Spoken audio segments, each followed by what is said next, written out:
but entering the retail market was a huge step for us. Like how you want to perceive yourself in the market. It was a very difficult time, I think, for the business. Do you think it's changed how you show up as a leader? And it was honestly the most fun thing I've ever done.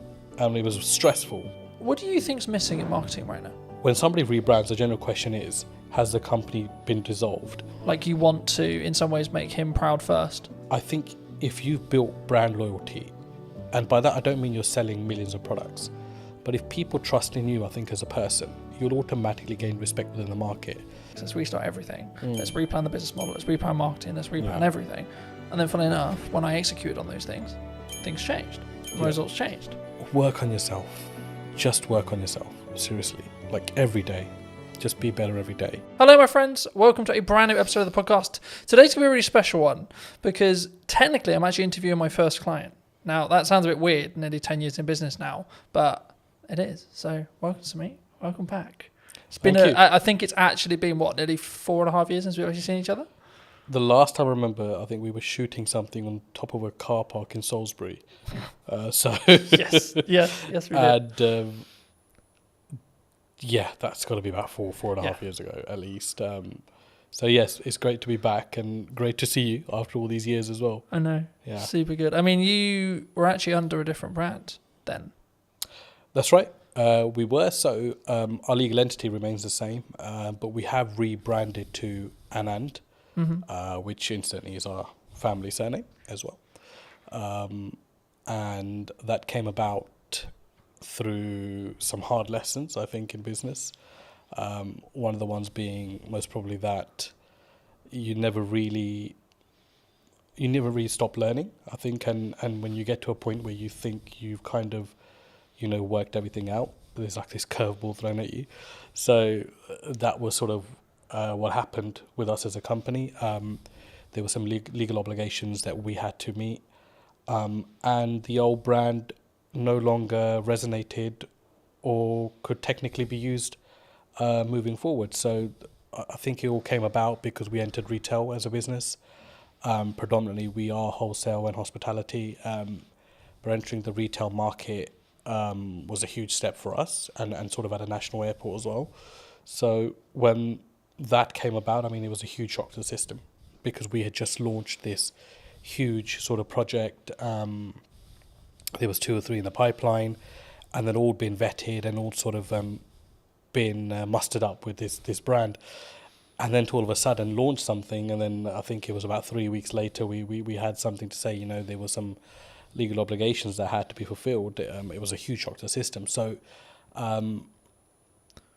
it was a very difficult time, I think, for the business, because I think being a director, I always say you have huge responsibilities for your staff and your company. And I think I felt at that time that, this was, do or die kind of thing. It was either we really got this going and sort of made the necessary adjustments. And we did. And, Anand was formed off the back of that. So, and it was honestly the most fun thing I've ever done.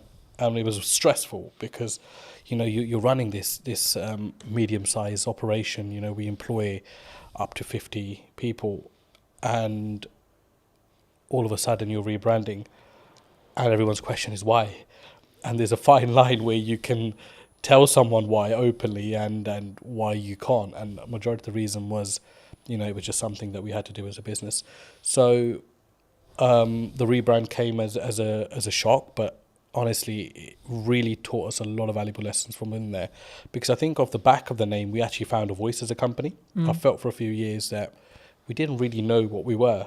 And I think that's really weird to say for a company that was fairly well established. I mean, you visited before as well. But I felt with Anand, all of a sudden we're back to this blank canvas, right? And we're creating everything in reverse, which is the worst way to do it, don't get me wrong. But because it had to be done, it kind of forced our hand to look at aspects of business that we never had before. All of a sudden we're engaging marketing companies, we're engaging branding companies, we're engaging companies that help you find your voice. I didn't know those things even existed. And all of that came off the back of my mentor saying to me, look, this is one of those times as a businessman where you either go big or you go home, right? And for me, it was like, we got to go big here. Like, I've invested too much time in this. Like, I've invested too many years, those sleepless nights, everything, to just, pack up and be like, yeah, we're done here. No, we're going to go big, and we're going to spend big. And sometimes that's not the best solution, but we kept a control of that, because spending big wasn't just throwing money blindly at stuff. It was really taking our time, really looking at companies that met our ethos, but also companies that we felt genuinely wanted us to do well, so they didn't make us just feel like a number amongst their client base. And that was hard to narrow down, because we made some mistakes along the way there as well.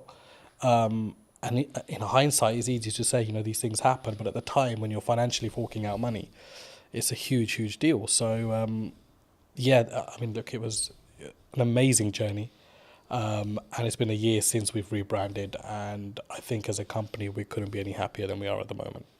Do you think that maybe some people are really worried about rebrand? I mean, you kind of forced into it, but I think like maybe people who are listening who are maybe on the fence about like what do you gain from a rebrand? Was it just that voice and that like that really what I would call depth work when it comes to really understanding what your brand values are and like how you want to perceive yourself in the market?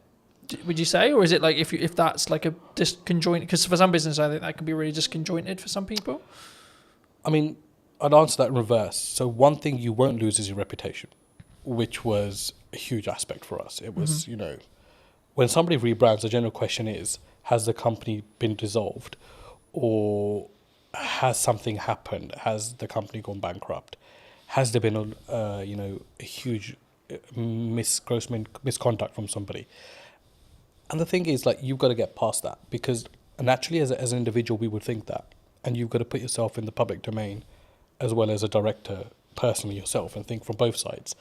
So for me, I think if you've built brand loyalty, and by that I don't mean you're selling millions of products, but if people trust in you, I think as a person, then you'll automatically, especially a small to medium-sized business, you'll automatically gain respect within the market.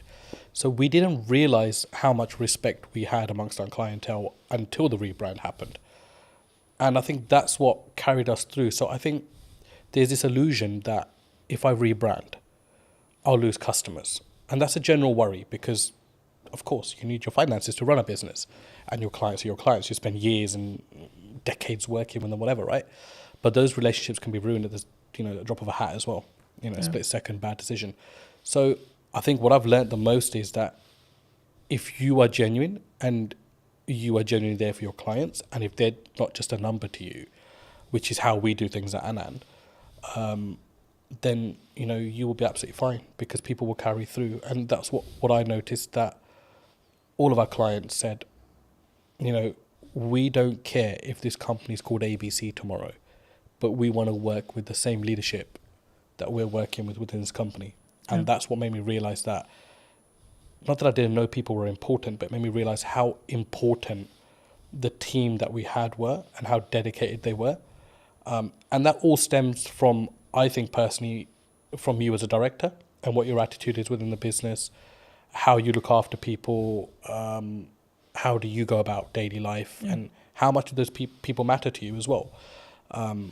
And that kind of proved to me that, those things mattered a huge deal to us as a company, and it filtered right through. So I hope that answers your question. Yeah, no, absolutely. I mean, I think for me it's important to appreciate where you've come from, but also then understand, like, sometimes we have a growing pain, right? Yeah. So it's we're shifting into a new brand, we're shifting into like scaling up, etc. But one of the quotes that you gave me very many years ago that has really stood apart, that I wanted to remind you of, but also ask you to apply some context to, is people are loyal to their needs. Yep, absolutely. Do you? I mean, how did you sort of? I guess that's a life lesson for a lot of people. But where's the story behind that?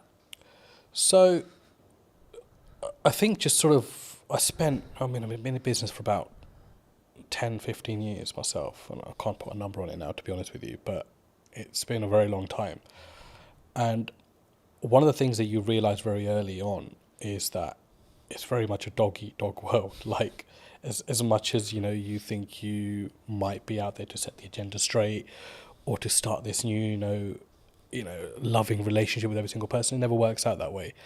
And we realized very quickly that as a business, after surviving the first 5 years, like a lot of people are just loyal to their needs. Like when those needs are met, they will either move on or they'll no longer engage with you. And I mean, that's absolutely fine. It's a natural thing to happen as well. But to put it into context, I mean, if I look at how we operate with our clients at the moment, I don't think there's a single client that can say that, if their volumes drop with us, that we change our attitude towards them. Mm-hmm. Whether it's the smallest client on our sort of, accounting system, or it's a big renowned sort of company, it makes no difference to us. We work personally with every single client and every single person that we work with. And that might mean along the way you have to accept that once their needs are fulfilled, that they no longer will engage with you. But to put it into sort of context, that quote at the time came from, it was one of the things that we've always steered away from as a company. Don't be those kind of companies, or that company that is all over a client when it's hot. Yeah. And when it's not, they don't want to know, or they don't want to help them out with anything. And there are some clients that we work with that, we did millions of pounds of business with before. And all of a sudden, they have engaged another company. But there are times where they still engage us when there's an emergency, and we would never turn them down, because you've got to remember that whether they've moved on as a client to another supplier, they were also once your client and made up the DNA of your business to be what it is today. So yeah, I mean, it's something you have to get comfortable with, I think, in business, and grow some thick skin around that, because people are loyal to their own needs, and it's just the way of the world. For me, it's something that sort of, at the time, I think when you initially told me, I didn't really get it. Yeah. Right? And now I can say 6 years, 7 years down the road, I get it. And I think for me, it's one of those things where it may not even be deliberate from that person, that client, customer. No, yeah. I think it's more around, actually, sometimes you just, there's only so much value you can add to that customer, client, etc. Absolutely. And people have personal lives, and it's well, it's easy to say, don't involve your personal in your work life, but it's a very difficult thing to do as well. So sometimes we do forget that people might have stuff going on in their own lives.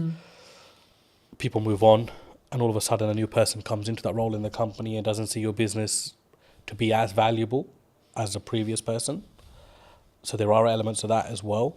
Yeah. But I think I've always found there's no use keeping hatred and negativity about somebody moving on. I think you've got to accept that and look and think, how can I learn from this? And how can I get better from this? And there was times that, clients left us on a very bad note, completely unexpected. Some that didn't even pay, the thousands of pounds they racked up in accounts, not to mention any names. And, that didn't mean that we were not going to look at what we could have done better as a company. So I think it always starts with what's going on at home before you look anywhere else. Yeah. Do you think, because I've been fortunate enough to be in business and grow and scale and adapt and be in a position where I think there's always some people who are saying there's something going on in the economy or COVID or et cetera, et cetera. I mean, is it a mindset thing as an entrepreneur, as an owner? Because I've always been of the mind of yes, there's stuff going on, but actually your output can then fix your like if it's a revenue problem, then there's a solution for it. If it's a marketing problem, you can fix it. It's down to you to fix it, regardless of the economy's in bad shape. A lot of people have said to me the creative space is challenging right now, in comparison to maybe when COVID was really good, for example, where there was loads of money floating around. But it's actually, I think for me, you've got to focus on what you're doing, and I think that's the key. But I mean, in your experience, have you is it kind of a catch-all kind of, they're just saying it because the economy's hard, or as maybe as an excuse? Look, I mean, there's no doubt the economy is very different to pre-COVID, but then it's also very different to 2009, when there was a huge crash, right? Yeah. So I mean, that's just a constantly sort of evolving situation. Yes, I do believe it's very difficult now to do business, no matter what field you're in. But there are some fields which feel legislation change particularly, they feel it a lot more than some businesses. But I think you're right to say you can navigate through anything with a very positive mindset. And I think if you fold as a business, but you've given it your absolute everything, you'll sleep peacefully at night. And that's for me personally, and I felt that in a situation. I mean, 2023 to 2024 financial year was our worst performing year as a business, and it was also the year that we rebranded. And there was a lot of sleepless nights there because revenue was, rock bottom. We'd employed people that year, doubled our workforce because we were looking to go, north, and ended up going south as a business. And naturally along that is a lot of doubt because you think, should I have employed these 6 people? Should I have done this? Should I have done that? And it's easy to say in hindsight that actually I'm worried then, but you generally do worry at that point. So I think it's a mindset and how you navigate. And the thing that got me through was just mindset. I think I am just so resilient, like, to anything. I think right now in my life, where I'm just like. Do you think that comes from your years of experience in business and knowing that actually sometimes you've just got to, what I would call, grunt it or push for it to you just figure it out? I think it's both of those elements, but I think for me the biggest thing is upbringing. My dad was a very resilient character, hugely resilient. Sorry, not was, is still he's still there. He's an extremely resilient character, and a completely uneducated man, which I must add to this story as well. So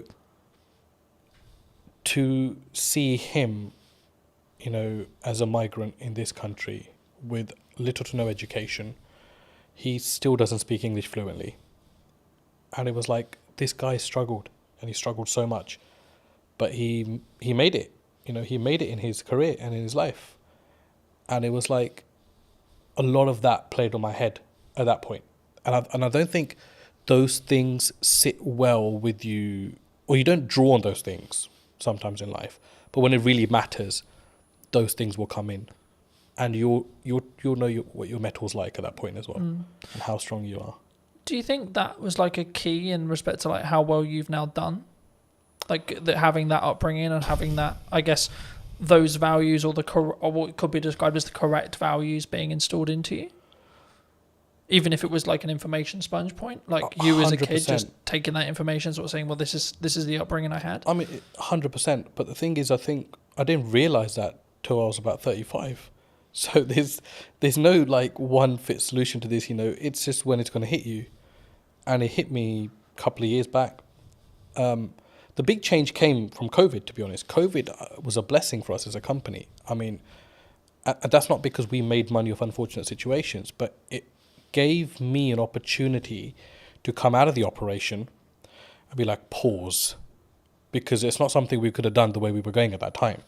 We were climbing as a business. There was no structure, there was nothing, and it was just like, this is going to be a massive train crash one day. And COVID came and just put the brakes on everything, and it allowed us to restructure. So when we came out of COVID, I'd say that's my real journey in business started then. Because all of a sudden now I'm responsible for totally different things. Because now I'm actually acting like a director. I'm not now, stuck in the operation. And there were so many things that were falling off the side. So it was about coming in, containing that, and then restructuring the business through that. And then certainly obviously the rebrand came behind it. There is that. And obviously the resilience side, for me, I learned that from my dad. And I have huge admiration for the man. And that's to say, I rub shoulders with a lot of businessmen, but I take my dad's advice. very seriously in life. I always have.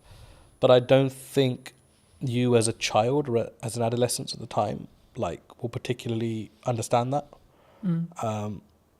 But if you're exposed to that environment, I think it does rub off on you at some point. And for me, I want to be like him. Yeah. Like, I look at him and I think, just the way he stands and acts and stuff, right? So, huge influence on my life, yeah.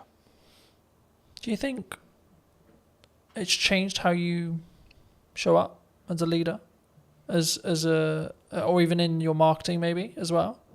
Like that core, like you want to in some ways make him proud first, is what I'm sort of hearing from you. Would you say? I think I don't really think in that way, to be honest. Like, for me, it's not about making other people proud. Like, I think as long as you know you're on the right journey, I think honesty is very important in business. And I sleep very well at night, no matter what the situation is on the day. Everybody knows me, knows that once this guy is out, he's out for the night. So, and I think a lot of that comes from your ethos, and there are many shortcuts you can take, or there is the difficult untraveled routes that you can follow as well, or create yourself along the way. And I think I'm more sort of on that journey of testing my limits and also just not stressing out, along the way. And there are times where you obviously get stressed within business, right? But I think as a director, you've always got to have that sort of facade where everything's okay. And sometimes it's not, but you need to have that because you need to always give your staff and your company the assurance that you've got it under control, because the buck does stop with you, the director. To install that confidence into the team? I'd like to think they're confident without that, but I think what's your problem as a businessman should not rub off onto your team, because it's for you to deal with and put those things right. And I'd like to think we've created enough leaders now within our organisation that those sort of mistakes won't be repeated again. But that, again, is no one's fault. That's your responsibility as an owner or a managing director of a company. As I said, do you think people struggle with taking accountability for themselves? Like when things go wrong in business or when things go wrong, like they're more likely to go, oh, it's your fault, rather than it's my fault and it's what I could have done better. I think it's an easier route these days. And society kind of allows you to get away with that now. Do you know what I mean? But I think in your heart of hearts, you always know when you could have done something better. And I'm that kind of person where even if something has 0% my fault within it, I'd be thinking, what could I have done better? Or what could I have done to negate this issue? Is there anything? Do you think that what makes you stand out though? Because if you're going to say the culture of maybe the country or like the and on average it's externally. Surely the unique advantage could be, actually it's my fault. How can I do it better? What can I do? I think any great leader, let's go back. I don't consider myself great in any sort of way, I don't think I stand out in any sort of way there. But one thing that I've noted is like great leaders, whether they're businessmen, politicians, war generals, whatever, there's a lot of accountability. There's a lot of responsibility they take. And I don't think you can really take responsibility unless you hold yourself accountable. I know that might not make sense, but in my head it does. So I think that's really true, and I think that you have to take yourself accountability to what goes wrong, right? Like I've spoken in content quite a lot about last year was really hard. Economically, business-wise, etc. Now, I could go down the approach of, well, it was a harder year, and it was financially this, and there was political uncertainty, and this, and this, and this. Or I could say, well, what am I doing? Yeah, right. Exactly. Like, how am I showing up? How am I leading with value? Yeah. Am I leading in the right way? What's my office structure like? What's my business structure like? And then what I did was actually go, okay, right. So clearly something isn't working. Right, so let's go back to basics. Let's restart everything. Let's replan the business model. Let's replan marketing. Let's replan everything. And then, funnily enough, when I executed on those things changed. Results changed. Yeah. So I think for me, especially something that you can't overly control, right? Like who's in the government, what the government policy is, etc., etc. that's why you should focus on you. That's why you should focus on what you're doing and what your key is, I guess, in some ways. But what do you think's missing in marketing right now that people maybe don't look at, or like either what you're doing specifically or maybe what you're seeing as like potential opportunities? What I've seen, because we engaged with a lot of marketing companies before we decided to go with the one we did, it was just like how bad the quality of stuff is out there. And I don't know whether it's just that people settle for, whatever's kind of fed to them, or don't challenge back enough on things. And for us, I was like, no, I don't want to look like a Pret or a Starbucks, because those things are fucking done. Like, I don't want to be that brand. No, I don't care how they're presenting their material. It makes no sense to what we do. And, the comeback from some of the marketing companies was, oh, yeah, but, you're operating in a different domain. Yeah, we're operating in the aviation domain. It's a huge domain to this country. I mean, you saw what happened when aviation shut down with the ash cloud. Yeah. I said, we're operating in a very high marketable area. But I don't need to be another one of these brands. So there's this whole, I think in marketing, they've kind of got these slots in their head. Where, oh, okay, you're in hospitality, so let's just follow the footprint of this company. You're in travel, let's follow the footprint of this. No, it needs to be personal to you as a company. And I think no matter what size you are, I think you've got to have that arrogance and you've got to have that strength to be like, no, this is shit. I'm sorry. Yes, you might be saying to me this is going to cost me £5,000 a month, but I do not value this at £5,000 a month. Like, this content is shit. And it was until we took that stance, we were able to filter out the companies that we actually wanted to work with. And it ended up actually being a company that had absolutely minimal experience in marketing, had a very strong presence in videography. They did some of our content. We sat down and said, we'd love the opportunity to market for you. And I was sold on the directors of that company.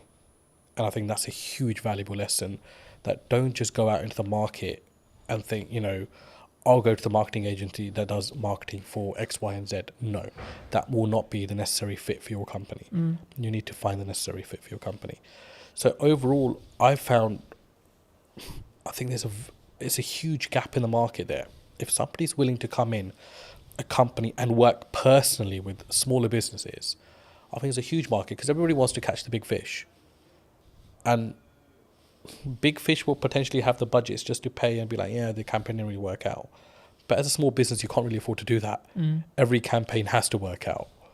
And whether you're small, whether you're a medium-sized business like we are, it has to work, because you're paying a lot of money for that to work. So, huge gap in the market. I think there aren't many companies that I would look at and think there's a good reputation there, even though they work with big brands, because they will just consider you a small fish and think that they can pull the wool over your eyes. And I think it's very important, no matter what size you are, that you're the captain of your ship. Yeah. No matter how small it is, how big it is, you've got to lead by example there. And if you have to have the loudest voice, then you've got to have that as well. I'm glad you mentioned video, because I think sometimes people, they're overwhelmed by it, they're concerned by it. Yeah. They're like, well, I mean, why do you use it? Right, was the key, the question there. But I think there's so much that there's, like, from my experience, there's psychology around, like, oh my God, I sound like a dick on camera, or like, I don't like the sound of my voice, or this is how I look. But there's also then, like, the tactics, or like the tech side, right? Now, obviously, if we bring in a videographer, you don't need to worry too much about the tech side. But I still think you should, at some principle, you should understand it. I mean, why did you, because you mentioned that you leaned into it. I mean, why did you lean into it? I was obviously introduced to yourself into videography. I didn't have any, yeah, we know videos get made, but it wasn't something you ever gave, second thought to. For me, it was just kind of like, okay, I need to stop worrying about how I look or sound on camera.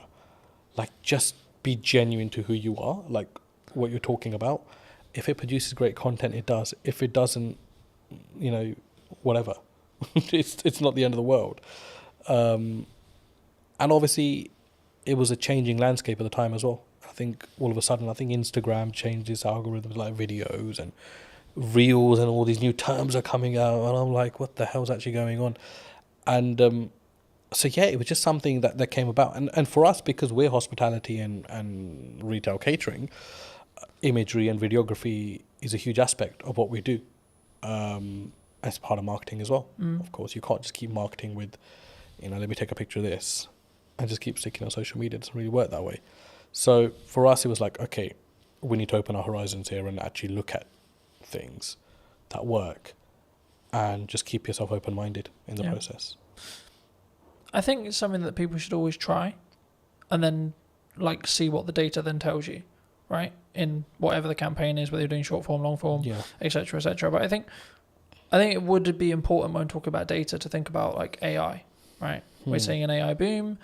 Do you see it as like we're all maybe in trouble, or like some people, like you're very obviously service based in respect to what you do, so it might not be as relevant, but is there elements of AI in your business? Do you utilize it? Or have you gone the other way and said, actually, no, we're going to lean into the fact that we are doing it ourselves and we're not maybe using it as a utilizational tool? Because I see it as a tool that can be sharpened rather than it replacing you. I mean, there were people in our team that were huge believers in AI. And there are elements of it that we use, no doubt. But I feel with what we do, if we invest too much into or rely too much on AI, I think it will stop your mind from working. And I think it's very important that you're engaged consistently. From just a cognitive ability. Cognitive ability. And I think you don't want to get into a situation where, you're relying on technology to tell you what to do. Because then all of a sudden you're not problem solving yourself. Or, use it where you can. Don't get me wrong, if you're stuck or whatever. But I just think that there are certain aspects of business, old school values that, no matter, they've tested all elements of time and survived. So technology important, AI important, but I don't think it's do all and end all. No, I think that's a really important reflection. I think it can be, and I'm using the analogy of you sharpen the knife and then use it, right? Because I think it's a tool, and we need to be careful with how we use the said tool. But like for me, I'm also building habits around like doing more physical reading, right? Because I'm aware that if I use AI, my cognitive ability may become less. So I'm like, how can I actually increase my cognitive ability with effort and energy, right? And I think for me, that's the difference, and that's why I think like you can still be sharper. But were you always maybe looking at, like, because I think when we look at maybe the arbitrage, or maybe we're looking at for an advantage as a whole, were you always someone who maybe looked at technology and saw the opportunities it could give? Because I think sometimes people, they sort of put their defense mechanism up and go, no, we're not going to use it. We're not going to do that because it's scary and new. You've got to use technology. It's not, I mean, a side story, but a family friend, I mean, he owns about 20 to 30 industrial units in West London. And he's a landlord on all 30, and he accumulates rent of all 30, is the managing agent of his own estate, charges his own service charges as well. So huge business. And in COVID, he had an issue where his bookkeeper caught pneumonia and was hospitalized. So he called me and said, I need some help with software and accounting. And I remember driving to his place thinking, there's just going to be so much advanced systems here because it's a huge business. So I don't really know what I'm going to be able to advise him on. When I got there, I was completely shocked that he had no accounting system, no software, and he was doing everything manually. To the point where he was even adding up sums on a piece of paper, or his ledger, physical ledger. And I was like, and these are not small figures, 7,200, 9,229, and he's calculating all this on paper, and he's got this account running he's got a book per tenant running, and I'm like, shit. There's no way there can't be a mistake in this. Like, there is absolutely no way.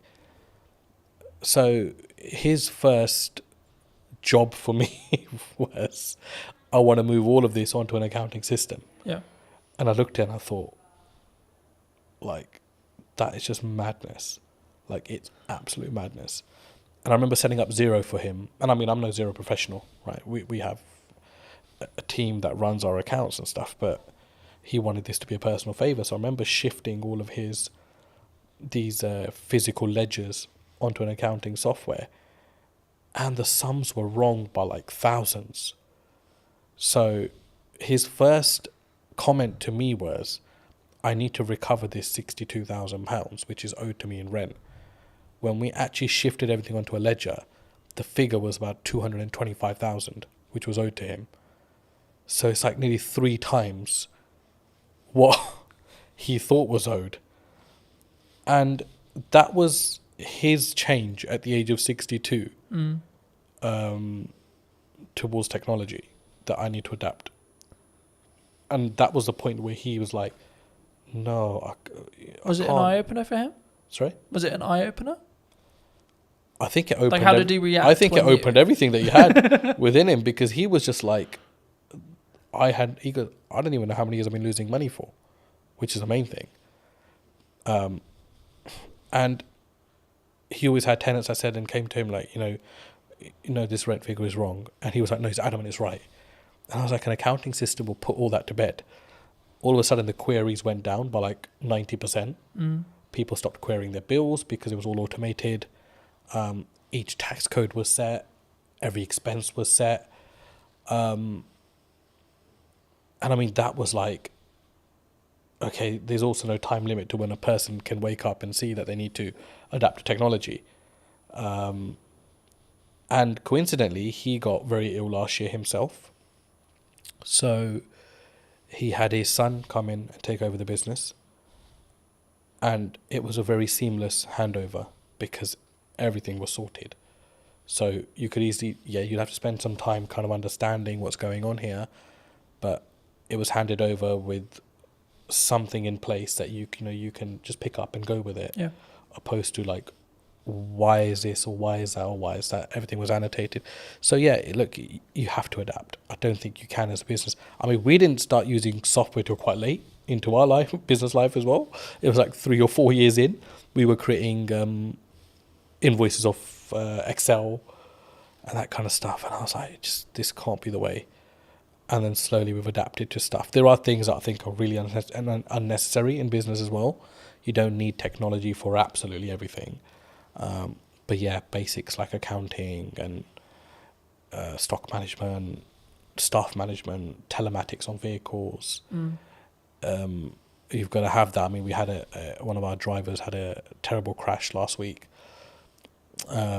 month, and the police wanted to know, what speeds were both vehicles travelling at, and we were able to prove that because we had the telematics.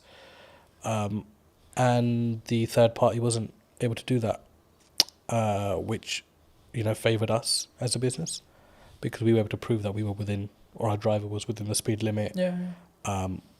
Didn't harshly brake. So technology is a lifesaver in certain places, and you've got to have it for the basics of your business. Yeah. You're specifically, obviously, a very niched business in Yeah. regards to the sector that you serve. Have you always been that way? And if so, was that a very conscious decision from day one to be like, I'm going to serve this? Nope. Aviation just came about, to be honest. Well, I say it came about, but I kind of think you set your own destiny in some ways. We were so busy trying to survive as a company, but it was just like customer focus. Yeah.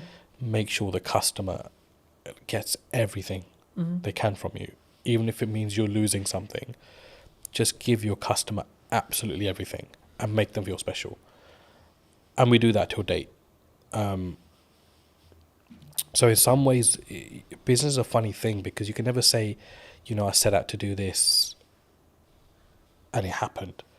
Because I think you've got to, like, a lot of things happen around it and you end up taking a different route. So, I mean, I discuss aviation a lot, but we work heavily with construction. We work heavily with tech companies as well. And we have a huge footfall in the city as well. And none of those things were ever targeted. Like, I don't think we actually knew what we wanted to do when we started business. We just knew we wanted to serve food and, have a business as such, right? So it was like, okay, how do we do that now?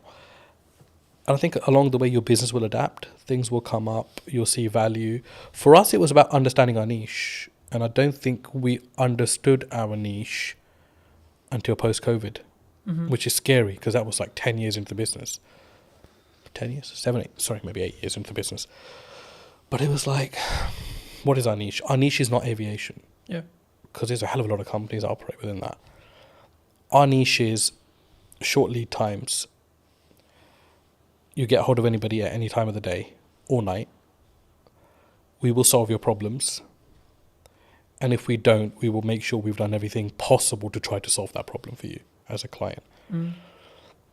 Now, there are some clients that have my number specifically, and they will only call me in situations because although I'm the director of the company and we have an amazing workforce, I've built that relationship with them personally when I was building the company out. And I can understand why they only want to come through to me. I totally get that. But my attitude towards them doesn't change irrespective of my position in the company. And we distill that through our staff, completely distill it through our staff. That nobody's bigger than the company. We help a client in any given situation that we can. If we are closed for the day and something comes up for somebody, we will do everything we can to make sure that we solve that problem for them. And we've become that. I think that's been our niche. Our niche is we are problem solvers. And that's helped us also recruit the right people. And people don't come to this company thinking, I'll just spend 9 to 5 behind a desk and I'm done. They're problem solvers. And we make sure they become problem solvers. And our retention rate's amazing. I mean, we've had one staff member leave in the last 2 years, which is incredible. It's absolutely incredible. I mean, there are obviously niggles. There are obviously things that, staff feels management can do better or management feels ownership can do better. But I think that's a healthy relationship and it's good to have that open dialogue. But it's so important to treat your staff well. And that doesn't mean just money or pay. I think just an attitude, sometimes just asking people how they are, talking about the football or having a normal conversation makes people realise that actually you're a normal person yourself. Yeah.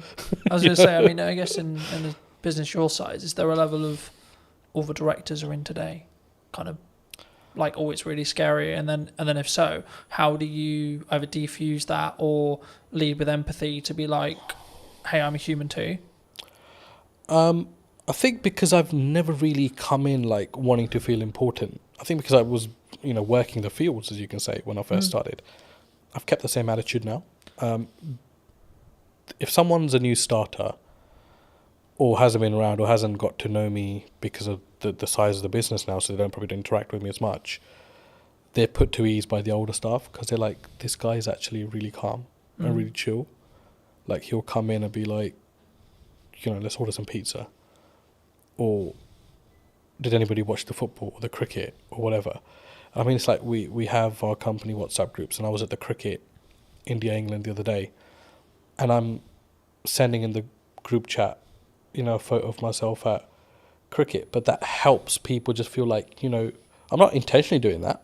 I'm just doing that because I've always done these kind of things. And there are staff that say, they don't feel like sometimes that I'm the owner of this company just by how I act, how I am. I'm very relaxed. Mistakes are fine. I think we've always said that, look, it's fine to make a mistake, but don't let it become a repetitive mistake and we're not learning from. So it's that yin and yang. I think you've got to find the balance. For me, it's very hard to be serious with people, especially my day-to-day staff, because I think their life is serious enough without me having to add to it. Our work is serious enough without me having to add to it. So I try to, just be chill around them. If there's problems, I'll take that up with my higher management, and we will deal with it away from our team. But I think it's very important to have that balance as well. Do you think, as a founder, as a director, as a leader, that maybe not you specifically, but those people in the question, leadership founders, they maybe have an ego problem, and if so, is that maybe their undoing sometimes? Like they have a massive ego, they care about the car, they care about the house, they're keeping up with the Joneses, Yeah. but they don't necessarily lead with maybe the correct, what I would describe at least as the correct values. Yeah. And do you think that has a strong impact as from a leader, from a founder, from a kind of how you show up for your staff, your employees, your higher management, etc.?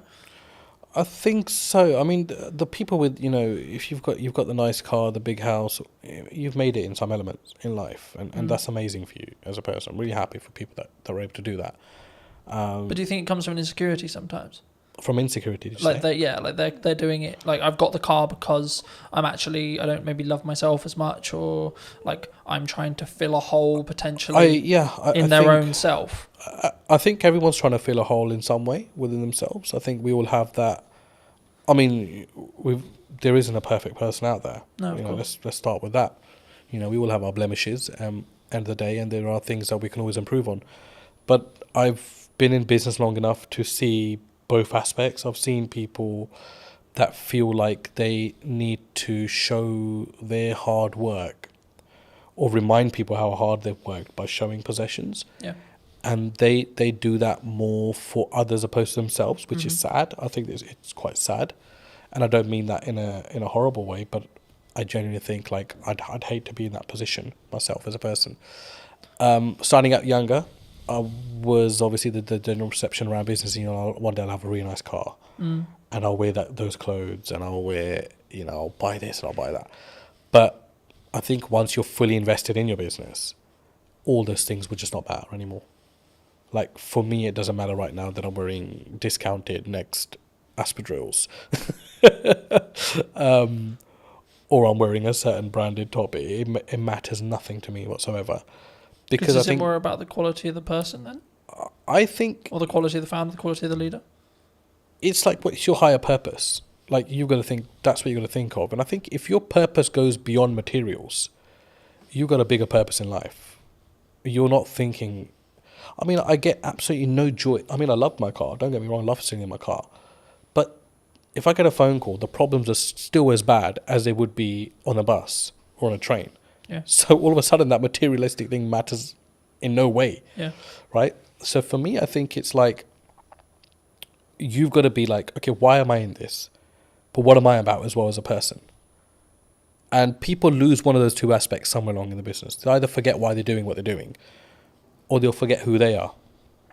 And for me, I can't do that, because I grew up eating dinner on the floor. I never sat on a dining table, because traditionally, my dad grew up, there was no dining tables, in his household in 1960, whatever it was, in India, because he was from a very poor background, post-partition of India, Pakistan. So they grew up sitting on floors and eating. So he distilled that in us. And there are times where we're just out and about and we're having a working lunch, and I'll just sit on the curbside, because I'm totally happy with that.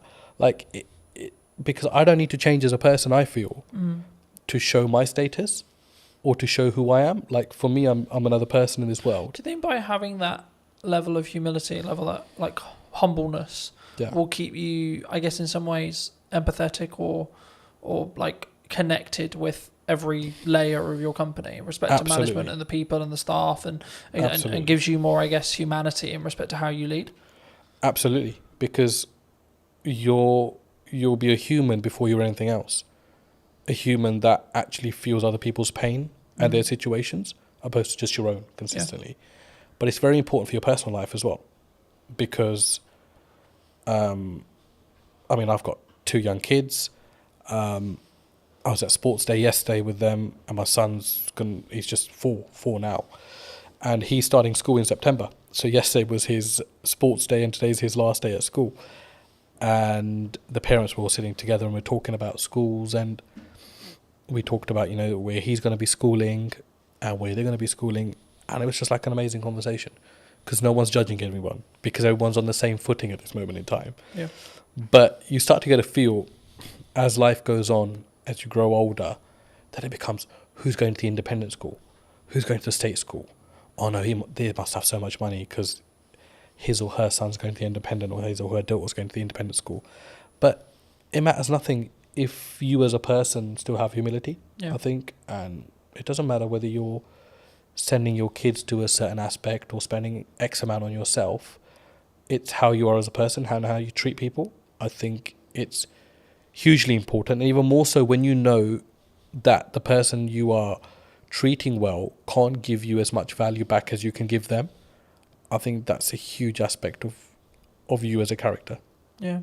I think also it's a pay it forward mentality to an extent, right? Like, I think what you output will also reflect back on you in 3 months, 6 months, 12 months, etc. At some point, it will definitely reflect back on you. Whether you believe in karma, whether etc. Right? Whether maybe don't go about our belief system, but like whatever your belief system is, there's always a crossover there. And I think, especially when we go back to business, I think that's true in marketing as well. Yeah. Right. A lot of the work I'm doing at the moment is actually how can I scale out what I'm doing and then build systems so that it allows me to be more present for clients. So then in turn I can do a better job, which in turn means then when I take on new clients, I can ensure that the quality is the same, right? And actually, I think partly because I will say no to certain projects or certain clients or certain things. Do you look at that when you potentially look at a client or working with a customer, etc.? Do you say no sometimes? And if so, where does that mindset come from to be able to have the humility, I guess, or the confidence to say, actually, no, you're not the right fit for us? I think as a leader, you're responsible for a lot within your organization. And I think you realize that the more you grow as a business. It's something which is easy enough to ignore if you're stagnant or if you're growing through, the growing pains, right? And it's a very painful area when you're growing as a business. And I mean, by no means is Anand a multinational business, but I feel the pain of it every day when we grow. And majority of the time it's financial pain, because the bigger you become, the more restraints you get on your cash flow. And there's times you're thinking, I just want to be small again.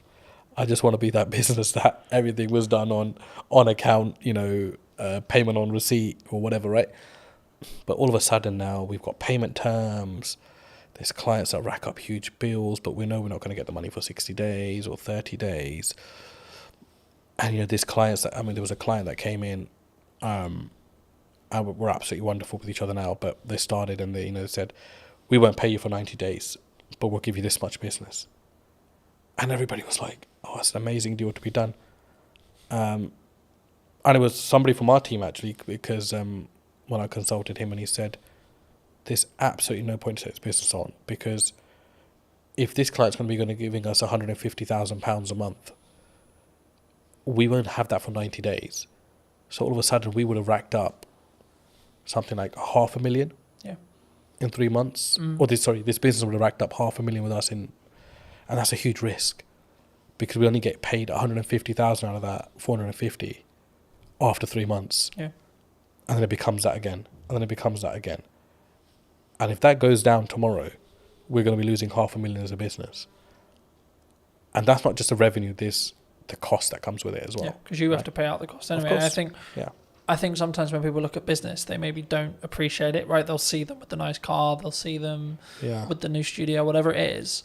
But I look at it and go, oh, that's a lot of money. Yes, my God, that's a lot of costs. Yeah, of course. Right? And I think it's how, I guess in some ways we develop as people to stomach those costs as leaders. Definitely. And I think it's got to be your attitude as well. Yeah. I think you've got to, I do not think that there is a company in the world, I do not think there's a single company in the world that should ever come to you and try to take advantage of the size of your business. Yeah. Or play on the vulnerabilities. But unfortunately they do, because that's the way the world works. And that's where I think you've got to show your mettle. Like, how much do you value yourself as a business? How much do you value your services as a business? But be able to back that up with quality as well, which is a fine line, right? And that doesn't necessarily mean you've got to have the best product in the market, but absolutely deliver on everything that you say you're going to deliver on. If it costs you to deliver on it, you deliver on it irrespective. You don't just shortcut and then leave yourself exposed in the market for having a bad reputation. But I think it's self-belief. But I know that doesn't come when there's no income or little income, because only self-doubt's there at that point. But my last 2 years in particular in business have taught me, gotta value yourself. Yeah. And that doesn't mean you go and shit on people's parade, or you go and mistreat clients, or if somebody comes in trying to bargain with you, that you mistreat them. You've got to hold your firm in a polite way, but you've got to know what your business is about, and you've got to know where you're strong and where you're weak, and you've got to be able to make the right decisions. And sometimes the first decision is not always the best decision. Yeah. But leave the ball open where you're still able to have dialogue with clients. There's times where we made, mistakes. We've misjudged, and we wouldn't be human if we didn't. But it's how do you react to that? Yeah. How do you go back and manage that? How do you have the humility to say, we got this wrong, but still be able to have that relationship with your client? I think as well, and I had a very fortunate conversation a couple of weeks ago about this, and it was like, we just worked with a brand new client, and one of the things they said to me about why they chose us or me, however you want to perceive it, is that because I was the most expensive out of the ones they were talking about, and for like maybe a newcomer or etc., that sounds weird, right? Because it's like, why would you win the work but you're the most expensive? And I think from what they told me, it sounded like it was like, well, I've got the gonads, I've got the balls, or whatever you want to call it, I've got the confidence to say, no, this is how much my work, this is what I'm going to commit to price wise, but then also I'm going to follow it up with the value that I'm going to lead with as well. Huge. Do you think sometimes people get really challenged on price? Always. You're always going to be challenged on price. And then how do you deal with that? I guess with the conversation, like, is there certain scenarios where you're like, no, we're going to maybe negotiate by this much, but our final price is non-negotiable here? I think there's two ways to do it. I mean, I've been on the opposite end of that spectrum where I've bargained just for the sake of taking on the business, and I've negotiated myself into positions that are like the least favourable in the end. But it's easier said than done as well. But I think you've got to know your costs, know where you sit, know what you're trying to achieve out of that deal, because sometimes you take on a deal with the hope that it's going to lead to bigger and better things, which is fine if you know your market. And that doesn't necessarily mean that it's going to happen in that way, but it's a calculated risk. Do you think sometimes you have to take something that's maybe not ideal client, if it is just I need to make this money? Or would you still say no? For us, I don't think we really have that, because we're quite niche in what we do. So everyone that comes to us generally needs us, or we need them in some aspects as well. But there are, you won't know until you start working with someone, I always say. And the ones that you think are going to be troublesome end up actually being the better clients. And the ones that you think, because they're a big brand, sometimes extracting money can be an absolute pain, which is why relationships are very important. And you've got to go above and beyond. A business deal is not just, here's my service, I've provided it, here's my invoice, you pay it, thank you very much. It's all the stuff in between, the dialogue, the things that you don't cost. It's impossible to cost a project, you know that. Yeah. To the T. You can't do that. Because we never add our own time into that, really, if we think about it, as a business. And even if you add your own time as a calculation, they'll still be like, oh shit, I'm still spending too much time on this business. But it depends what your end goal is. If your end goal is like, I just want to be done with this client, get their money, and I don't care whether they contact me again, then that's a very different mindset. Or if you want to always leave you never know when a client might need you, that's a very different mindset as well. I think when you've done 30 years, you're really invested. You're really embedded in the business, the risk that you face when you've been loyal to a company for that long. I've always been of the view that content will work, email marketing will work, networking will work, going to a trade show will work, but only if you do one.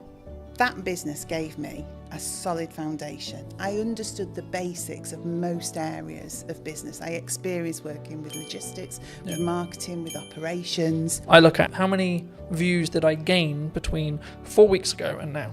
Don't get me wrong, we've done that loads. Email marketing was one for us. I can focus on three main things: the podcast, client delivery, and the event. Yeah. That's it. I think AI is the assistant and we're the leaders of that. Hello, my friends. Welcome to a brand new episode of the podcast, this time in London. Today we're going to be with Michelle from I guess it's from Eden now, but it Absolutely. was, as you'll find out briefly, from I'm going to go with corporation that no longer exists. Sadly so, yes. So No longer on the high street. I mean, it kind of does, but not in the same way. It exists under another name, yes.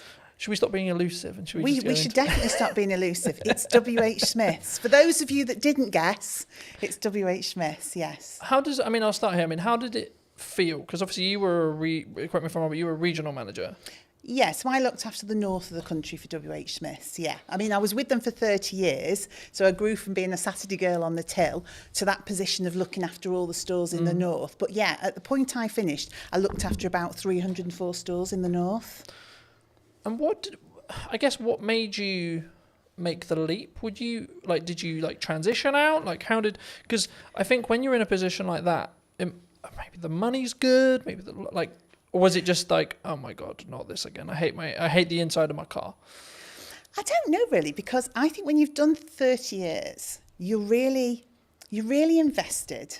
You're really embedded in the business. You are earning really good money and you're super comfortable.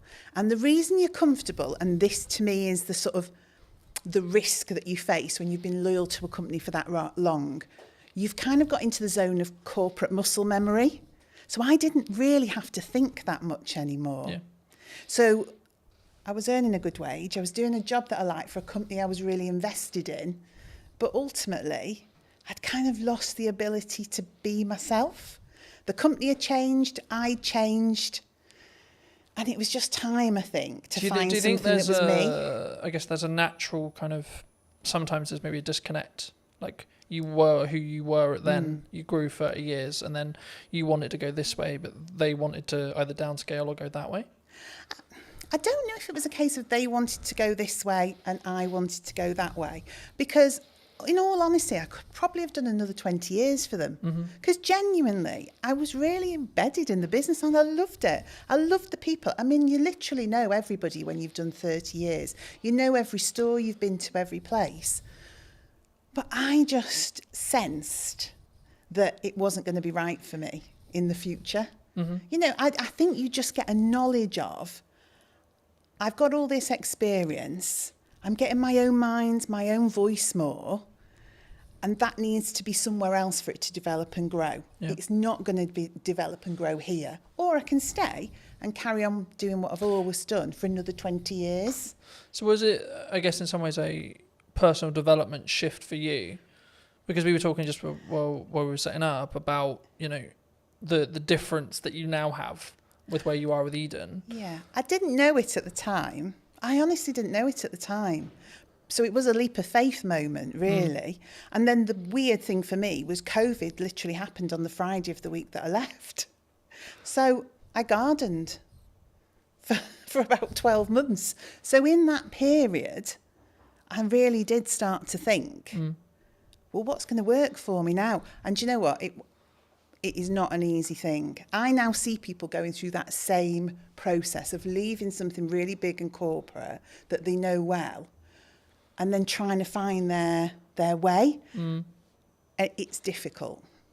Do you think that it comes with because we were talking before we started that I'm going to find it very hard to go into corporate now because I've got the freedom of self-employed. I guess you could say I know what works marketing wise, especially right now. Yeah.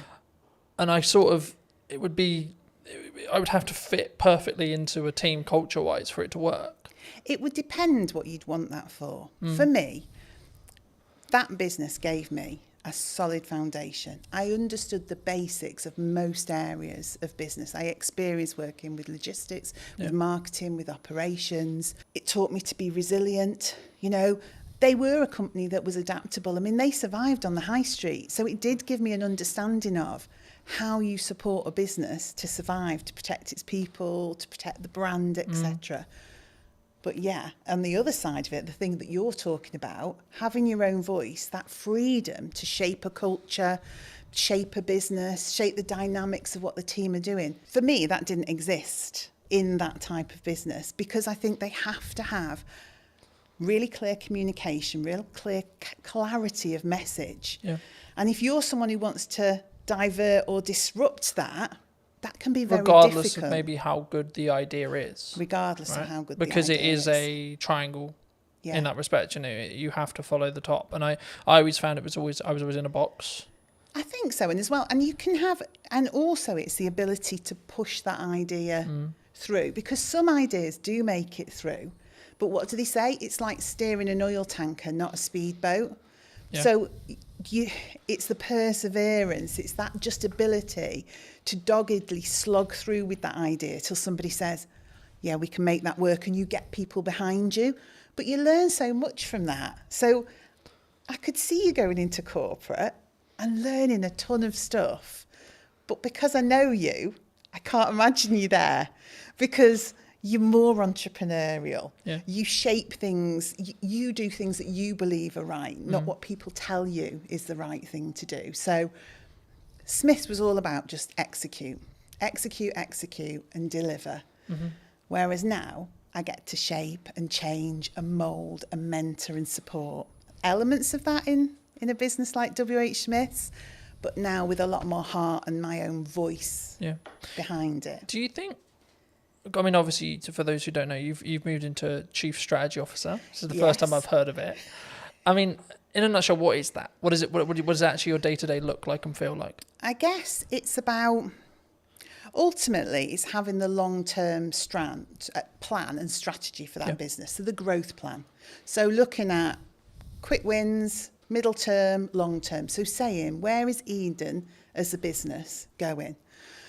But then from that, understanding, I guess,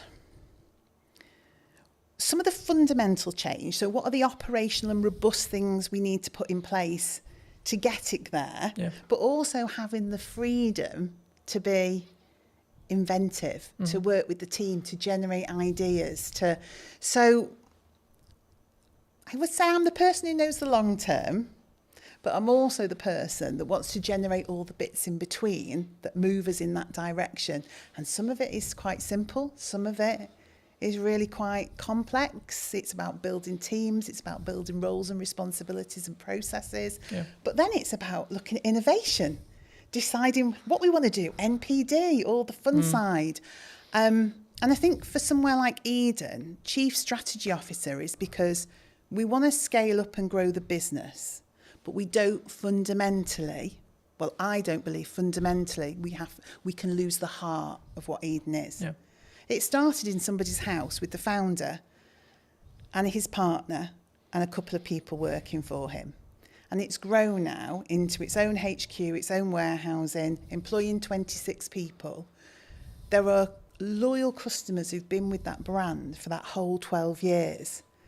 So we've got to scale it up because we want more people to join the organisation and more customers to experience the brand.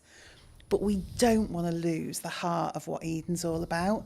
And I think it's my job to make the scale up happen, but make sure Eden remains Eden. Do you think it's difficult? Because by proxy of scale, you have to somehow, like I'm in this, as we were discussing before, I'm in this struggle at the moment where actually things have gone like a lot better than planned. Happy Which days. is brilliant. Right, great place to be, grateful place to be. But it's also like a legitimate issue in the respect to actually now I've got to like, how do I duplicate myself? Because that's potentially the position I'm in, especially when it comes to like continuing the next step now, which is actually continuing with what I feel is working, but sort of, I guess, because I'll never be able to replace me sat here in front of a camera. No. Right? I can outsource everything else, but the only bit I'll never be able to, especially if a client is very tied to, I want Colton on the production, I want Colton on the marketing, etc. It's going to be difficult. I mean, did the team at Eden find that as well? I think because obviously you sell a product, right? But the essence is still there. Yeah. I mean, ultimately our main product, it's dog food. I mean, that's what we produce and sell, premium quality dog food. I think when I came in to that business, it was difficult because it was change. It was somebody saying, what you've done till now has been brilliant because you have organically grown this business with people from the local area, not experts, just people with a passion for pets, a passion for the brand. And then I had to come in and say, that's absolutely brilliant, but We need some roles, some responsibilities, some routines, some best practices. We need to get back to basics. We need the foundations.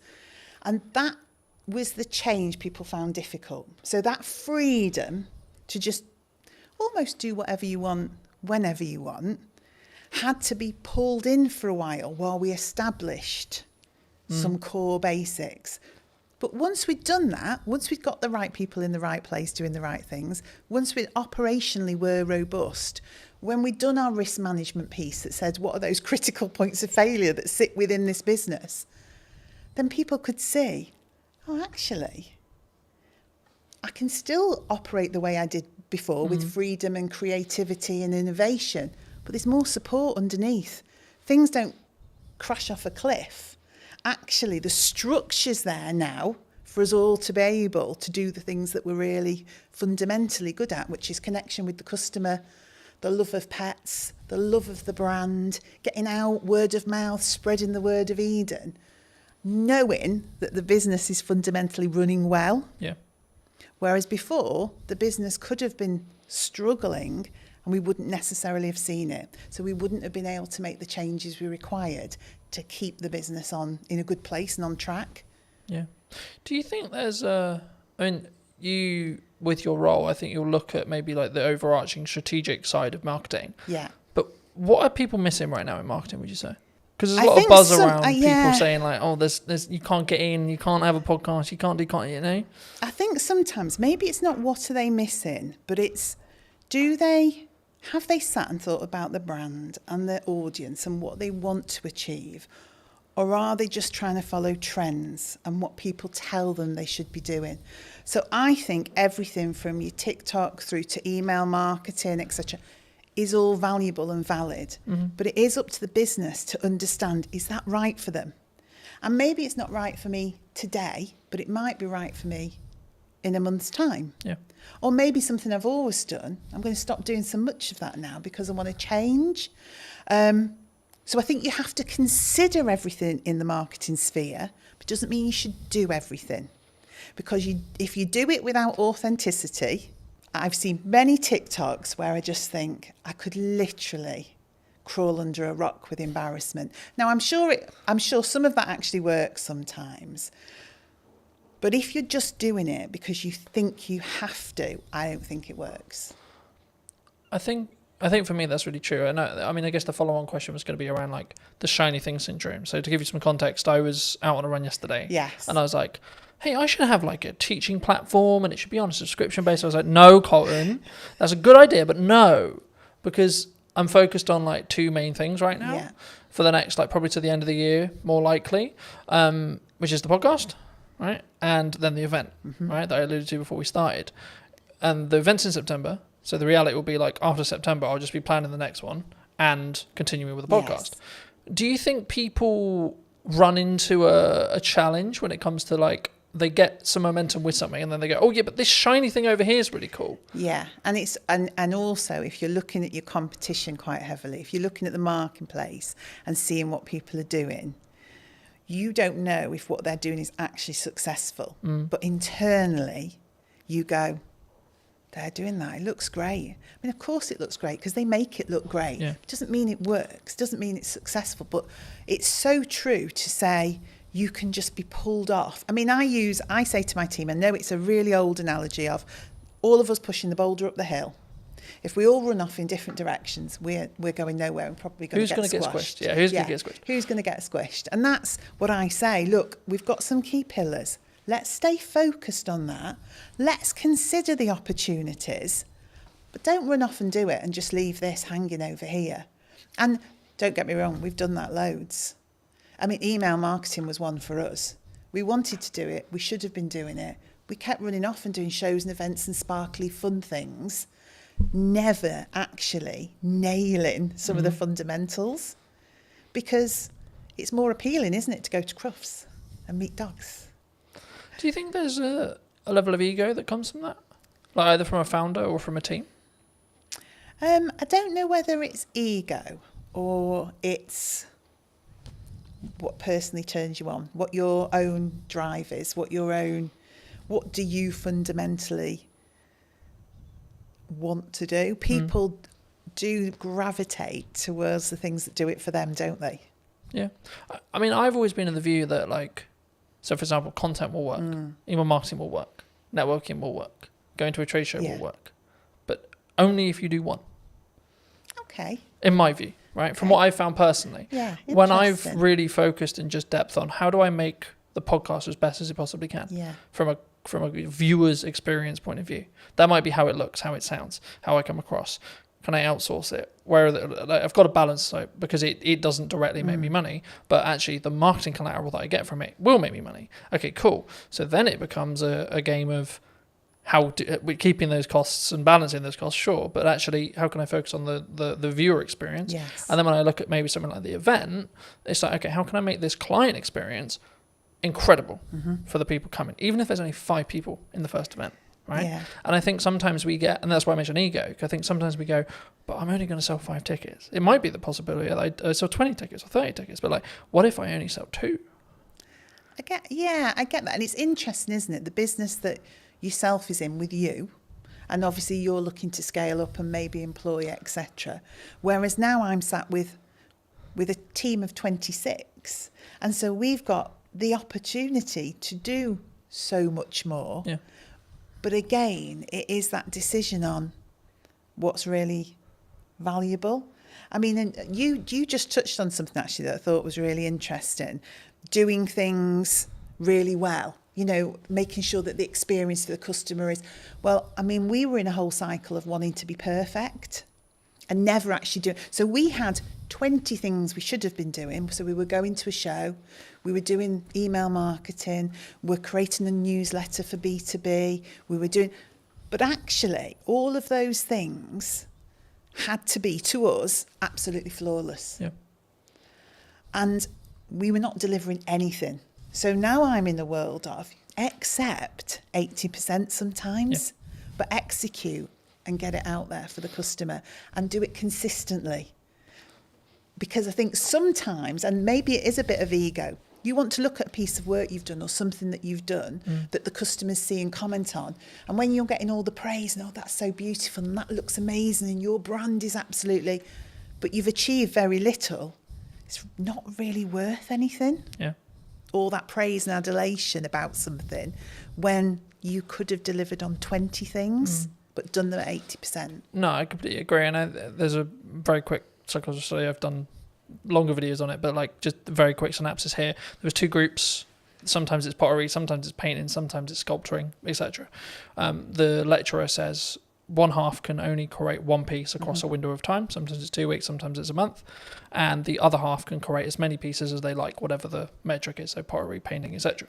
And the result of the study was that the group that could repeatedly create something had a better piece objectively than the group that had only that window of time to create the one thing. Completely agree. And that's where done better than perfect is better. Yes. And when I say I'm looking at, like, I think it's a focus point for me on how can I create the journey or the viewer's experience or the customer's experience or the client's experience as a whole to be better across a year, not per episode, not per event, it's the overarching strategy. So I don't look at this reel got 1,000 views.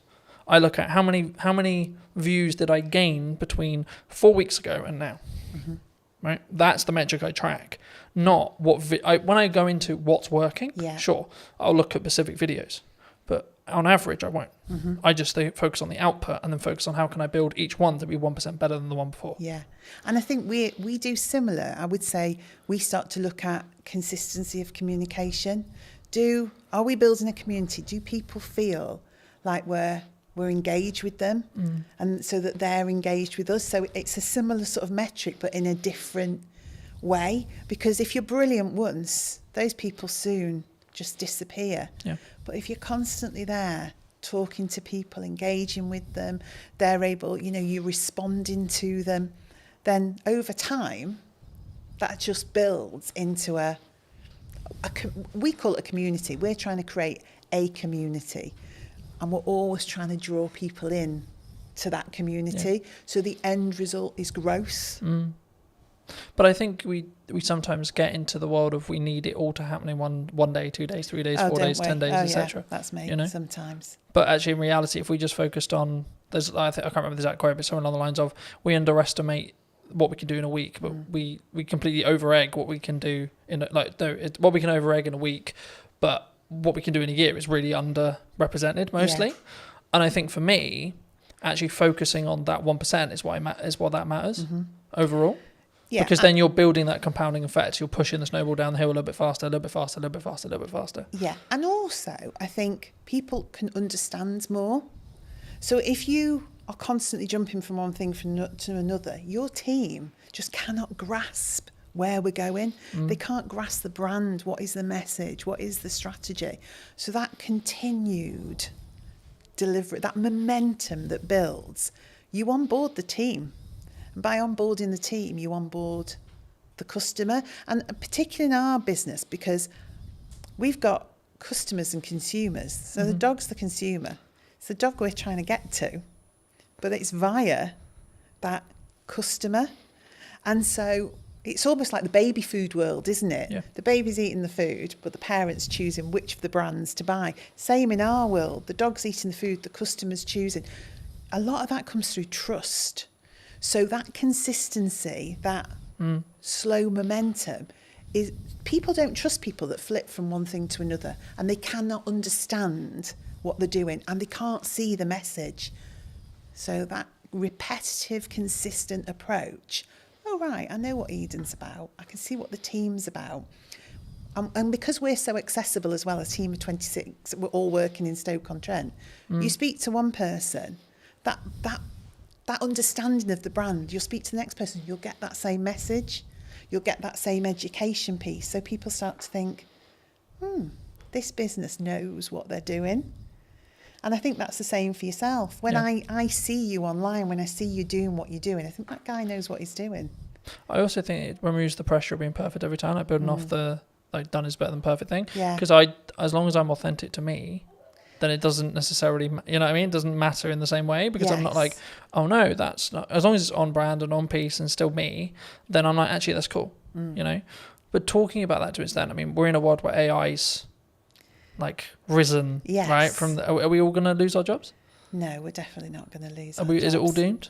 I think AI is the assistant and we're the leaders of that. And so you can use AI fundamentally to change your business. You can use it for insights, you can use it for planning, you can use it for content support, but ultimately it's the assistant to the business. It's not the business creative, it's not the founder. You know, the people are the heart of your business, but you can deliver fabulously elevated results if you work out how to use it in the right way. So no, it's not scary. And I did something funny at work the other day to show the team not to be fearful. It was just something really small. I took a picture we'd taken and I said to AI, you know, give this picture some movement. And it did this crazy thing. I mean, we're pirouetting around the stage on this picture. I think one of us had claws for hands or something ludicrous. But then I gave it real instruction, my voice and the heart of the brand, and explained what I wanted. What it created was amazing. But it needed that voice, that human voice, that human interaction, that brand understanding. So we shouldn't be afraid. I've used the analogy recently of you need to sharpen the knife before you use it. Very good, You know, in the same way with AI, you need to teach it what you want it to do and not just write me a social media prompt, enter, right? It's about actually understanding it as a tool and not just seeing it as a fix-all, right? It's the company assistant. It's like your PA. It's part of the business. It's part of your business. It's a tool of the business. But it hasn't become the business. And I would hope some of the more routine tasks that it will support people then to be able to drive more creativity and innovation because they've got the capacity and the space to do that. You know what business is like. Sometimes it's incredibly busy, just getting tasks done, just executing things. And then you end up working in the business all the time doing. And you don't step away and think, right, okay, let me listen to the customers. Let me look at what's happening in the marketplace. Let me analyse some of the insights. And when you stop and do that, and I hope AI gives us that, so we can stand back and go, do you know what? this is what we need to do. Because I've had time to think about it because AI is my assistant. Something that I found really interesting, and I'll be curious on your thoughts as I'm bringing it up here. I mean, I'm rapidly approaching the end of Mel Robbins' the 5-second rule. Okay. I don't know if you know it, but it came out a handful of years ago, and the crux of one of the things I read on the way here was procrastination is actually a reaction to stress management. It's nothing to do with like not getting the work done. It's how we cognitively distract ourselves and have that stress break. And it kind of links to the AI thing, because I think the performance, you could say that, especially when you're in C-suite or you're, a chief marketing officer or a chief exec officer or a chief strategic officer, etc., we can be so do. How do you personally balance it, but also allow yourself to have that time to, I guess, think up the more creative ideas, or like have that more synergized approach in respect to actually, no, I'm going to step back now and say, let's look at the problems I may be facing and how I can like strategically fix them, but not with the pressure on having to fix the answer today. And sometimes I'm really bad at it. So if I'm overly excited about stuff, then I'm just do, just as you describe, really. There'll be days that fly by and I'm not quite sure what that day was about. I think there's a point in business though where you have to do that, right? Probably, yeah. Well, you do it because it's necessary, in the moment. But then what I also find, I like to be planned and organised. We were talking about this. I like my notebook. I like to think ahead because I like to show up in the right way. Yeah. I am myself. I'm always the same, but I do give thought to how do I need to show up tomorrow? What are the things that I need to achieve? Am I planned and organised around that? And when I am, that gives me those periods of time to step away with people.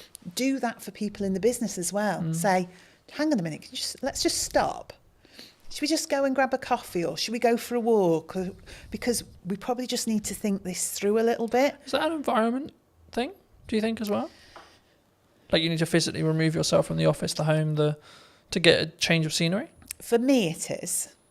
And I probably use that with other people. Now, whether that's everyone's reality, I don't know. But I am one of those, when I got home and walked the dogs at the end of the day, that's where things would come together. So all the strands from the day that all seemed very sort of disparate and all over the place would come together, and I'd think, right, that's what we need to do. But we talked about this in work the other day, actually, creating space, going for walks, having hours of the day where people put down their keyboards, they put down and we do something different. And whether you want to call that a team exercise or just chilling out and having a coffee, but forcing people in a way to have space. Because your natural reaction is you're being paid to do a job. You see yourself as, I must be productive. I need to be able to demonstrate the things that I've done. But that's not the case. What you need to be able to demonstrate is an understanding of what the most important and priority things that we should be doing. Not that you've done 100 things, that you picked the 10 most important things and did those. And do those well. And do them well, yeah. But don't do, like we said before, don't do them so well you don't actually deliver on anything. But, do them well. I think you need to personally ask yourself, I mean, I'm looking at it as I say, like, I can focus on 3 main things, right? And that's what I'm really leaning into across 3 months, 3 things. Yes. Right? And it's like, right, the podcast, client delivery, and the event. Yeah. That's it. You've got nothing else. You can't add anything else. And it's not that I don't have other ideas. I do. Yes. But it's actually, if I'm going to get what I want from this and I'm going to make those 1% improvements, I have to focus on those 3 things. So how do you, because to me it's capturing the ideas, isn't it? And that, I think, is the strategically important bit. I think you can, and I believe part of my role is to help people focus on the key things, because I think you are in control of your role and your business, and we've got 26 people there. One of my jobs is to help them prioritise what we need to be looking at and when. But capturing the creativity, not allowing ideas to disappear because we're busy, always making space to go back to things, to reconsider them. And even if in 6 months' time it still isn't right, to reconsider them again. Because what do they say? There isn't any bad ideas. No, it's just about timing. Yeah. And, I mean, the simple answer of like, how do I do it? I have a set of like what I call my command notes or like top end notes. Whenever I have an idea, I put it down. Don't care how I'm going to use it, don't know where I'm going to use it, etc. I'm like, I don't have the time to focus on how to build that out yet, but I don't want to lose it. Yeah. The other way, building off the AI side, is utilize chats in ChatGPT, for example, especially if you have a conversation in that chat, it will be able to, as in physical conversation, as in your typing, or actual conversation, you'll be able to then refer back to it. So if you say, hey, ChatGPT, for the next 3 months, I can't really focus on this thing, but actually it's a really good idea, I'm going to come back to you in the future. Can you kind of make a highlight list or make a reel or etc., or make a summary of like my thought process now?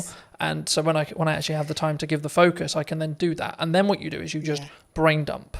And I love that, because I am a notebook. You see my notebook there? I am a notebook girl. If you ask anybody in the office, I mean, I have strategically coloured notebooks.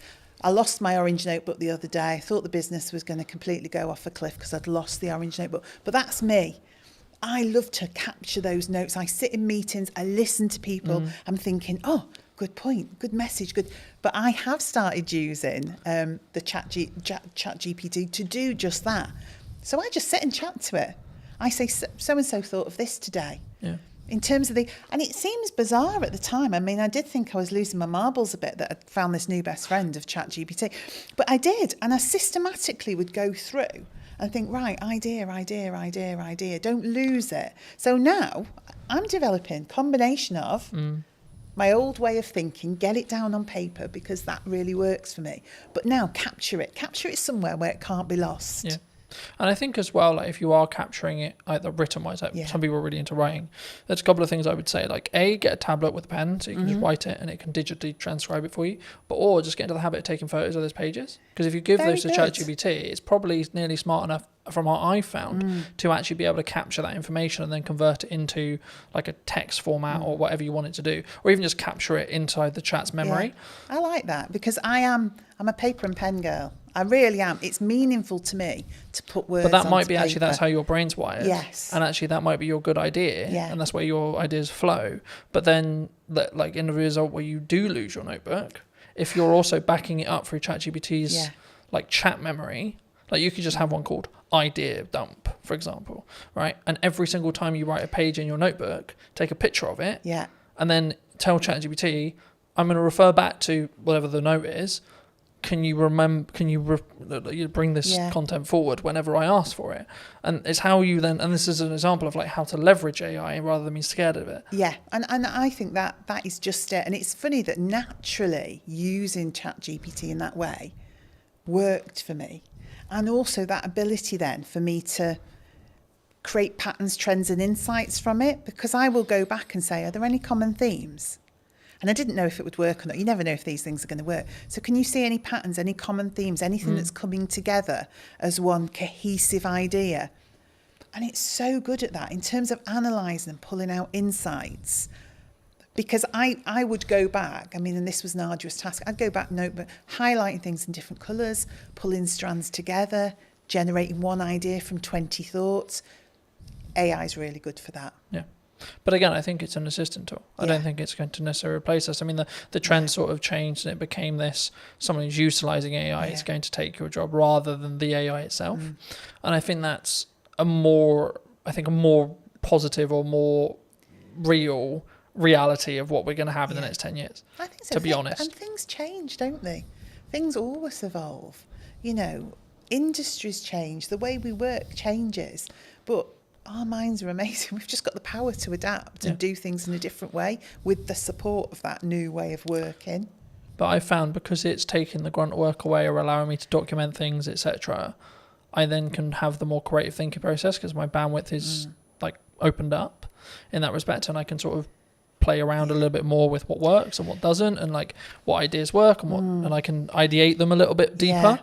I think one thing that came to mind then, and this is why I think being the strategy officer is important, is probably one thing we need to think about. One thing I think about is everyone in the office is using ChatGPT or something similar, but I have to keep our voice as the Eden voice and the Eden brand. So that's what then becomes important in terms of us and the team. Because again, we could all go off with our voice thrown into ChatGPT. What it gives you back then starts to become... But I think it's a mirror, right? Yeah. And I think when we blame it, oh, it's a bit robotic, oh, it's a bit this, oh, the words aren't. It's like, well, you put it, you did the prompt, you did the... Yes. But I think, I mean, as a more generalised question, I guess, do you think that we don't look at ourselves in accountability-wise as an not even necessarily AI, but as an overarching kind of like as a person when we see something maybe goes wrong, like more generally? Like, what, that people as a whole we don't take accountability themselves? Or do you think that's rarer? It's easier to go, it's your fault. Yeah, we don't always want to take accountability. If you're asking if we do, I think you know when you're accountable for something. Yep. That doesn't mean you don't try and deflect that accountability. But normally, if you work it through with somebody, you can get to a place where you understand what role you had in that. And again, that's something I have to do, because I think part of my role is clarity. And I think clarity is caring for people. So getting people to a place where they do understand their accountability and they do understand... There's also needs to be a proven place of safety, right? Well, yeah, definitely. But that's how it should be, isn't it? It should be a place where... Because it isn't like, hands up, I made a mistake, oh shit, my job's gone now. No. It's actually, no, hold on, we're all going to make mistakes, and that's okay. How do we learn from it? It's we've made a mistake. You know, we have done... We've put tons of effort. We're relaunching it again, but we did a try before you buy campaign, and we got quite a few little bits wrong in that. So that campaign did not deliver as it should have done. Now we've learnt from that and we're relaunching it, but at the time nobody wanted to hands up so I just said, we've made a mistake. This team here, we're the project team. We didn't do it well enough. We weren't aligned. We weren't working together in a way that we were picking some of these things up. So you may have had that ultimate last part responsibility to deliver on that or to create that but actually fundamentally it was a project. Yeah. So we all bear the responsibility. But let's go back and say, what was your part? What was your part? What was your part? So next time we do it, we've got clarity. Yeah. Clarity is a form of kindness. If you don't give people clarity, what you're saying is, I want you to keep making mistakes. So ultimately, at some point in the future, this is going to blow up and you're going to be in a whole heap of trouble. Where it's much better to say, oh, that's not quite right. What can we do about that? Yeah. Or I just want to have a chat with you because I've just noticed. That's much better. A way of having accountability than waiting for something to crash and then saying, you did that. Yeah. Do you look at it as, in your role, because obviously you work with a larger team, so I'd be really curious, do you look at it and go like, do you come at it from a perspective of like, are you okay? Like when you work with someone one-to-one, like if they are making mistakes, because it's like you good? Like what's going on? If it's out of character. Yeah, I don't necessarily say I always would do the you good, because different people respond in different ways. But I like to be in touch with the team. I like to have sat with people before we get to that point, so I know a bit about them.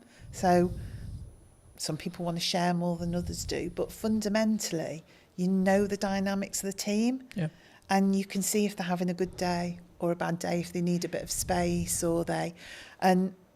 but a business, and also SME, I have to say, one of the things I noticed about being in a small business, it is a lot more personal and emotional to me, because I know all those people. I know their dreams, their passion for their role, but equally, that's really positive as well, because just as you described, there are days when I can say, hang on, that's not like you. Or do we want to just take 5 minutes? Or actually, is there anything we can do today? You know, is there anything because I feel differently about a small business. I definitely feel it. There's a lot more heart in a small business because that connection is so close. I'm so close to the team. I'm very close to the product. I'm much, much directly closer to the customers. Yeah. So those decisions you're making, those things you're doing are much more personal. So I would say it's made me more thoughtful. I use my own voice more. I use my own judgment more, and I deal with things in in different ways at different times, rather than a blanket approach because I just need to get things done. Yeah. Do you think that do you need to, I guess, lead with empathy as a leader in some scenarios? Definitely. I mean, I would say for me, what has always been important to me in the roles I've had, outside of the things you need for life, like your money and all the rest of it, Absolutely. is building a strong team and a strong set of people and individuals. So, yeah, you've got to have empathy for that. You've got to have some kindness for that. You've also got to you want to drive people. So motivationally, you do want to stretch and challenge people. So it's equal hands of empathy, kindness and support, but drive and challenge and creating a buzz in people where they can see a future and they can start to really push themselves forward. So I think it's in equal measure, really. Yeah. I think sometimes we don't necessarily look at the empathised way of looking at it. I mean, I think we'll wrap up soon, but do you think people are purely just, you're here to do a job? Like, could that be the approach? Like, it can be very, like, I'll use the term like maybe domineering or led or like very pushy in that respect. Like, you're here to do a job, get the job done. It definitely could be, couldn't it? And I think we all have to admit there are times where you just want somebody to get something done. 100%. And actually, is it more of an ebb and flow?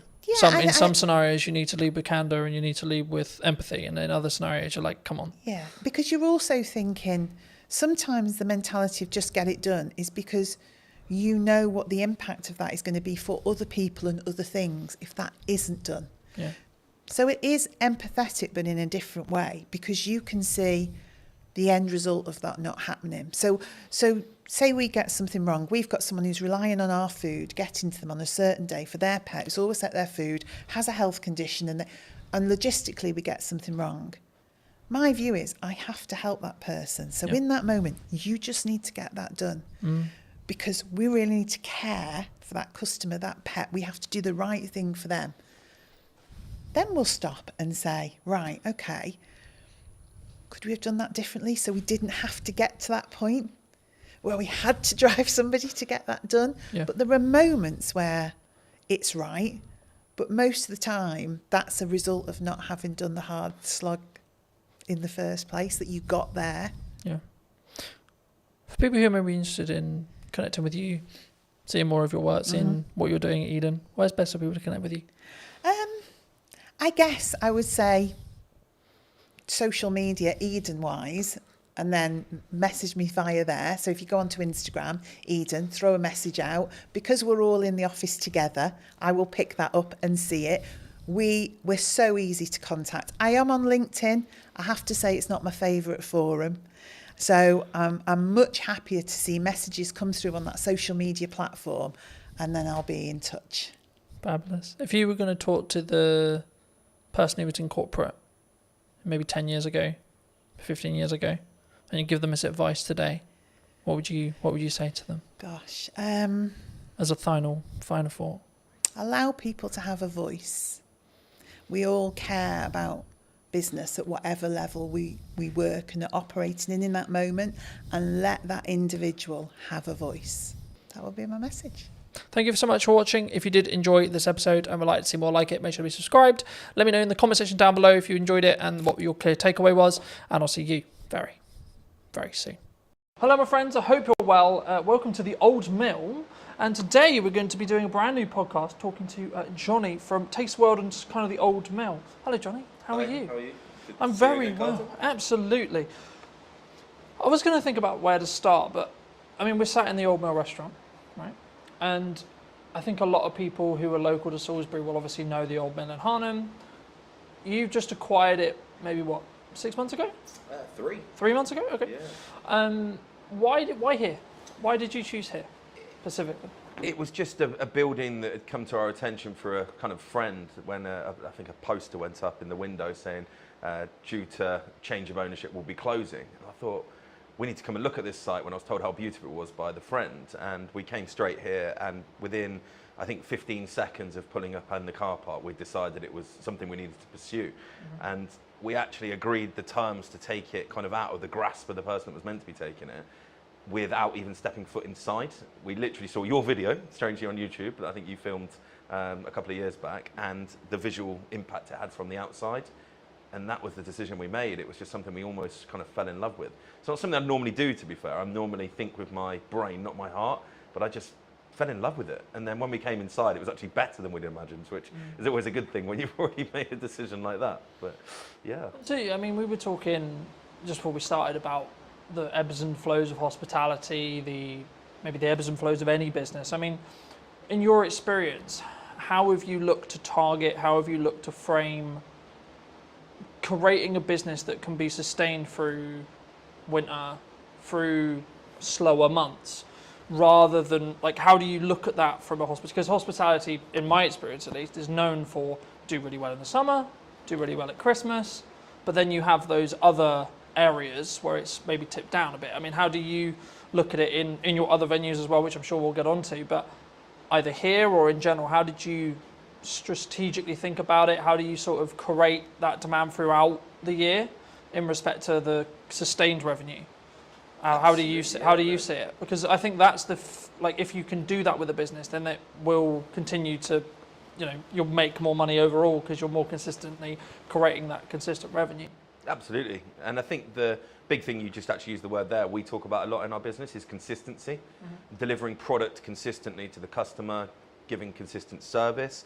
That helps to kind of get people to come to you more regularly, which obviously helps stem that kind of peaks and troughs you're talking about. Now, obviously with a site like this, I would say we have the best beer garden, cocktail garden, cider garden, whatever you want to describe it as, sat 100 feet from us currently. It is a beautiful spot down by the river, and we get a lot of passing trades from people walking from Harnham obviously into Salisbury. We also get a lot of trade come from Salisbury up just to come to our beer garden. Now, that is something that we aren't going to be able to change necessarily, but what we can do is pivot on that garden and not just make it into a garden. So come September, we are completely covering it over, and it's going to become an event space for probably the next 6 months after that. So all the way through till April.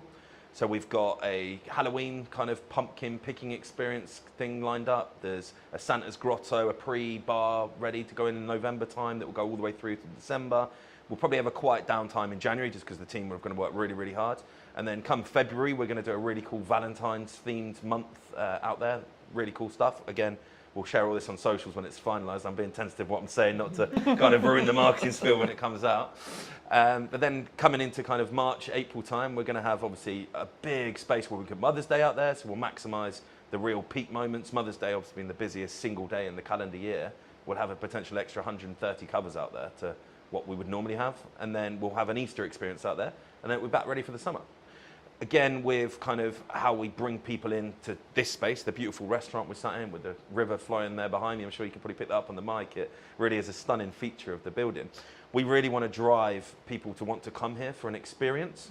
So that will come through kind of the level of food that we're trying to aim for, using sustainable local produce. And the big USP is the fact that we are either already or can be 100% gluten-free. So that's something we're really going to be targeting over the next sort of 3 to 6 months, is doing packages wrapped around the bedrooms and dinner experience for those with celiac disease or those avoiding gluten. Now, the figures on that at the minute in the UK is around 6 million. So it's about 10% of the population are either actively avoiding or for medical reasons cannot consume gluten. Now, these people have birthdays every single day of the year, right? So 365 days a year, I've got a potential celiac that I can target with some marketing, go, come and stay at the Old Mill, have an amazing stay in our beautiful bedrooms, and by the way, we can do dinner for you as well, which is celiac safe. So that's something that we really will be pushing hard. As soon as we get the main kind of summer bulk out of the way, wasn't the best time to take a pub like this, kind of going into the busy period already, should we say. So we're very mindful of not trying to overload ourselves. So layers to a cake, layers to an onion, however you want to look at it, we kind of stack on top. When we get one thing right, we'll do the next, and the next, and the next thing. So we're hoping if I sat here this time next year, I'd be able to say to you everything I've just said, we've done it, and it's great. So, do you think there's, I mean, you mentioned like that being one of your unique selling propositions, but do you think that's one of the reasons why maybe your locations will be successful in comparison to someone else's who maybe isn't thinking that forward ahead, isn't doing those outdoor events, turning in their beer garden into things? Because I think people sometimes they look, because you've got to spend quite a bit of money to do the beer garden stuff, right? It can't be cheap to convert the beer garden semi-consistently and then convert it back, and then I imagine if it works, you'll do it the following year and you'll flip and you'll continue to rotate it. I mean, is that just the nature of the business, would you say? Yeah, I think the age-old sayings, innovate or evaporate, speculate to accumulate. I'm very much on the leading edge of wanting to use tech, for instance. We're using more tech in our business, and we look forward, not backwards. We don't look at why things are bad, we look at how we can be better, and that's something across the whole group. Our senior team, that's all I'm talking about. I'm not cutting wages, I'm increasing sales. I'm not saying how do we get rid of people because times are hard. I'm saying how do we bring more people in for different reasons. What we're also really good at, and if anyone on here is listening is a hospitality owner or manager, we are very good at getting brand deals. So all the cool stuff I've just spoke about, we'll be approaching brands. And so the pre-bar, for instance, will be selling a shed load of Bailey's hot chocolates, I'm sure. So I'll approach Bailey's and say, look, I want some support. They will give you money to support their brands with the right streams and for the right events, similar to your festivals. When you see the big festival bars and stuff like that going on, that's got brand support behind it. And it's having those conversations that really help us, and we're very good at that, to be fair. We've got great relationships with all of our suppliers, both local, national and international, to kind of help with that. Not just the financial costs, but they've got years and years and years of expertise doing similar events, so why would you not lean upon them to kind of help?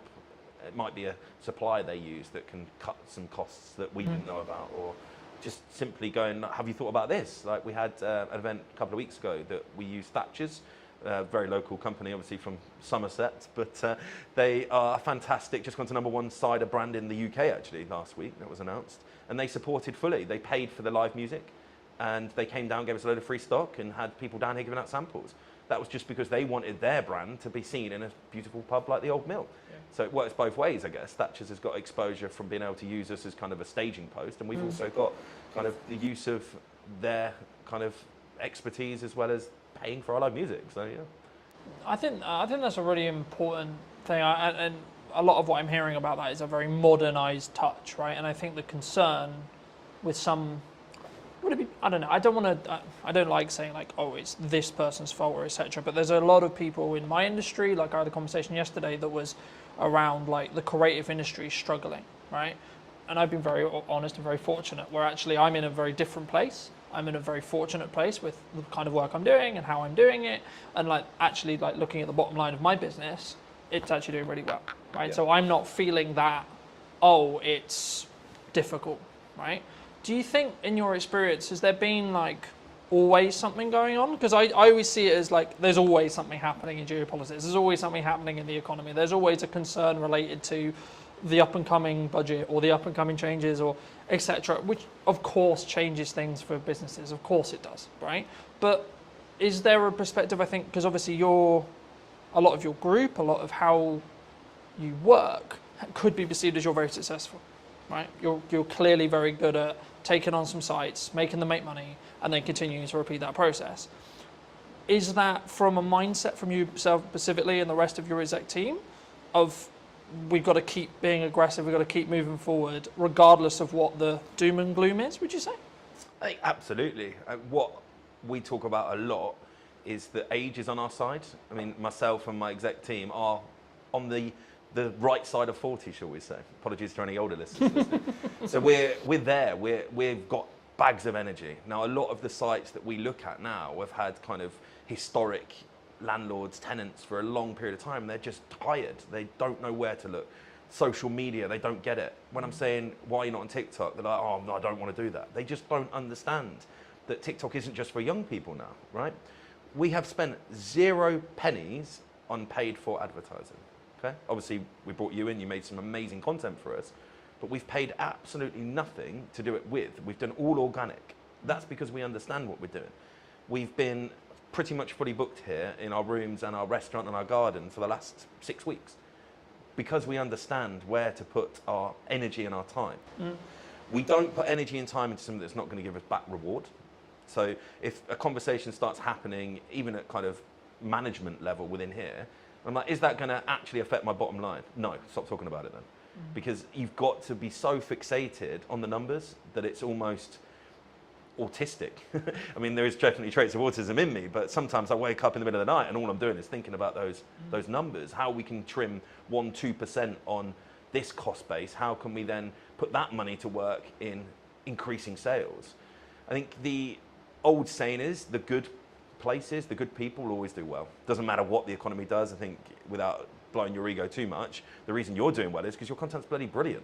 There is plenty of people out there doing similar stuff to you that are probably complaining, moaning it's not great. And you look at the quality of their work and it's just not there. They haven't got the adaptability, for instance, without throwing anyone under the bus. We dealt with another content creator doing very similar to yourself. And they were just so slow to react to us. Whereas yourself, Colton, this is what we need to do. Can you be a bit more flexible? Yep, cool, perfect. We can do this, we can do that. And you said yes more than you said no. And that's very much what we talk about in our business. If we can, we will. And I think the customers react to that, right? Yeah. We're not perfect, never perfect. It's not a real word, right? Perfection, I think you can pursue it, but you'll never get there. I think, well, just building off that, I mean, I've always followed the motto of done is better than perfect, because your concept of perfection will always change, right? Yeah. Because if you're growing personally and as a business, your definition of that word will then change by proxy. So you actually you should never hit perfection, so to speak. And that's why I think execution is better to focus on. And that's, I think, why we synergize so well, because I do focus on execution, but also I focus on strong ROI. I'm so glad you mentioned TikTok, because so many people think it's what it was when it was Musical.ly, right? Which was dances. Dancing for kids. You know, kids are social. But I think it's more around the attracting of attention to then make the byproduct be sales, right? Instead of we're going to just look at the pure ROI when it comes to sales of we do this, then we pay it on ads, and then we get a higher return. Because when you do paid ads, you can track that cost a lot because you can see the metrics behind it. When you do organic, it's slightly harder. I mean, how do you look at either TikTok or your content strategy? Because one of the first things we talked about was actually like you're really strong at marketing, right? So I was like, okay, absolutely fabulous. How can I then add value on top of that? Because I wasn't then going to have you need to post on social media. I wasn't going to, because it was like you had it. I didn't need to have that conversation. With some clients I need to because they're new to social and we need to get them up to speed. But with you, it was like, okay, cool, what do you want? What do you want us to do? Yeah. I mean, is it just TikTok? Is it just Instagram? Is it socials? Like, how do you tackle marketing from your perspective? I mean, we approach each venue with different purpose. So we've got a competitive gaming venue, for instance. So targeted 21 to 35-year-olds that want to go out and play interactive darts, shuffleboards, that kind of thing. Now, our marketing strategy there, very different to here. We actually use Snapchat still, believe it or not, because we get good, positive interaction on that. We use a lot of TikTok, we use a lot of Instagram, we use a lot of Facebook. Don't do any paid for stuff there, really. It's a lot of get influencers in, come and play some darts, film it, put it on your Instagram for us. That gets us great results. It really, really does. Somewhere like here, where our target base audience is 35 and upwards, we're actually using Nextdoor app. We're using Google. We're using TripAdvisor, because these are all social media platforms. They don't get spoke about, but that's what they are. So we'll have a really strong focus for, say, a month where we work really, really hard to get lots of reviews focused on TripAdvisor. Not by any other means other than giving great service and just going, guys, really appreciate it. Just leave us a good review. Or a review, sorry. You never tell them what review to leave, of course. An honest review. And yeah, that works really, really well. So then people searching for places to go in Salisbury, we're up there, right? Yeah. The biggest thing we do, I think, is getting the team on board. So we're not a single person marketing company. I am head of marketing, if you want to call myself that, as well as obviously CEO. That's where I like to spend most of my time because it's where you see the excitement. But I think here we've got 6 social media admins. So they're tasked, right, today's your day. This is the plan. Execute it, because as good as your stuff is, your captured pictures are only going to be live on the day you did it, right? The best stuff we see is what I call the instantaneous, the random stuff. We had a dog swimming in the river yesterday. Unless I ring you up and go, can you come and snap a picture of the dog that's now swimming in the river? You're never going to get a picture of that. Yeah. We post that online and we get such good interaction. We're not into just posting food. You'll probably see that from our marketing. People get bored of that. I don't want to follow someone that's just showing me a great fish and chips. It'll be the best fish and chips in the world. Once I've seen it 5 times, I'm cool, it's fish and chips. There's only so many ways you can angle it or change the lighting or the backdrop on it, right? So we'll post customers. We've got Doris is coming to celebrate her 70th birthday. Happy birthday to her. That kind of stuff can only come when your team is kind of in with the vision. So we'll do regular monthly catch-ups with all our social media admins. We'll do then probably every 3 months an in-person one.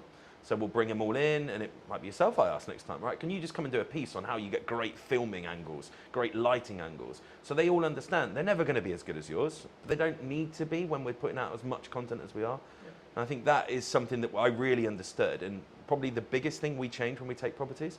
I mean, yes, this is beautiful. Yes, we've spent money on it. Yes, we've elevated it. But circumstantially, this building was beautiful before we took it, right? Why are we now busier than it ever has been? I think because our marketing's better. I think before, when we looked at it, their last post was 2 months previous on their Facebook, on their Instagram. I think we took it in February, end of February. The post that was last on Facebook was advertising Christmas carols. It shows you the difference on where we're at. If you go on our Instagram, our Facebook, our TikTok, our websites are kept up to date to the day, you'll know exactly what we're trying to be, who we are, and then hopefully, when you come in, our social media, our marketing reflects what you then see inside. So I don't want to become a fake presence. There's quite a few restaurants I can think of that look amazing on socials, and you get there, you're like, wow, you've just taken a picture of the corner of your restaurant that does look nice, and the rest of it's not real. So we'll do a lot of kind of walkthroughs. I think the other day I just live filmed, walk straight through the front door, down the alleyway, through the garden, no editing, no filtering, just here you go, guys. This is what you can come to if you want to. And that, I think, gives an honesty. Yeah. I think that's the best word to give it. You're not trying to sell anything. This is what we are. Do you want to come? If you do, great. We'll see you at the other side of the door. But if you don't, cool. It's also not for you. And we're very, very good at that, actually, to be fair. Identifying who our customers aren't, because not every customer's for us. If someone walked in here and they wanted to have a £10 meal on a Friday night, we're not for you. There's plenty of places offering a fantastic meal for £10 in the Salisbury area.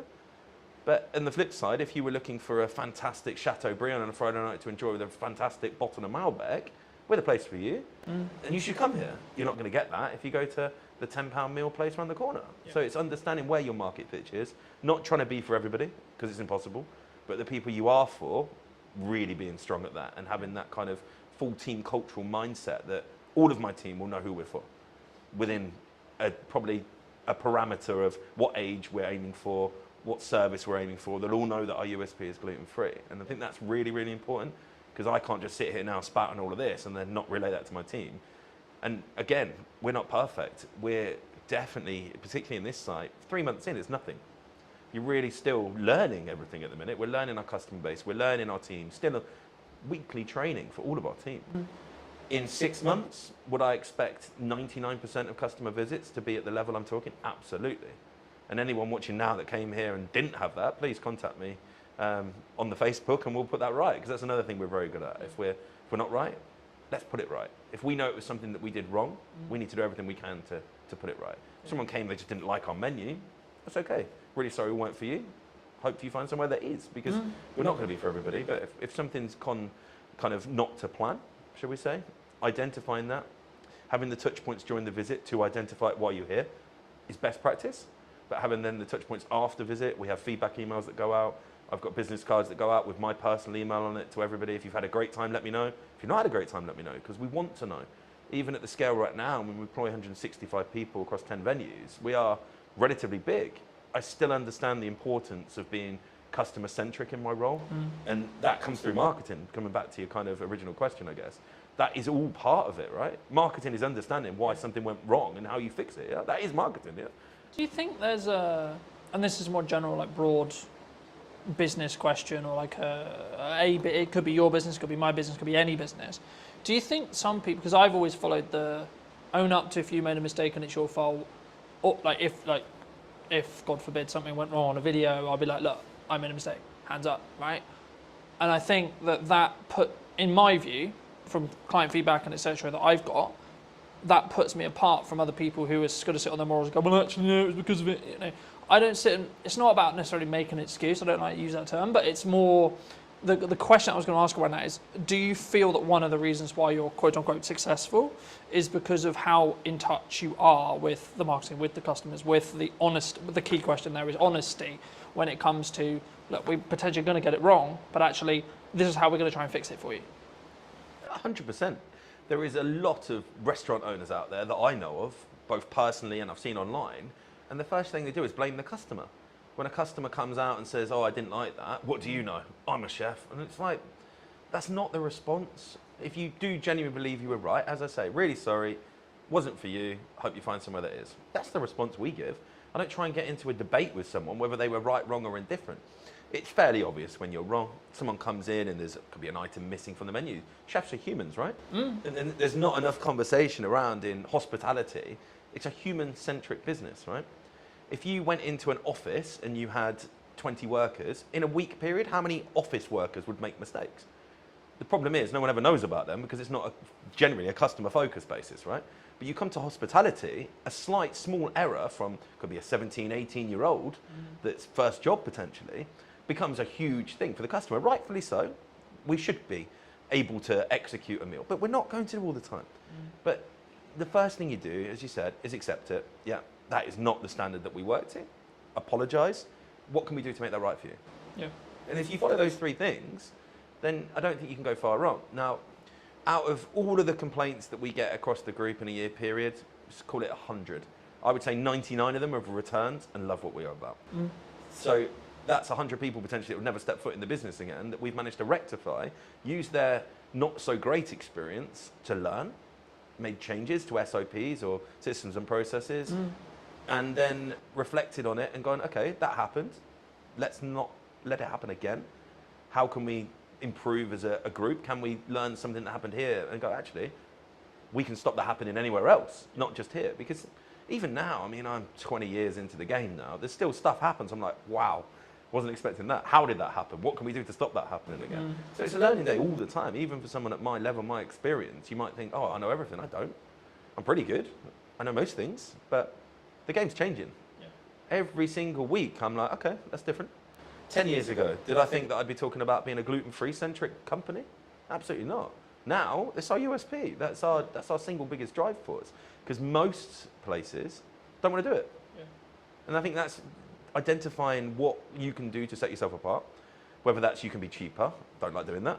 I think that's the easy way up, being cheaper. Being better, what quantifies better. But if you're totally unique and you're the only place in the market doing something, then you're always going to have a market for that. And riches and niches is another saying I like to use, right? We're in a niche that's not even that small. It's quite large, 6 million people. But it is a niche in this area because in Salisbury, we're one of the only places. Probably the only places. Can be 100%. I think that's really unique. I think it sort of, to an extent, it leans back into what do you want to do incredibly well at, right? And I think I've always tried to pride myself on, I may not be the oldest videographer in respect to being in the game or the biggest marketing company or etc., but I will give as much effort and as much energy as I can to create the best content that is tied around what you, whoever it may be, the client, is looking to achieve from that video, that set of videos, etc., whatever we're doing. But from your perspective, why, maybe not necessarily just me, but why do you look to invest in video as a whole or marketing as a whole? Because you said earlier in the interview, your team does a lot of marketing, right? So I guess the question from potentially the audience is then, okay, well, why do you then spend money to get a professional in to create those, what I'll call showpieces? So it's long form. Stuff that's going to be around for a long time, I will always invest to make it professional. I think it makes you stand out from the crowd. So our long form content will live on YouTube. Our long form content will be housed on our website. Our long form content will be posted to the top of our grid, pinned to our grid, technical term there, on our Instagram. So some lands on our Old Mill Salisbury Instagram. Right at the top there will be a pinned post of, oh, okay, that's what that's about, really professional. And I just think it adds to that level of experience the customer sees. Oh, okay, that's a serious place. And I think that's why we do it across our group. From probably the second or third month we'll get it in. Once we know we're right, we'll get a videographer, a photographer in, and we'll get everything kind of framed up, and then we add it onto our websites, and we've got then a bank portfolio of stuff, like the stuff you've done, we'll cut that down. We'll do 10-second clips every now and again. It just kind of helps remind people that we are, okay, these guys are serious. They might be posting a dog swimming in the lake, but actually, cool. Look how nice that restaurant is. Look how cool that video shot of the garden and the pizzas is. So I think it's so important. You can't have a website with a photo taken on an iPhone. It just doesn't look right. If you landed on a website and you had a choice of, particularly for our hotel rooms, I guess, a choice of hotels, and the first one you landed on had a phone taken photo, and then the next one you was like really nice professional photos, where are you going to book? if everything else is the same, you just feel more qualified to Yeah. take that booking, I guess. I think it's I think what we talked about there was a perception thing, right? A lot of when people maybe start out in business or they want a hero video for their website, or especially if they're service based, they maybe want to give their best foot forward, right? And I think that's the perception. And of course it has to be backed up with the sales, it has to be backed up with everything else. But I think we also, sort of what we touched on earlier about the volume of marketing. I mean, we're in a world where AI is a thing and etc. I was going to ask you a little bit about that as well. But I mean, what role do you think volume in regards to output from a marketing point of view actually has? Because a lot of people say to me, oh, you output like too much, right? Now, I can tell you categorically, sat here today, I've won 3 or 4 jobs in the last 4 months related to the fact that I am actually one of the only people who posts for 3 to 4 times a day, 7 days a week. You know, so I know it works because I can show the ROI behind it, because I've won jobs solely off the back of the client telling me you won the job because you're always on my, you always see you know, in that respect. But just to reiterate the question, what role do you think volume has on marketing as a whole in your industry or in general? It's ever present. As long as That's it's what we go good, for. it should be online. So we don't wait for perfection, we wait for good. So if you take a photo and you go, yep, that's good, so 6, 7 out of 10 quality, it can go online. Now, that, I think people get stuck in, oh, not many people liked it. Now, likes don't pay your bills, okay? And I think that needs to be spoke about so much in our industry particularly, because I hear it all the time. Oh, if I post once a week, I get 100 likes. And if I post 10 times a week, we get 10 on each, so it's the same likes, and I only have to do I'm like, but you're not looking at who's seen it. You're not looking at what that then does. Now, I think we can tell how good our marketing is because we're busy, right? I look at my diary and I go, we're full, right? That tells me that we're doing something. We sold out our garden for a cider and sausage festival by posting 7 times on social media. I didn't do anything else. There was not a single poster printed outside the front of this pub, right? I didn't do a banner, I didn't do any flyers, I didn't go to the newspaper, I didn't do anything. So social media is working because there's people coming through the door. I don't get fixated on how many people like my posts or how many followers I've got, because I could have 1,000 followers. If all 1,000 of those come to my pub, I've got good marketing. I could have 20,000 and only 500 of them come to my pub. Yeah. Have I got better marketing just because I've got 20,000 followers? You've got to understand what your marketing's for. Who do you want to see it? Are they going to do something useful with it? Building that community online through volume. Yeah. So I look at some of the best creators that you look at, right? You follow them because they're putting out volume content. If you only had one video from a creator to watch every week, you wouldn't subscribe to them. You wouldn't follow them. And consistency as well. If you follow someone and then all of a sudden for a week they haven't posted, you kind of forget about them, right? You switch off. If you're always ever present, now we get people unfollow us. That's fine. I don't worry about that. It's like sending out an email marketing, right? Without kind of jumping around too much. We do a lot of email marketing. I had one of the managers go, well, 300 people unsubscribed last week. It's like, yeah, out of 15,000. So that means that 14,700 are still reading my email, right? Am I bothered that 300 no longer want to interact? Or no, if it was 5,000, we might go, actually, was that email a bit missed? But it could have just landed at the wrong day. Could have been, it might have been they'd had 3 other restaurants email on the same day and they just had a mass free. You can't fixate on numbers when it comes to the social media aspect directly. You need to understand, are you busy? If you're doing an event on a Tuesday, Wednesday night, do people come to it? Because if they do, and that's your only marketing, and your marketing's working, right? Yeah. Obviously, when you start paying for it, we don't tend to do paid stuff if we don't need to. I'm not a fan for giving Meta and Zuckerberg money if I don't need to. Why am I going to start paying for marketing? But I'm also aware that you can't just dwell on that. So there will be a point where I know, and I'm like, okay, we need to start doing some paid ads now. For here, it'll probably be August. August, I'll probably start hammering home some paid ads, ready to start picking up the September. My events we've spoke about, they'll start coming online. But right now, our organic marketing, showing people, look, garden's sunny today, there's people out here, come and join us, is working really, really well. I mean, I don't know my exact numbers on here, I probably should have known them before here, but I reckon we put 30 pieces out on our socials last week, roughly. So 3-4 a day, plus 60 or 70 on the stories. Then have been 5 or 6 TikToks. We actually did one at the weekend that worked really well, the Jet 2 meme one, where it comes up with the Jet 2, book your holiday now. There's a couple of the staff in the cellar lying on top of the beer barrels where it's obviously 14 degrees, having a cocktail. And it just flew. Like, we got hundreds of thousands of views on that. And that's something that took, I think, 30 seconds, maybe a minute for them to film. And it's not advertising anything, but people are going to see that and go, oh, they've got a sense of humour. They're real people, right? We do a lot behind the scenes stuff. particularly with our kind of restaurants, we want to show prep. We want to put that out. If we've just had a beautiful piece of fish delivered, why would we not show someone what that looked like when it arrived, what we did to it, and now what it looks like when you get to eat it? Because I think it gives that authenticity. Now, if you weren't doing volume, you couldn't do that. Because it looked really weird if I hadn't posted for 2 weeks and all of a sudden I got a tuna But bit it's skinned. fish. Like, what Yeah. the hell? But people expect it from us because we're there all the time. They're, oh yeah, old Mel posted, cool. What's that? Oh, they're prepping a fish. Yeah. It kind of it makes sense. Like, it's not sporadic. It's not random. I think it doesn't take people by surprise because that's not a good thing, right? No one wants to be surprised on social media. I think so many people, they don't. Well, I would say if I was going to go down the nuts and bolts of it, they don't optimize for the lurkers, right? Because the lurkers, the people who don't actually interact, the people who actually don't comment, the people who don't, etc. Like, oh, I got no likes on that. Oh, I got 2 likes on that, etc. But like, how many views did it get? How many impressions did it get? Yeah. Actually, and then, as I say, like, what then is the knock-on effect to actually seeing your business, right? And you're seeing people come through the door talking about that post, talking about, oh, etc. It's about being human, especially in a world with like where AI is a thing, right? That people is concerned about. I mean, maybe it doesn't affect your industry as much, but do you feel that, like, are you AI using it? Like, firstly, are you using it if you're open to share, and then secondly, like, is it something which you were scared of, or was it actually, hold on, this is actually a supercharger for us?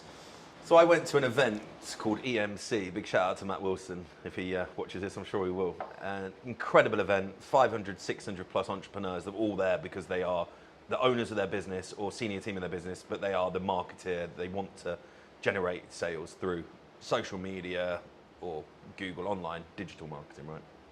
And this was 2022, and there was a spiel on AI.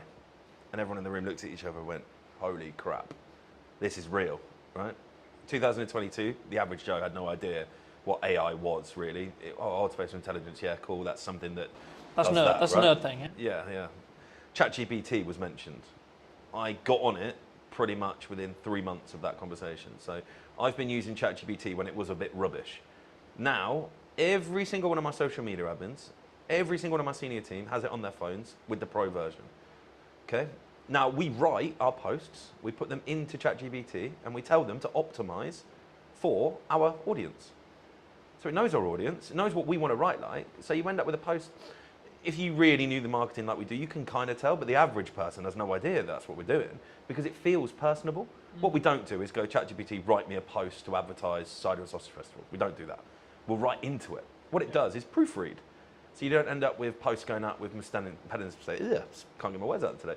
Spelling mistakes. You don't get posts going out that aren't in the right context for the right platform. What we also do is we'll get it to do one for Instagram, one for Facebook. Very different. I don't think people understand that. The wording that goes on Instagram has very different impact to what goes on Facebook. On Instagram, you need big chunky headlines because many people don't read the blurbs on Instagram. It's, okay, what's that picture? What does that mean? Whereas Facebook, people get drawn in and they want longer form reading content. So you have to give more wordy stuff to it, less big headlines, because Facebook looks a bit spammy when you put big chunky headlines. That's something we get ChatGPT to do for us, right? Yeah. Costs, it's about £9 a month. It's not a lot of money when it does what it does for you. And it saves so much time. Now, AI in our industry at the minute where it's gone the wrong way, I think, is AI food. Now, there is lots of restaurants, chefs that I know of, that they're posting amazing looking dishes and they're AI. Literally AI generated. And that's the scary part. I think we're going to get to a point where you turn up to a restaurant and you're going to think, oh wow, look at all this food. And it's nothing like what they're preparing because it's all generated by AI. Now that is scary for me because it's that good. But surely that would be a disconnect from the authenticity side of it. It will, right? but it will drag if people I see in. someone on social and I see this dish, and then when I sit here, maybe actually literally here, I'm like, hold on, that doesn't match. Yeah. You know, like is that because would that be the, or do you think it's going to get so good that actually people, by the time they've sat down, they're like, shit, I'm kind of in now. Already, I know it's getting that good. Now, visually, you can't tell, but if you save it and throw it back through ChatGPT and say, is this AI? It will say yes. Yeah. So you know it's AI, but it doesn't look like it's AI. It's that good. It looks like a really good dish of food. There's one particular chef, and I think his last 70 posts, 50 of them have been AI. But it's like really deceiving almost. I mean, video AI, let's not get started on that. I think that's very scary. I'm sure at some point I'm going to be able to CGI Channing Tatum walking through my front door, taking his top off, having a cocktail at the bar, and people will think he's actually at my bar, right? I think that's the scary part. Where the authenticity is going to lie with that, you're almost going to be able to, if you got really good at it, simulate a fake restaurant where celebrities hang out and none of them have ever been there. And you know what celebrities do when you put their name to restaurants? It's interesting how it's going to play out. I'm sure some of the big boys have already started doing similar things. I mean, there's a lot of talk in the marketing space about like what AI influencers was kind of what you were hinting at potentially. You know, these are completely artificially generated people that are developing an audience, right? And I think it's about, to an extent, from my view at least, yeah, you can run a business that way, but then you're not trying to be an authentic person behind the business, right? Yeah. I utilize AI to help with editing, to help with scripting, to help with posts, etc., in a similar way to you, but I'm still the one sat here talking to you today. Yeah. So it allows me to do the other things that actually I have to tangibly do. Yeah. Right? Regardless of how big the business is, you're still going to work with me. You know, I'm still going to be the one who has the conversation related to what we're doing with marketing, potentially what you're looking to achieve, how you're looking to achieve it, etc. But you saved 2 hours last night. But I saved two. Exactly. Write out, well, without jumping off marketing, job descriptions. Yeah. You can go onto ChatGPT now and say, can you write me out a job description for my new assistant manager that I've just employed? Please use all relevant sources online to give me a relevant job description. It will then send it to me. All you have to do is then read it through, make sure that you are happy with it, and then you've got a job description. Yeah. 5 years ago, it had taken me 3 hours to write out an assistant manager's job description. We're doing it now in 10 minutes. Yeah. Like, that's the big thing, I think. We're probably slightly more protected as well. Sorry to jump in again, but in hospitality, if you are really good at hospitality, you're never going to replace that with AI. There will be a point in some fast casual food dining settings, a robot will serve you. It won't be long. It's already happening. We went to Japan for my honeymoon last year, and a robot served us. Really odd. I didn't see the human the whole time I was there. Took my order, brought my food, cleared my table. Literally came over and said, have you finished, sir? I said, yes. Said, please put your plate on me. So you put the plate and it goes off. Really odd. That is not too far away. But no hospitality. Hospitality for me is escape from AI, escape from technology, escape from digitalness. If we go out for a meal, myself and my wife both have very high profile jobs, working very hard, we want to get away from our phones, get away from our laptops, and go and connect, go and have a human, have a conversation, see someone, do something different, not be served by a robot. So it's certainly not something that everybody's going to do, but you're going to end up with this real kind of interesting space where those that are in the mid sector to low sector will get gobbled up by the big boys because they'll just put robots on play, right? Our biggest cost in this industry is wage, by a long way. 5-6% more than what we spend on food and drink is spent on a wage on a weekly basis. Yeah. So if I could have loads of robots running around and I felt it wouldn't affect my business, then of course I'm going to do that. I spend 10 grand on a robot. It never phones in sick. Never tells me he's got a hangover. Never tells me he can't come to work today because his child's had to come off school, right? That's going to have a big benefit for some of the big boys. But then that's going to leave a really interesting space for people like ourselves that will never go down that route to be the personal touch to the industry. And really have that as kind of a hyper differentiation to the main kind of norm is actually, I don't want to be served by a robot today. Let's go to the old mill. We're going to have a human service. I think that's only 5 years away. I know it sounds pretty crazy concept. Human carries on. I think 5 years away, your big chain fast food places, maybe not the full service, but I imagine the food will be brought out. I imagine the tables will be cleared by them. It will be kind of a little system running around with little lines on the floor, and all the tables will be symmetrically placed in square grids, and there'll just be robots running up and down, and you'll probably have a few humans to oversee and maybe say thank you when you leave. And that's scary. But I don't think it's the same environment though, as you were mentioning. I think it's it's horses for courses, you know. It's one is efficiency for efficiency's sake, and it's kind of the cheap and maybe the middle potentially it blends in when it becomes really efficient. Right, but if you're still the experience, the entertainment, a lot more reasons than just necessarily the dining. Of course, the dining, but also then the extra stuff that we've already discussed in this episode alone. Then you're still going to be there. You know, you're still going to be the reason why someone comes through the door for that because they want to hear how X member of staff has got on, because when they were last in, they talked about the fact they were actually studying on the side to do whatever it ends up being, that those micro stories, those people connection stories. And I think AI is an accelerator if you choose how to use it, but it shouldn't be replacing you. I think you should use it in the same way you would sharpen a knife before you use it to cut, right? Yeah. In the same way you should train AI to do the jobs that would be grunt, would be, I can edit this podcast in a third of the time now because of AI. I press one button, it does most of the transitions for me. I need to check it, just double check it, I need to do that nuance, but the bulk of it can be done with one click. And I think that's the opportunity, right? A lot of people in my industry are pushing back against it, go, I'm not going to do that. But why? That's the question I'd ask them. Why? What are you scared of? Because if you're not doing it, you're going to be left behind. And I think we've touched on the fact that we're kind of going to separate ourselves in the higher space where personal touch is going to be so important, but we can also charge the price that allows us to afford keeping the team on. Where the restaurants are going to struggle is where they step back from, I don't want to use robots, but then everybody else that starts using them will be able to then reduce their price point or not have to put their prices up. You're going to have people stuck in the same sector as the robots, doing the same food with the same ambience, the same everything else, but they can't get the price up to the level because they look expensive comparative to the, sounds crazy saying it, the robot restaurants, right? I think that's something that I would be very worried about if we didn't think ahead. Like we were talking about this 5 years ago. I actually had the very conversation with our kind of POS software provider. I wanted it to be as intuitive as possible because I don't want my team to have to be taken away from serving customers. But also I think it gives you that focus, right? Like if you know you've got those processes that are being optimized by AI for your socials, etc., that you can then focus on, okay, all right, we're talking to Johnny today. I can focus on what I need to do for the prep. I can use ChatGPT to help me with the prep, but then I can just solely focus on this. So it gets the technology out of the way in some ways. So my job specifically, it gets the technology out of the way. In the same way with you, there'll be elements with your team where technology can help when it comes to taking orders, etc., etc., etc. I can see a world where a human still serves you, but they're wearing a microphone that can capture the order request, and then it can go to the kitchen instantly, right? Rather than, and then maybe I'm being pedantic, right? But it saves that 20-second walk, and then the person can focus on actually, how are you? That customer service element, and not worried about what would you like, sir? Yeah. And they can focus on the recommendation of the wine. They can so on, because they're not thinking, oh my god, I've got to remember this thing from the start of the conversation, back to when I go to the kitchen to tell the team what to actually create. And it removes human errors. Yeah.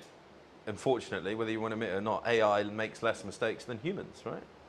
And again, without jumping around, there's a reason why they're looking at AI doctors, right? Because they're going to have information on the medical science in the world, and every doctor that's ever made a thesis on anything is going to be available like that to AI. The best doctor in the world can't do that. And I think that's you've got to embrace it. Can't be scared of it because you'll just get left behind because it's happening. Yeah. I mean, I don't want to go too deep, but when the www boom came in the early 90s, everyone, no, it'll never happen, it'll never happen, it'll never happen. That was a slow process because everyone had to go out and buy computers, you had to have internet, you had to have all of that, right? The only thing stopping AI going probably 10 times further than it is today is the human mind saying no. The technology's there. We've all got iPhones, Samsungs, Pixars, whatever you've got in your pocket, right? You can do it. It's just the embrace, right? Yeah. And the more we use it, the more it learns, the more it adapts, the quicker it's going to go. And the improvement in ChatGPT in the last 12 months is scary, right? Yeah. And I think, especially in the leading kind of industries, you're going to see a big shift to AI being the only thing they do. And then that will feed down and down and down, right? And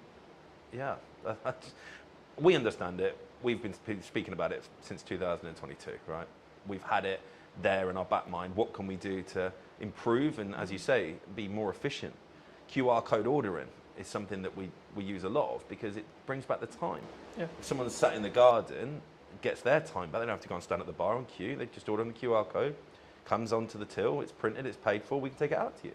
Yeah. That saves so much time, right? But also in then you're actually creating a better customer experience, which determines they're more likely to come back, which determines they're more likely to enjoy their time. Yeah, so of course, when it works, right?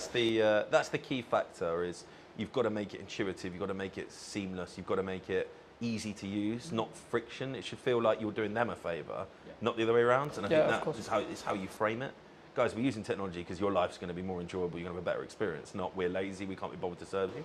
Because it's not that. Like, it's just, I think using it to your advantage. I mean, you're editing software for your videos, I think it's the prime point there, right?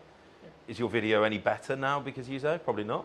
You can probably do it the same, right? But you've done it in a third of the time. So now you can do 3 times the work, right? Yeah. You can edit 3 videos in the same period. Yeah, exactly. You know, I'm not in a position where it's a choice of I can do this or this. I can now do this, this, and this because each section takes less time. Yeah. The product is identical, pretty much, because I'm still going to go through it. I'm still going to tweak that nuance, etc. It's not that I'm not editing it. It's just the grunt work of okay, camera 1, camera 2, camera 3, camera 4, camera 1, all the way through, is done in 20 seconds. You know, that used to take me 2 hours. So I'm cutting 2 hours to 20 seconds. Yeah. So it allows me to then focus on, okay, actually, technically you're talking, but my reaction was really good there. Okay, so let's swap back to me, even though you're still talking, right? So I can then focus on that nuance because also I'm not, in my head, I'm also not creatively kind of fatiguing because I've been looking, oh my God, I've been looking at this interview 2 hours, Hours of video, right? yeah. And I think it's also like you can focus on the other elements and then also you can just increase your volume because it's an efficiency thing as well. But let's cover everything I wanted to cover. I mean, is there anything specifically you wanted to talk about or shout out, etc.? No, I don't think so. I think it's been a really great chat, to be fair. I think those that are in business will know that it is hard at the minute. But I don't know a single person that's talking like we've spoke today that's complaining. Because that's the kind of the key, I think. If you're complaining, you're not thinking, you're not changing, right? You're complaining. Stop bloody complaining and just look what you can change in your own business, in your own life to be better, because it's not going to change in the macro, right? Complaining is not going to stop the Labour changing any of the crazy wage bills they want to put on us. It's probably going to happen again in April, right? We all know that. But we're already factoring that in. We're like, okay, what can we do different in 12 months? What can we do different in 6 months, 3 months, 2 months? Not, oh, it's happened. What am I going to do now? Because it's just too late then, right? You get to the point where something's already gone wrong. It's what can you do, right? It's, You know, I think it's also about focusing on what you can control outside of like the government's going to change what the government's going to change. Yeah, cool, it affects you, but you can't control what they're going to change necessarily. Like really, yeah, you can write to your MP, yeah, you can try and lobby, etc. But like tangibly day to day, all you can do is focus on your output, focus on your marketing, and focus on your costs and your sales. Right, they're the 4 sectors of business that you should focus on, and you should continue to focus on those. Right? Yeah. How can you provide more value to your customers or your clients? How can you increase the likelihood that you're going to get more clients or customers?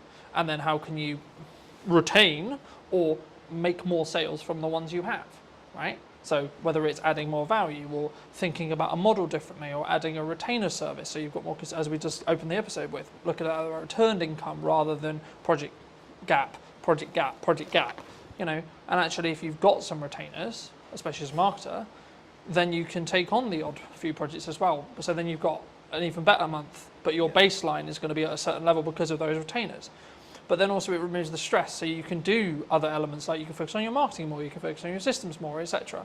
I mean, what would you say to people as a final passing bit of advice, maybe who are, or yourself 10 years ago, what advice would you give to that person if they were going into business today? as a business owner, I think it's very easy. Put all the systems and processes and people in place so that you don't have to work in your business. Because if you're in your business and you're doing all of the stuff, there could be AI that gets it to do all of the stuff you don't want to do, but you need to be having conversations that bring sales in. You need to be having conversations that are getting new customers.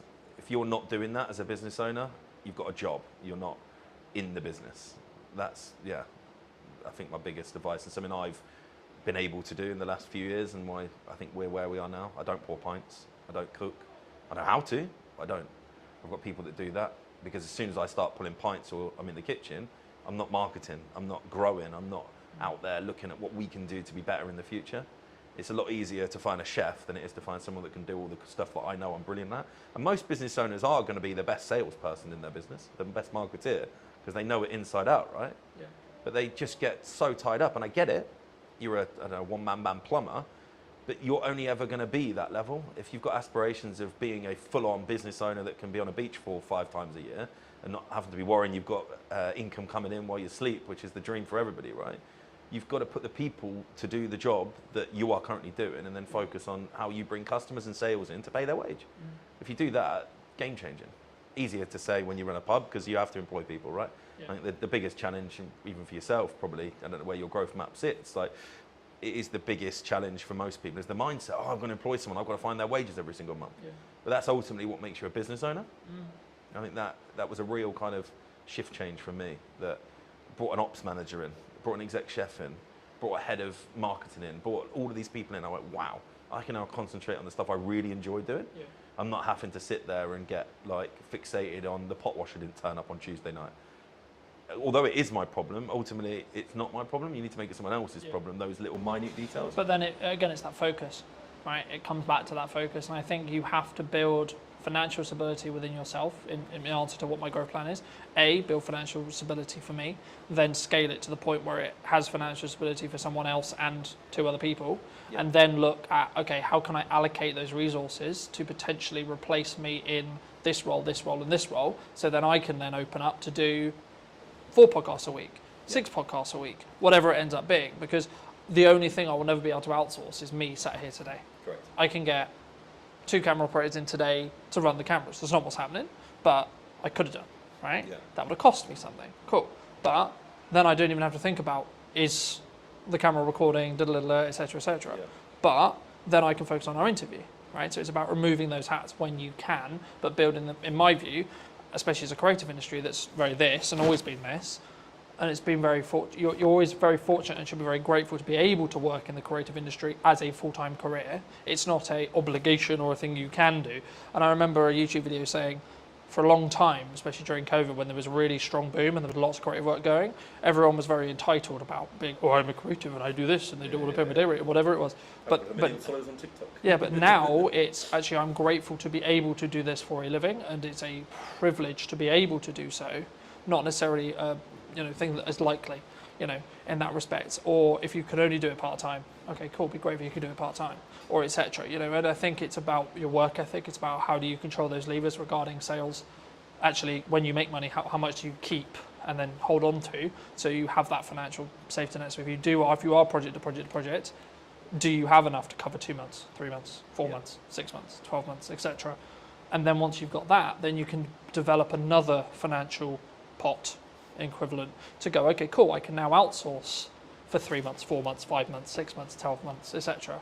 And then you can then say, okay, well, how's best to spend that money to get strong ROI, strong marketing, and what's your timeline on that?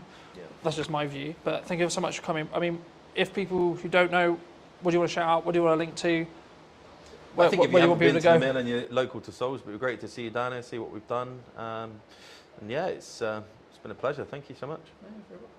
And if you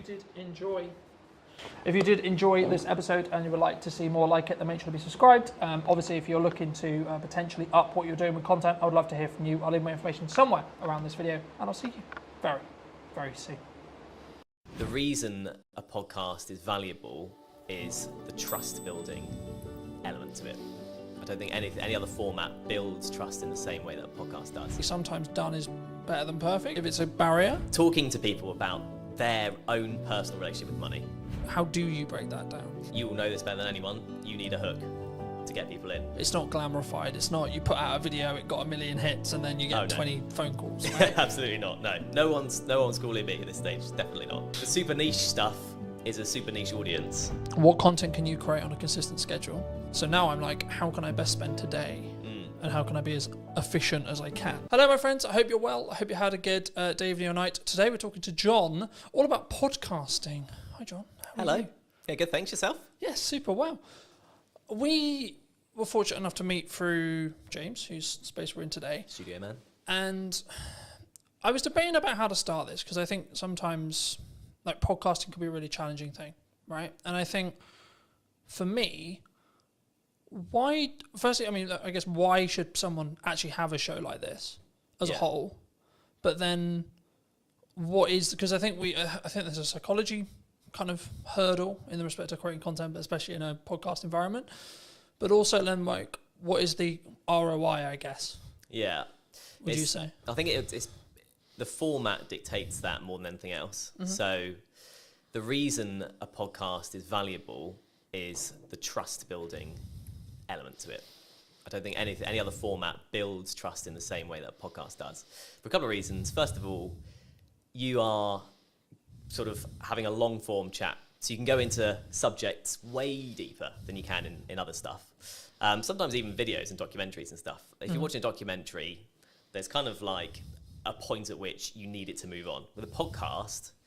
you could sort of effectively ask questions forever. And if it's good content, it keeps going. Do you think it's the first or easiest step into content creation, would you say? I think audio only, yes. Simply because of the barrier that is video in terms of skills and everything. And you've got to think about camera setups and everything like that. Whereas if you do audio only, so easy to get a mic, so easy to talk to someone online, virtual on a video call. That's so accessible that actually, it's quite an easy first step into it, I'd say. Do you think you're limiting yourself though? Because I don't know whether I question audio only, unless obviously you're on the platform, but when you're looking at maybe social posts like LinkedIn or Instagram or Facebook, is there is there an audience, would you say, for audio only still? Yeah, definitely. Because I think the thing in terms of marketing, like you say, and promoting the show, without video nowadays, it's hard to get it out there, definitely. But a lot of people, myself included, view the podcasting format as something you listen to while you're doing other stuff, while you're hoovering, while you're driving, that kind of thing. Yeah. So I think it's definitely still there, and I don't think that's going away. Would you say then it's more of a step by step? So someone could start audio and then where's step 2? I think so. Yeah, I think so because, for depending on who you are, if you're a business, it's a bit different. If you're an individual, you kind of learn the time required to sort of get to each step. So once you start on the audio step and you're like, actually, it's taking me too much time, it's not worth it for whatever reason, it's not for you. If you then introduce video purely for clips, so you film the whole thing but only use clips, then you can see what time the promo takes, and then when you go to a full video, you can see how long that takes. So I think that's why you'd do it potentially in that step if you're coming at it from a completely new perspective, if that makes sense. And then, I guess you then can grow to the Diary of a CEO style, full form trailer-esque piece, right? And I think sometimes we get so, and this is true for any marketing, not necessarily a podcast, but it could also be true of a podcast. I think we get so hemmed in I need it to be Diary of a CEO quality instantly, right? Yeah. And I think that we struggle with the idea of I'm going to take one step, make a 1% improvement, next step, 1% improvement, one step, so on, right? And I think for me, especially with what I've done with marketing, it's always been so this is the results I've got previously from this output. Okay, but what happens if I double the output, right? And it's constantly that testing period. I mean, in your experience with podcasting, how would you recommend people, or how would you look at working with a client, because I know that's some of the work you do, to actually help them actually work out, should they have a podcast, but then secondly, what are the nuts and bolts of their podcast in regards to topics and theme and etc. and or does that matter now? Yeah, so I think in terms of the sort of nuts and bolts, you kind of have to have the reason why you're doing it first, then you go into the nuts and bolts. So like I said at the start, the reason why is the building trust element. I think you need, if that's what you want to achieve, and you have, say you're selling a particular service or a product that can be gone into in depth, then it's worth doing from the start. Then the nuts and bolts from there all depends on how you want to package that, I guess, to be unique or to kind of be the same, because everyone is kind of getting used to this kind of format. So there's options on the table for sure. I think there's obviously that psychology thing that we've talked about a little bit as well, but I think for me, I didn't overthink it. I was like, I enjoy talking about business, I enjoy talking about content creation, I enjoy talking about marketing. And I've evolved it, and it sort of changed, and depending on the guests will kind of tailor the conversation slightly. But I also don't overthink the conversation, because I trust in myself as an interviewer to ask, I guess, poignant questions, or what naturally comes to my mind. And I think sometimes when we look at content, it's not in this box, right? I watched a video this morning talking about the fact that one of the reasons why they're not, the person in question wasn't on YouTube, was because he was constantly concerned about, he sells video production, so it has to look good, has to sound good, and I followed the logic of yes, sure, but actually sometimes done is better than perfect if it's a barrier. Do you like, how do you, when you look at either, and I'm sure we'll get onto the podcast you're launching, but like when you work with clients or when you're maybe looking at your own podcast, like, how do you balance that line of, okay, it's done, but actually there's these things that that could be better? Do you hold a podcast back? Would you reshoot a podcast? Like, where's your line? Yeah, I think you'd want to know that before even starting, frankly. Mm-hmm. If you want it to be polished, and the client's a big company, for example, you want it to be polished, you start from there. That's kind of, the level is set effectively. And going on from there, in terms of, if it looks scrappy, there's kind of growing evidence that a scrappier look still appeals on the right platform. I was reading recently about TikTok and how people, or watchers or users of TikTok, prefer the raw content, the raw sort of footage and stuff. So someone literally picking up their phone and talking, there's no kind of green screen, no one's putting any effects or whatever. Mm-hmm. If the content looks like that on TikTok, it sells on TikTok. Yeah. Whereas on YouTube, like you were saying, people kind of expect a bit more of a polished thing. But I think authenticity is quite a big thing these days when it comes to content. And like you were saying with your questions and it's just coming off the dome and stuff, that's in some ways kind of seen as a more better or nicer to watch compared with a completely polished, you've gone through 20 questions with a fine-tooth comb and you're only asking 10 because they're like the best ones only. It doesn't, like, conversations don't work like that, and that's ultimately what podcasts are.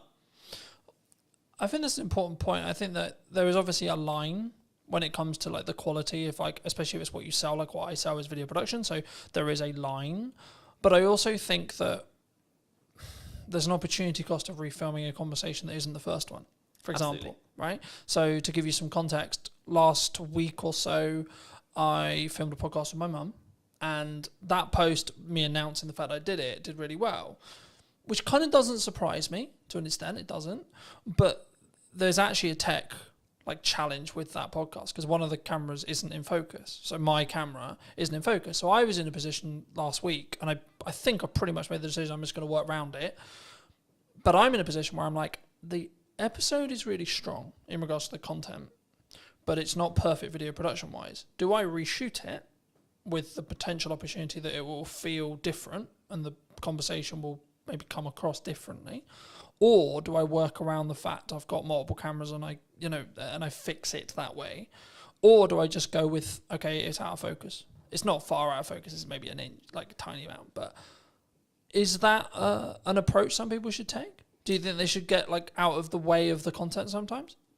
Because I could really sit here and lose my shit over the fact that one angle's out of focus, but it is what it is. Yeah. I think the content is what matters most. I think if you try to reshoot it, it's never getting anywhere near the same, especially if it was a good episode. Yeah. And it's your mum, right? So it's personal to you, and it's like an emotional element to it. Yeah. And I know what you mean. You're coming at it kind of from an editor's perspective, and it's just going to annoy you forever.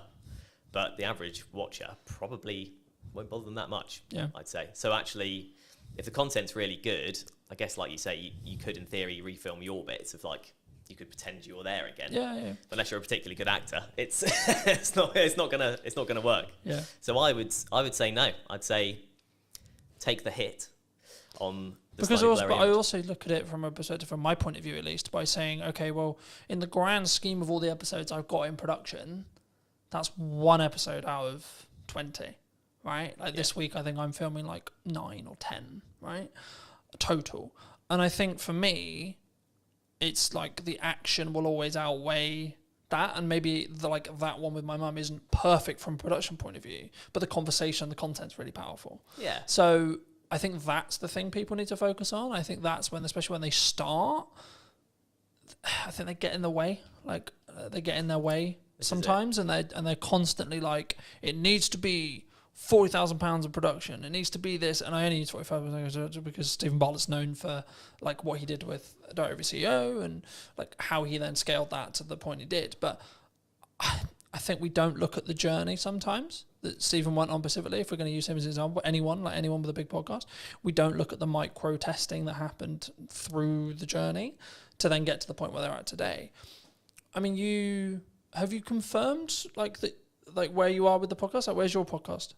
So yeah, yet to officially launch, but all the stuff's going on in the background basically at this point. I've got first bunch of guests booked, got the studio booked, and in terms of the background work, in terms of questions and what I'm thinking of asking and how I want it to look, that's all sort of down in my head. Yeah. So I've got to start it now. I've got the dates booked in, so it's just a case of starting when it starts. Happy days. That's super exciting. I mean, for people who may be interested, I mean, how did you come up with the idea? What is the idea? Like, what are you going to be talking about? Like, where's that? And I think it's really important to also highlight, and something I try to do is like collaborate with other people rather than, because some maybe will be watching this and go, but Colton, that could be like technically you're a competitor in some ways, right? Yeah. But I'm like, no, actually, because I think we can both work together to actually create a better show as a whole, right? And lean into each other's skills where it makes sense. But I mean, just to reiterate the question, I mean, where, what, and how is your podcast going to be about?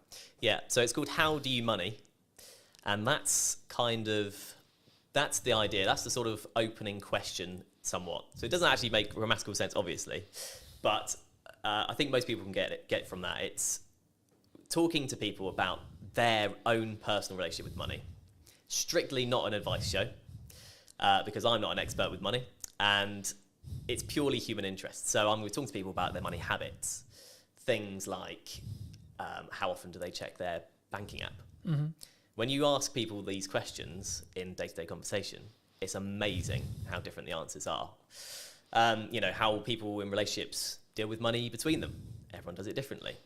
And so like the crux is that twofold. First of all, in the UK, we're just not taught what to do with money in school, college, university, whatever. Do you think we should?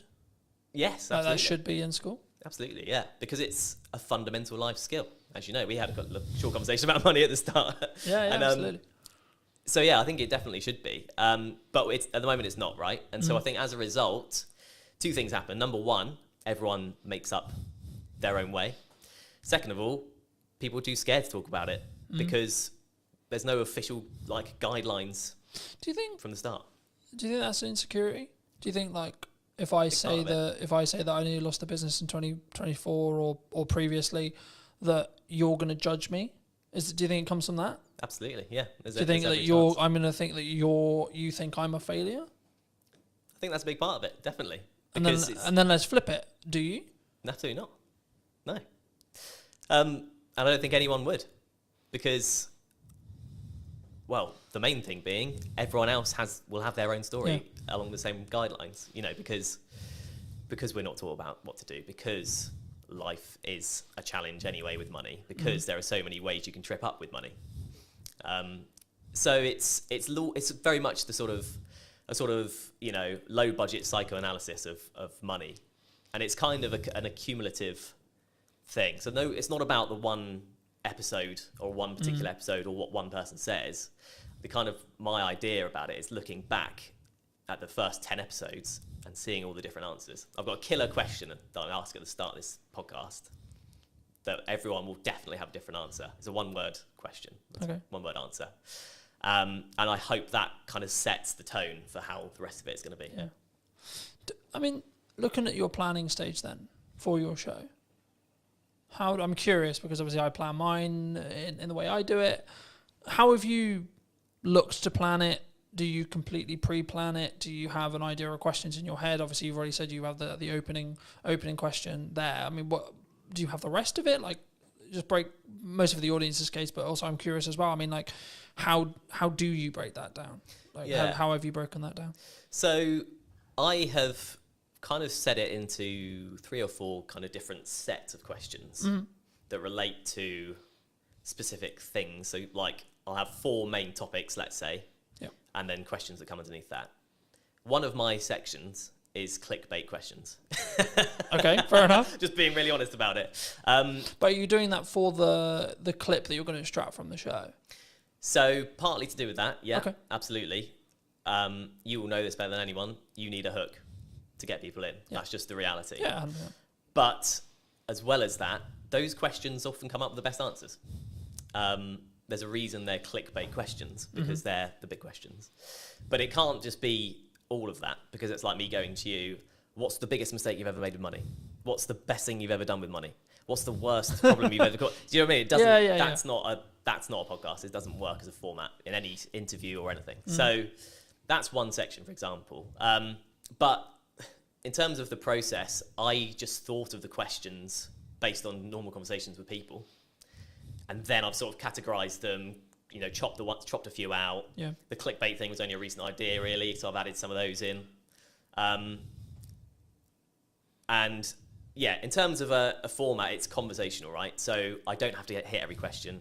If I ask the second question and that lasts a good chunk of the podcast, so be it. It's quite loose because I want the content to be real. I think that's important, right? Because I think sometimes, and we were talking a little bit while I was setting up about why people don't post or why people don't like show up or why they don't talk about their money, or you know, there's loads of the kind of from a psychology point of view or like a coming across point of view, it's the same. And I think that for me, I've been very fortunate that I've always sort of taught publicly or built in public, and it was interesting because about a month or two ago, I think, I personally saw, I don't know when the trend started, but the trend of building in public really started taking momentum. I mean, have you, because I know we in our one-to-one, we talked about the fact that you were 6 months-ish like into freelance. I mean, how was your journey from like, okay, I'm going to do this thing, I'm going to go freelance? I mean, was it forced on you? Was it 50%? Okay. Yeah. I took voluntary redundancy basically from my previous job. But to be honest, I'd come to a point where I felt like I wasn't going anywhere in that job, if that makes sense.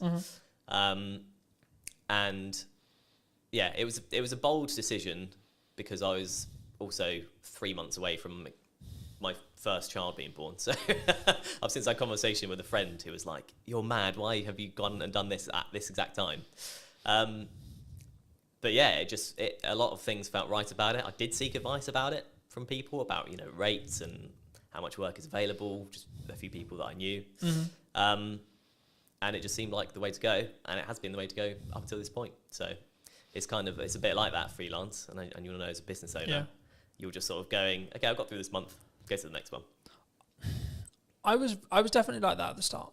Right, I've been very fortunate. I've talked quite openly about the fact that 2024 was quite rough, but I blame myself on why it was quite rough. Yeah, because I wasn't showing up as it's in the correct marketing to actually get the output I wanted, but also in volume, I don't think. Yeah. I think if now I look in hindsight about what I was doing and like what went wrong, quote unquote, and I could sit in the respect of maybe a victimized mentality of saying, well, the economy was hard and there was this issue and then etc. But like as we were discussing before, I think you're an example of this at 6 months in, but I'm maybe an example of this year. You have to have a strong business model. Something that I've tweaked in the business model now is a more recurring revenue model. So we'll work with people on a monthly returning like payment plan. Nice. Or like, and it's not like that's not the only thing I do, but I still do project work. But like for me, it was always a matter of, from looking at a business point of view, of how do I squish those troughs, right? And also squish those peaks in proxy to an extent. But it's basically having a flat line. I know categorically I'm going to have X amount coming in, and then how do I design a business that allows me to do that? But then also, what marketing does that business need to then show to other clients that I know I'm talking about?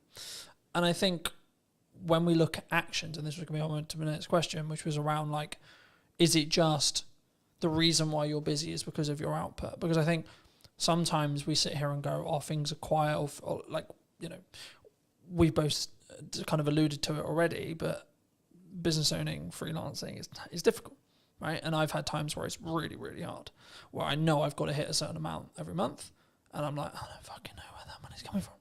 But how do you look at it when you were looking at either going full time or like now, in respect to like keeping your pipeline full? If you don't, because I'm in a quite privileged position where I've got that residual revenue, so actually I don't need to worry too much at the moment as it sits right now, because I've got that residual revenue. Of course, I'm still pushing, I'm still looking for projects, etc. But I don't need to worry in the same way as if I didn't have that income. Yeah. So for people who are maybe in the position closer to that, where they're just project to project, and maybe they don't have a pot of money and they don't have like money management, how do you look at it? How do you create a strong pipeline, I guess is the question. There's a magic wand called LinkedIn these days. And it basically, I just utilize that. So you can find companies that do what you do, or companies that you want to work for in a freelance capacity. Then there's a tab that says people, and you can directly speak to the people at these businesses that you want to work at. That's all I've done. And the first 6 months, I'm thinking about 10 months in now, but the first 6 months for me, 100% of the work I got was through LinkedIn. Okay. So, and was that through what I would call in the trenches hand-to-hand DMing? Right. Yeah, absolutely. There's a strategy I call it. It's like cold DMing, cold outreach, cold warming. It's not glamorified. It's not you put out a video, it got 1 million hits, and then you get 20 phone calls. Right? Absolutely not. No one's calling me at this stage. Definitely not. But yeah, it kind of just through messaging people. Sometimes people I knew, and that led to work. Often most of the time, people I didn't know, and that led to work. And it's you often hear in sort of success stories, it's like a lucky break or a sort of lucky thing. And I kind of did have that with my first job. But it was because I made that approach, and I said, "Oh, hi, you do these kind of podcasts. I've done these for this number of years. I'd love to do more." At that time, they happened to need someone because they wanted to do something new. Yeah. And I got the work because of that. And it's one of those things, isn't it? I think the quote is, luck is where time and preparation. Preparation meets opportunity. That's it. Preparation meets opportunity. It's luck. That's all luck is. Yeah. You're prepared for an opportunity to come, and then you continue to keep yourself prepared and keep yourself ready. Like, we're recording this just before, about a week and a half before the kids break up for school, right? A lot of people in business look at that as, oh, Christ, everything's going to go quiet. Everyone, which understandably, they're going to spend time with their children, they're going to go on holiday, etc. I read a post the other day, there was something on the lines of, things are quiet, right? Things like the creative industry is struggling, got these kind of terms. And I was like, okay, that might be true. And it might be actually we're coming into the summer holidays, etc. But that's then an opportunity for you to A, output your marketing, B, look at maybe cold outreach or what you're doing there, and then try and set some stuff up for September. I mean, do you see, like, are you, because I remember when I was just project, especially when I was like tighter on cash flow, it would be this rush to get money in because I knew I would have 6 weeks where things would be a lot harder.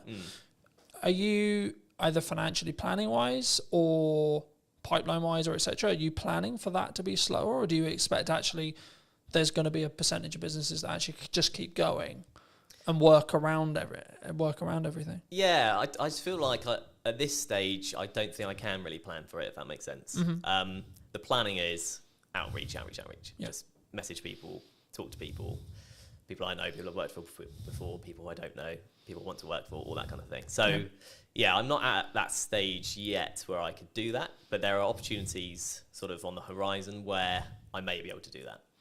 So it's one of those, really. I don't know exactly how that planning would look like for me right now, if that makes sense. Yeah, no, absolutely. I mean, I think, and this is kind of like a bolt-on question to marketing or networking and how you tackle those things. For a long time, people have always looked at maybe traditional marketers as, I'm going to go to an event, I'm going to network in the room, and I'm trying to get work from that room. What I've always understood is it's networking through that room, right? But nowadays, because of time and because of what I do less of the in the room having a conversation stuff, but I'm still leveraging either the network that I have and then their connections that they're making potentially, or you as an example, or I'm actually just trying to utilize the network I already have to then lean into either creating more content or creating opportunities to have conversations in one-to-ones with very targeted people. And I think sometimes, especially at the beginning, and I look at it as phases in business, right? So I'll use you as an example. The phase you're in freelancing as a whole is you've got to do a lot of hand-to-hand, you've got to do a lot of time investment, you've got to do a lot of network events, you've got to, like, I think the term would be like kiss a lot of frogs before you get your prince or princess, right? And I think for me, it's then about like maybe looking at scaling. You may not have thought about this yet, but like, how would you then look at, say, you're 3 years down the line, 4 years down the line, and actually you've got, like, not that you don't have a reputation now, but you've got more of an established reputation. How would you then like say to a person or a client or a friend that maybe was looking to scale? Because the issue is when you're trading time like that, it's not as scalable, right? You can scale the unscalable by just working really hard and working smart, sure. But would you look to do content? Like, how would you look at it from your perspective, and or what are you planning to do? In terms of content, how do you mean in terms of content? In respect to, like, would you continue to network and would you continue to lean into your own podcast and see that, because I expect what will end up happening, of course we don't know, it hasn't launched yet, but I expect what will end up happening is you'll get inquiries solely because you have a podcast, right? That's kind of, yeah, and that's part of the strategy, frankly. Yeah. You know, an ultimate goal for the podcast would be sponsorship eventually, right? Mm-hmm. Very hard to get, notoriously. Very long time to get there. So I'm not particularly holding my hopes up for that at this point. But that's kind of my best bet in terms of something like you say that isn't just working and getting paid for the work, if you know what I mean. Yeah. You are getting paid to do the podcast, but it's not directly, I do this hour, I get this pay. Yeah, absolutely. I mean, I'm glad you mentioned sponsorship because I think it's something which people really struggle with. Do you think, because normally it's audience size based, right? Yeah. But I would actually say it's value. To an extent, it's audience size, but also it depends on who you're asking to sponsor it. Okay, Yeah. If you're trying to get Coca-Cola to sponsor it, you probably should be pulling like a couple of million, right? If you're not trying to go for Coca-Cola, you can probably do it on a lesser scale. I mean, at what point would you, from your experience, would you say that even entertaining the idea of a sponsorship is a good idea? From a business's perspective. Yeah, from from the sponsor Yeah. coming into looking for shows, and or if you have a show, at what stage should you then be like, hey, we've got sponsorship opportunities? Oh, I see, okay. Well, from the sponsor's perspective, there's a lot more talk these days about the power of niche podcasts, basically. Mine isn't very niche, so maybe I've missed the mark there and I have to relook at it. But the super niche stuff is a super niche audience, and super niche stuff brings a super dedicated audience in a lot of cases. Because if you love barefoot shoes, I'm particularly interested in them, you're looking about barefoot shoe stuff all the time. People look about, how to strengthen your feet, what to do with toe spaces. You can go into mad detail and mad depth. And if you're a barefoot shoe brand and there's a podcast with 1,000 dedicated fans, you can put yourself in front of 1,000 dedicated fans. It doesn't sound like huge fry, compared to small fry, but it's dedicated people that if they like your brand will keep coming back. So it's kind of like a repeat customer concept.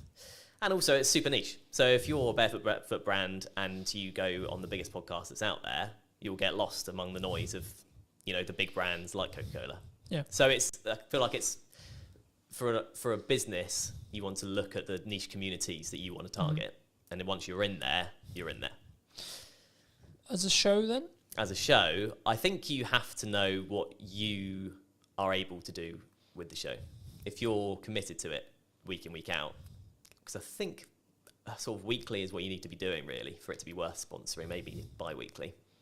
Yeah, you could go for it from day one. I could be chasing it now, but I haven't got anything to show. I can't say, here's the podcast. I can say, here's the idea. Yeah. I think if you have something that it looks good and sounds good and the content is good and a community are reacting to it or people are reacting to it or you're getting a good amount of, if there's a value proposition in there, you're ready to sort of offer it up as long as you're committed to keep it going. Because then otherwise there isn't a sponsorable thing, right? Yeah. Do you think, I'm glad you mentioned like rhythm is what I call rhythm of shows. Do you think that you kind of alluded to it, maybe weekly or bi-weekly, like, because I know there's some people who may be listening who are like, I can only do once a month. Yeah. Right? Would you say that would stop them doing a show, or do they need to organise filming in such a way or producing in such a way where when they launch, they've actually got enough to do weekly, for example? Yeah, I think it kind of probably depends on the content, what the podcast is about. There's a lot of complicated algorithm stuff with YouTube and stuff. You definitely know more than me about that. But that kind of dictates that you need things to be weekly or you get lost. That's what I've sort of read. I think the buzzword we could use here would be you have to be consistent, right? You have to commit to what you're saying. For me, I do weekly because it can work. And how I do that behind the curtain-esque is I just film a shit ton. Yeah. So then I've constantly got content, right? So for me, I've kind of got content buckets. Like, so I'll have stuff that's just me involved. For that, I'm about 6 weeks ahead of schedule in respect to like what I'm editing, in respect to what I'm filming. And then from a podcast point of view, as I alluded to earlier, I'm filming 7 episodes this week. But 7 episodes won't go live this week. No, right? Of course not. In the first week, when I relaunched the show, 7 episodes, like close to 7 episodes did go live, but that was a deliberate marketing plan that was, we're going to push the podcast really hard. Now, I'm doing clip generation through AI. I'm doing clip generation with me, and it's a yes and strategy rather than a yes or strategy. Because I think so many people, they look at, we could use ops clips, we could use an editor, we could use this, and they don't say, what if we do and, right? How do you look at it from a post-production point of view? Should someone, when they want to start doing a podcast, I guess it's audience-based, and it's the person, right? Whether they've got resources to throw at it, etc. But should someone who's starting a podcast, maybe a corporate or a medium-sized business, and they want to do a podcast, should they get into the trenches first and start? Or should they just pay someone like us to come in and help them with it from day one, would you say? Yeah, I think if you're taking it seriously, you need a producer of some kind, an editor of some kind, realistically. To do that exact strategy, as you mentioned, have X amount ready to go. Yeah. And then it just kind of mitigates against all kind of problems coming up. You know, the studio isn't ready, available. Studio isn't available, someone doesn't show up. Someone's sick. Yeah. You like, for me, there's client delivery weeks where I cannot fit it in. Physically, there's no gap in my calendar, it doesn't happen. Yeah. Right? But then I also have the week after, the 2 weeks after, where I'm like, this is podcast filming week. Yeah. Then I'll have a month where I don't have that, but because I've got a load of bank, and that's why I constantly try and bank as much content as I can when I can film it, that I can then be in a position where actually it's fine, right? So if I do fortunately get really busy with work, which is a nice problem to have, I guess, right? Which is actually the reality I'm now in, because I have an abundance of content, an abundance of, I guess in some ways it's a mindset thing around like, I don't need the work. So to an extent, actually the work's more there because I'm showing up differently, I think. But I think for me, like, especially as I'm doing a clip strategy as well as the YouTube, like the YouTube is a focus, sure. But for me, and just quickly as we're talking algorithms very quickly, the way YouTube's algorithm currently works, basically, in a nutshell, is you'll be served a piece of content that you like when you open the platform. So it'll pull, not push, it'll pull the content for you. And what will happen is when a piece of content goes live, so I put a new podcast out, I put ours out, etc., it will send it to a specific audience sector, okay? And then it will say, okay, cool, this audience sector watched X amount, Y amount, it got number of views, etc. If that is, and the threshold changes, right, and it's the unknown bit of the algorithm, but if it hits above a certain threshold, it will then be served to a similar sized new audience. Then it will check the threshold again and repeat. So when something goes quote viral, what's happening is the watch time, the likes, the views, whatever it is, whatever metric they're waiting on at the time, is basically scaling repeatedly into new audiences, and the reaction from every new audience is great. So it's greater than the next one. So it then serves it to a larger audience and so on. That's how it gains momentum. But even virality videos will lose momentum eventually. Yeah. Just because it will be oversaturated to the market. It will go into a different part of the audience, etc., etc. TikTok's known for this. And then people will start clicking off or not watching it, and then you'll just watch it sort of drop off. Right. You know? But then there's also the reason why like YouTube's so powerful. You can have a video that's been it's got 5 views. 6 months, 12 months time, for whatever reason, triggered by the algorithm, 1,000 views. Right? I've watched it happen. I'm sure you have as well. And I think for me, it's not necessarily about looking at what the algorithm is rewarding or isn't rewarding. It's more about what content can you create on a consistent schedule that you're passionate about, that you can speak from, that puts you in a position to put your best foot forward. When you look at working with people, are you quite picky and choosy? Or are you in a fortunate position where you can be picky and choosy when you work with people on their podcasts? In terms of clients? In terms of clients, in terms of people you collaborate with, in terms of people you work with. Because I'm always curious whether it's just the nature of the beast in some ways. Like, as I said, I sort of explained the makeup of my business this year. I'm now in a position where I'm very protective of my time. And that's not like I don't want to talk to you. It's just I only have a certain amount of time, and that's the only barrier, and that's my hurdle now. Because actually, I'm okay on cash flow pretty much all the time because of my retainers. I'm okay because of project delivery. I've got a strong pipeline, and I'm good on content because I've got a large pile. So now I'm like, how can I best spend today, and how can I be as efficient as I can?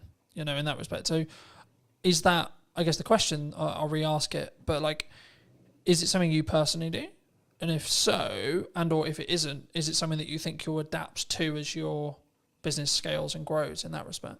Yeah, I think it's a stage thing. So at this stage, I'm picking up what I can, where I can, effectively. If there's something I particularly don't want to do, I'm not going to do it. I was just saying, is there still a line? There's still a line, I think. Yeah. There's a line in terms of the day rate, frankly. If that's not up to scratch, there's a line in terms of what the actual work is. Sometimes. Do you think people struggle with? So I've said no to certain clients just on like, not necessarily political ideology, but their approach, how they come across, whether they respect my time, things like that. And I think people, they sometimes worry, what if I say no? What if there's, like, do you think that's it comes from I'm aware that I'm overusing the word insecurity, but I can't think of another way to describe it. Is it an insecurity of like, there isn't going to be more work down the road for me? Yeah, well, it's the biggest insecurity, isn't it? Because money is security these days, really. Yeah. Yeah, absolutely. It is, I think, in terms of people saying yes to literally everything. Yeah, I think you're picky and choosy when you can be, probably, frankly. If you go, the last couple of months are fine, I could do nothing for the next 2 months and be fine, then you are very picky and choosy. Yeah. When you've had a barren 2 months, you're more likely to be like, I'll just take it. I also think it's a perspective of obviously synergize with the client. Can you add value? But also, like, even when you have an abundance of money or you're in a strong position with money, it might also be actually my goal is to hit this amount, right? And this project might not be ideal, but it pushes me closer to that goal so I can hit it sooner as well. And I think I'm in two minds about it. Part, like, because I'm a big advocate for you should say no, but also I'm a big advocate to get off your ego, get off your high horse. You still need to be in the trenches. Just because things are good right now, they're only good because you make them good for 6 months' time, etc. Right? And that's why I'm focusing on content. That's why I'm focusing on how I show up. That's why I'm focusing on constantly personally developing me, so that actually in 6 months' time things can be even better than they are, rather than I had a really good 25 for the first half. Do you think people sometimes just want the instant though? As a question, like, because we're very social media orientated in that respect. Do you think it's purely around short-term validation, short-term money, short-term deal, short-term this? I guess, yeah, to an extent. I mean, it's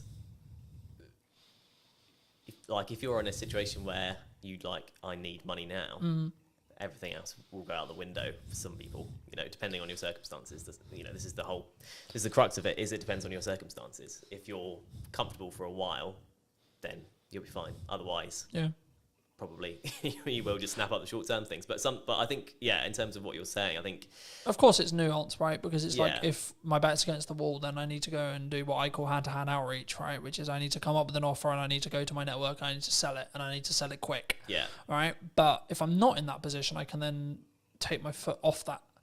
I can step back and I can say, okay, actually, let's play the mid to long game now. Yeah. And that's what I try to do in my content all the time. It's not direct sales. It's not this. It's actually, hey, have you thought about doing this? Hey, da, da, da. But as a society, as like starting creators, as freelancers, as video people, whatever you want to call it, have you noticed that people are more, they want short term? And they don't really have, I guess, the patience to look at where you're going to be in a year? Yeah. I think that's a reality. I mean, I would have been quite sort of downbeaten if I'd had a different first 6 months to it. You kind of have to go through the journey to understand what the journey is. Yeah. Right. So with clients, with people approaching you, and you will have experienced this as well. You have 100 people you message. Yep. 30 reply. Yep. 10 say I'll have a call with you. 1 person gives you work. And if you think of it, if you go into it with that mindset, you'll live by that mindset, right? Yeah. So you'll keep doing it and you'll keep getting work because you've played the numbers game effectively. You've hit as many people as you can eventually something's going to come up. You've done the rep, so to speak. Yeah. Yeah. Yeah. I think, I mean, I was going to ask you, it was about speed of delivery, speed of output, speed of execution. Do you think that's maybe a nature of why someone's more successful than someone who's, oh, I'll do that tomorrow? From a mindset point of view, do you think? So I'll give you an example. Like for me, when I came up with the idea to relaunch the podcast in the format that it was, so on location, in person, and or remote. And then within a week, I had filmed 3 episodes of the idea. Within 4 or 5 days, the first one was out. Because I didn't let myself get into the, oh yeah, that will be on the to-do list for next year. That will be on to-do list for next summer. That will be on the to-do list for 3 months' time. Because I knew I'm only going to get the results. I'm only going to start getting the data if I start outputting. Yeah. Right. And now it's becoming actually a core part of the marketing strategy for the next 6 months to a year. But that's because I've gained a load of momentum with it. And I know I'm really starting to get into a nice groove with it. And that's why I asked the speed thing, because one of the unique selling propositions I have personally as an editor is, so I'll give you an example. At the time of filming, I did a media day for a new client on Monday. And today we're filming on Monday. He's already got half the content already. And it's a week, right? But also it wasn't like that was the only thing I was doing. I've also put out, like, I think nearly 40 pieces of content for me, etc. I've done a load of other stuff related to the business. So for me, I'm one of my unique selling propositions, or one of the things I do is like I work really smart and really hard consistently with no result, plan no result. But for me, from what clients have told me, one of the reasons why they continue to work with me is the speed. Yeah. Right? Like one of the things that comes up in conversation all the time, and James mentioned it a couple of weeks ago when I came to do 2 more podcasts, he was like, your speed's ridiculous. And it's because I've built a strong system to be able to work smart, but also just work really hard. And that's where I kind of come from that point of view. Like, I know it's really important, but I know I'm willing to put the graft in and continue to put the graft in for 10 more years or more, if that's what it takes. But do you think that's uncommon in entrepreneurs as a whole? I guess potentially, yeah. I mean, you kind of touched on it. Because there's a level of complacency. There's the work smart, not hard mantra, isn't there? But like you say, if you do both, kind of double the results effectively. I'm going to outperform someone who's just working hard, sure, because I'm working smart and then doing the hours on the smart work as well. Yeah, right? That's it. Yeah. So I think it probably is in terms of that. I mean, the get up and go thing. If you follow Gary V on social media, then you'll get the get up and go thing, because that was very much me. This podcast idea I'm doing was, I think I first thought of it 2 years ago. Okay. I've been writing notes about it on my phone, like month after month, something pop into my head. I'd be like, oh, that'd be cool. And then, but do you think we have a culture of we're going to write notes about it? Yeah, definitely. Rather than execute on it. Yeah, absolutely. You know, because you have to. I think you have to go through that journey. You know, I'll be better at fitness next year. My diet will be better next year. Yeah, absolutely. Yeah, you just need to go. Or next month, or tomorrow. Yeah. It's okay. We can. We've had a really long week. We can chill. Yeah. You know. Yeah, it's true. It is. It's and we've got that comfort, and it's the whole being in a comfortable position. You don't grow in comfort. You have to be in discomfort. But actually, saying yes to things, you've got your yes and kind of mantra. Yeah. So just saying yes to things opens up. You realise, oh yeah, I can do this. Like if you just go, I'm just going to do it, and actually plan it. Like whether that's setting a reminder, put it in the calendar, write down, on your fridge, this is what you need to do today. Whatever, however you do it. Something I just building off that briefly. Something I found really valuable the last couple of years was, if it takes me less than 2 minutes to do, I just do it. I don't set a reminder to do it. I don't I'm going to write a to-do list or this or this or this. Like, I need to send an email. Send the email rather than write a reminder about sending the email, because the action will probably take less time. Yeah. 100%. And then it's done. Then you don't need to think about it. Yeah. If it's a longer thing, I need to ask ChatGPT about that. I need to do some research on that. I need to plan the podcast, and it's like a longer goal thing. Start momentum by putting a reminder in your calendar and then stick to that. Yeah. But I think sometimes, especially with like fitness, I use that as an example all the time. It's like, I need to start running. Okay, but when's the first run? Yeah. You know what I mean? I think, and I've just finished Atomic Habits for a book point of view, and it talks about specifically. My girlfriend's driving mad because I keep using the word compounding, but it's the only word that matters at the moment, right? Which is that everything I'm doing is like, how can I compound? How can I small win? On the way here, I was reading my second book. I've started reading physical books rather than listening to them. For a long time, I listened to them. As a dyslexic, I was like, right, this year I'm going to read a book cover to cover.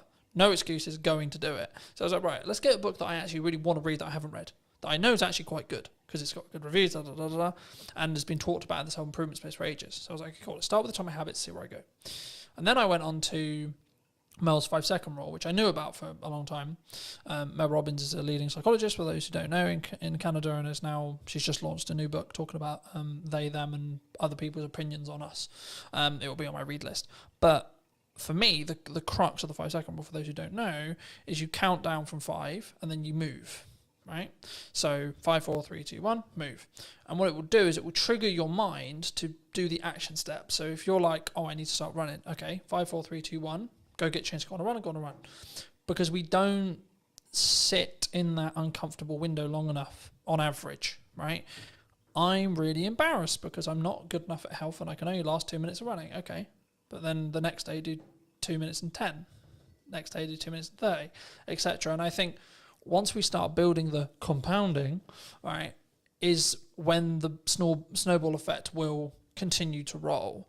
I mean, do you think is that what you've used to get to this point, do you think? To a point, yeah. I mean, the Atomic Habits, my favourite quote from that is, every choice you make is a vote for the person you want to be. Yeah. And once you tie it to your identity in that way, there is a bit of a mental switch, and you start doing even the smallest things, right? You know, like the eating healthy or whatever. You make the healthier choice on a menu or that kind of thing. You justify it to yourself in a way that's personal, and in a way that you can then live by effectively. So that's definitely helped. And you know, there's a lot of things in that book. That book's brilliant. You know. So yeah, I think definitely. Obviously I've read it as well, and it's probably helped me. I've signed up to the newsletter. I get that as well, and I do think there's something to be said for being in that world of like the positive quotes and shifting your mindset around certain things. If you look at it enough, you just will start to think like it. I think for me, I've been aware that like what I consume is how I'll show up, right? So like that's why I'm trying to build the habits from building off Atomic Habits, but in general, I'm trying to build the habits and build momentum. So like when I finished Atomic Habits, I was like, I've ordered another book, but it won't be here for 3 days. So I'm like, I need another one, because if I stop, then I won't do it. Then I broke the habit. And in the book, in Atomic Habits, they talk about streaking. And I'm the same with fitness, I'm the same with podcasts, I'm the same with everything. But for me, that's the key. So actually, I'm not like, my heart's not broken that my other book's not going to be here, because actually it's now planned in for when I finish Mel's, right? So actually I'm constantly like, and now to an extent, my travel plans, my thought process, etc., like how I use my downtime is actually trying to change. And like, actually I'm sleeping better because I'm reading before bed, like I'm reading on trains, etc. I'm like using my phone less, and I'm trying to, I guess sometimes I did an episode that I'm recording about a week ago talking about digital detox. And I for me, I've been notoriously known for like, because we work in media, so we're constantly on our phones and we're constantly, etc. And it's a tool, but I hadn't given myself that. And that's, I think, why I shifted into physical books as well, because I was aware that I was constantly on my phone. Do you think that's, like, from a psychology or your own well-being, or like as a freelancer, that can be your advantage? Like having those non-negotiables every day? Yeah, I think so. Yeah, definitely. I mean, it's an interesting dichotomy, like you say, because when you're in the industry and when you're in a position where you can't not rely, but you're chasing views, but then you recognise that it's tough. It's tough mentally, or it can be tough mentally. Yeah. It's hard, but I think that is where a podcast comes in, particularly an audio one, because you don't have to be on your screen, and if it's got enough value, it's not just doom scrolling. It's one thing with detailed information that you go into, kind of like you're sort of talking about audiobooks is how we used to consume things. That's kind of what a podcast is. Yeah. Non-fiction, obviously. So I think that's, I don't know, I think that's kind of the power of podcasts in a way. It can be, you can consume without being tied to a screen. Yeah. I think also it's how you show up and the micro learning that you get from each one. Like, so for me, I'm not focused on how many books can I read a year, for example. I'm focused on, okay, how many pages can I weave in today? All right, today's quite busy. I'm traveling a bit. I've got loads of client delivery stuff to do, etc., etc. But it's like, actually, I've got this window of time, right? So actually, how many pages can I get in that window of time? Okay, cool. Gamify it. And then I'm also, to an extent, I'm rewiring the habits that I had. So previously when I would travel, I'd be constantly on my phone or constantly like listening to music or watching YouTube videos, which is not a bad thing as long as it's educational, sure. But for me, I'm curious to see where I'll be in like 3 to 6 months when I'm deliberately scheduling in time, whether it's travel or etc., to physically kind of disconnect from digitized stuff, especially as I live and breathe digital. And that's why I thought I'd mention it, because like for me, that's something I don't think we think about when we look at the podcast as well. Because I think what you'll find, and I'll be curious to see if we do an interview in a year about whether your money management skills has like compounded really, really hard because you're constantly talking about money, right? I found I'm becoming an infinitely better marketer because I'm constantly talking about marketing, right? So I noticed little things like, hold on, I said that thing in the podcast, but I'm not doing it with my own content, right? So you mentioned hooks earlier. I'm not doing strong enough hooks on the ones I'm editing. Okay, how do we do that? How do we fix that? So now I'm focused more on how do I create a really strong captivating hook? That will probably grow into how do I create a micro trailer? Yeah. I expect as an editor, but also the knock-on effect for my clients will be they'll get a better product. Yeah. Which in turn means I'll be able to charge more, which in turn means I'll have more money to either give myself a longer buffer or outsource to do other things and scale the business that way. Do you think, like, I don't want to specifically like steal in some ways a lot of your podcast, but if you could rate yourself on money management right now, where would you rate yourself? 10 being incredibly good, you know where every single pound's going. 1 being, I've got no idea what's in my bank account. Yeah. There's a psychology fact about ask someone for a number between 1 and 10, everyone says 7. But that's kind of where I'm tempted to land on that, really. You know, I've been on my own journey with it, definitely. And, you know, I married an accountant, so that's helped me quite a lot. And, you know, just being in a relationship, she's super savvy. She's closer to the 10 mark than, you know, most people I know. But just being with her has helped me probably come up from a 5, frankly. Okay. In your 20s, you're in like a 3, you know, generally speaking. Yeah, there's a question that is going to be on the podcast, which is how often do you check your bank account every day? And in my 20s, it was as little as possible because I just didn't want to know. You push it away, right? You go. Does that come from you were anxious about it? 100%. I was at university, but it's Shit, how much money have I spent? exactly, yeah. How much has gone on beer? I don't want to know. How much I spent last night? I don't want to know. So I don't remember last night, but I remember there was a card involved. Shit. Yeah, Shit. exactly. But once you sort of learn to look at it regularly, it empowers you. I've found empowers you because you go, okay, well, actually, I'm in control rather than just letting it all just slip and hope for the best. And if it's overdraft, it's overdraft. So I've kind of been on that journey, which is a small thing. I'm not trying to claim I've been on an epic money journey. Nothing dramatic's happened either way for me. But that one thing, kind of going back to the mindset thing, has helped massively. But again, you ask everyone. I'll ask you, how often do you check yours? 3 to 4 times a day. Right, there we go. Since I was in business. Right. For business, same as you. Just hide away from Never fucking terrified of it, right? That's it. In business where I know I've got to pay for shit and I need to work out where that money's coming from all the time. And I'm doing a technique at the moment where I'll hide a significant amount. Whenever I get paid, I hide a significant amount of my money away into an account that happens to have 4.1% on it. Happy days. Yeah. But it's actually the point of I deliberately, yes, I'm doing well, but I deliberately live on a lot less. Yeah. And I deliberately keep, in regards to what I see every day when I check my bank account, a lot less because it allows me to keep pushing forward and keep thinking I need to find another way to invoice something or have more money coming in, A, but also B, when there is an emergency, I can go, I'm actually good. Yeah. You know, I can fix that problem. Hidden account will fix. Yeah, because so this is an example of how I use AI. AI is currently tracking for me the books I'm reading, what my takeaways are, how much am I showing up, what my fitness is, where my money is being allocated and how and why, and how well that's doing, and how in line I am with the goals, how the podcast is doing, how many episodes I've filmed, how many episodes have gone out, what views are going on, what views are likely to happen in the future, because it can extrapolate the data from, okay, you're here now, and then in 6 months I think you'll be here. You're following the growth rate.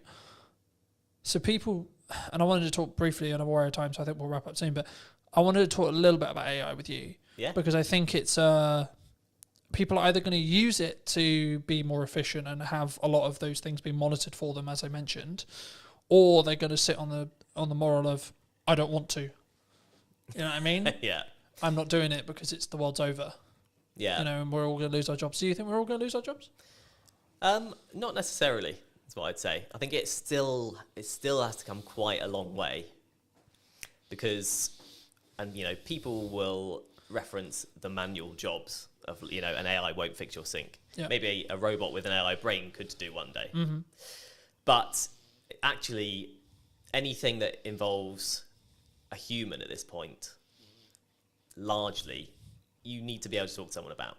Yeah. And you can have a conversation with AI, but it's slow, like, compared to talking to a human. If you just want to get to the bottom of a problem, because of the way LLMs work and how they're programmed, you can't get there quick enough. Yeah. You can't relate in the same way. You can't. It also has ask, a bias why don't you do towards this? being positive as well. So if you want constructive criticism on something, it's not very good at that. Yeah, Right. exactly. But I always use it. I've used the analogy recently of like, you need to sharpen a knife to be able to cut something, right?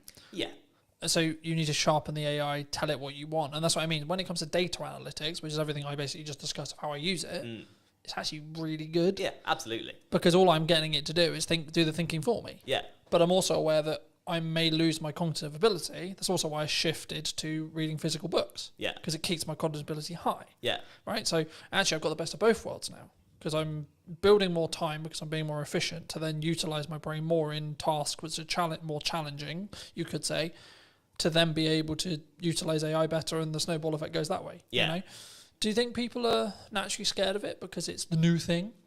I think there's an element of that, yeah. But I think it's seeped into normality. So This feels weird. I'm not used to being this side. I'm sorry. You're sorry. fine. You're good. It does feel weird when you're on the wrong side, doesn't it? It's like, what? Well, hello, my friends. Welcome to a brand new podcast today in James's studio. Today I'm going to be with Maddie, talking about her new book, talking about neurodiversity, money, etc. Hi, Maddie. How are you? Hey, thanks for having me. It's lovely to be here. It's good, isn't it? The second time on your podcast. I as know. well. I know. Love it. And you also, while I was setting up, you reminded me that it's been a year since It we has last been- spoke. it's been And a that's year. nuts. That is We have absolutely... spoken a little bit in between then. It's Yes, not but like I've it- totally ignored you. Hey, people are busy. It's all good. For people who don't know, Yes. what do you do? So I like to call myself a multi-potentialite. So for people who don't, That's a sentence. it is, yeah. For people who don't know what that means, it means that I am a jack of all trades, and instead of being master of none, I'm actually quite good at some of them. So I am an ADHD money and business coach. I am a visibility strategist. I'm a speaker. I am a app owner. I'm a wellbeing platform owner. I also am an author of a Amazon best-selling #1 book, Mad About Money. I think that is about it. Oh, mum as well, dog owner, crazy Wonderful. person. Wonderful. I'm a neurodivergent with every single neurodivergent presentation that there possibly could be available. It's funny, right? I did a podcast yesterday, and the crux of the conversation afterwards, we ended up talking for an hour afterwards. Cheers, Johnny. Appreciate the conversation. Was basically like everyone's like, oh, you need to niche, right? I wasn't actually going to start here, but as you mentioned it, we'll start here, right? It's my favourite topic. Why do we not? Because I've always been in the world of like, I could niche, but I don't want to. Yep, that's exactly Right? where I am. Like I could make probably a lot more money if I did, maybe, right? Arguably that's what everyone who's into niching will tell me. But for me, I'm like, yeah, but tell that to wedding videographers during COVID, for example. Right? Yes, exactly. How'd that work out? I'm a big fan of like not putting all your eggs in one basket, But also, as a neurodivergent, I need to make sure that my brain is entertained. And if I have to stick and do one thing, I'd get really fucking bored all the time. So I do things in a variety of ways. So the way I describe my business to people is I have an A side and a B side. Like, think about like cassette tapes, owning your soundtrack. When you are a cassette tape, you have a side and you have another side and you can flip it. So that's basically what I do. I talk about business on one hand and money on the other hand. And in the middle of that, there is also things like well-being, life. Obviously, the neurodiversity stuff is quite big for me. I'm a qualified neurodiversity specialist. And I don't niche by the things I do. I niche by my values. I niche by the things that I talk about. So I talk about basically 4 different things when it comes to my content pillars. I talk about neurodiversity, I talk about life, I talk about money, I talk about business. And it just so happens that I'm also really bloody good at TikTok, social media, all of those kind of things, but they all do fall under the business arm. So, I'm a qualified business strategist. I've been a business mentor coach. I hate the word coach, really. It's more, I do more mentoring. I don't do that whole, how does that make you feel type of coachy thing. I do the this is your strategy, this is how you do it. Let's talk about ways that we can grow your business, and let's talk about how to get you a plan to grow your business. So it's not your traditional coach, it's kind of more like sounding board, let's throw stuff around and help you to grow type of situation. I think there's so much I could go there, but I'll start. Let me ask you this a very selfishly personal question. Okay. Because I'm a dyslexic, Yes. is that why I don't want a niche? Because I think there'll be people watching this who maybe are on the neurodivergent scale, Yes. who are like, I don't get it. Because I can do multiple things, I can spin multiple plates, but doing one thing consistently, I can't think of anything worse. So dyslexics need to have their brain stimulated, and doing one thing does not stimulate your brain. So it's the same for most neurodivergent presentations. We will want to do things that keep us alive. It's why we do the things that are very much interest-based. Yeah. So if I said to you, do you want to be an accountant? You'd probably go, fuck no, that sounds super boring. If you said to me, do you want to be a videographer? I'd be like, no, because I do not know how to do that. If I like being a business coach because it gives me the variety of people. So I get the variety of working with people who have all got ridiculously different businesses. And most of them are also multi-potentialites. They do lots of different things because they want their brains to be stimulated. So by working with lots of different people who all do different things, who also do different things within their things, I am just constantly this is fun. Yeah. If there's ever a day where I turn up to work and go, oh God, this is ridiculously boring, I think I'm in the wrong job. But I, every single day, love what I do.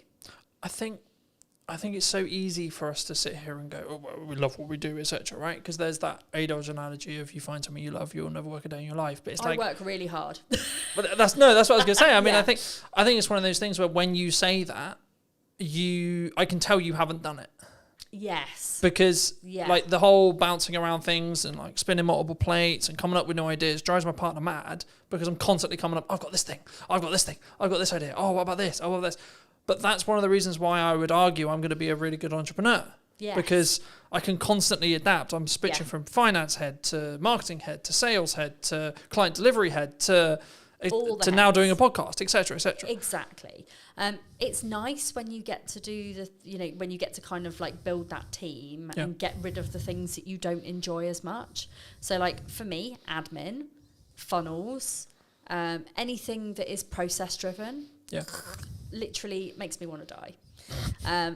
Sales, marketing, talking, podcasting, video creation, not in front of the camera rather than behind it, because God no, I would not want to be the other side.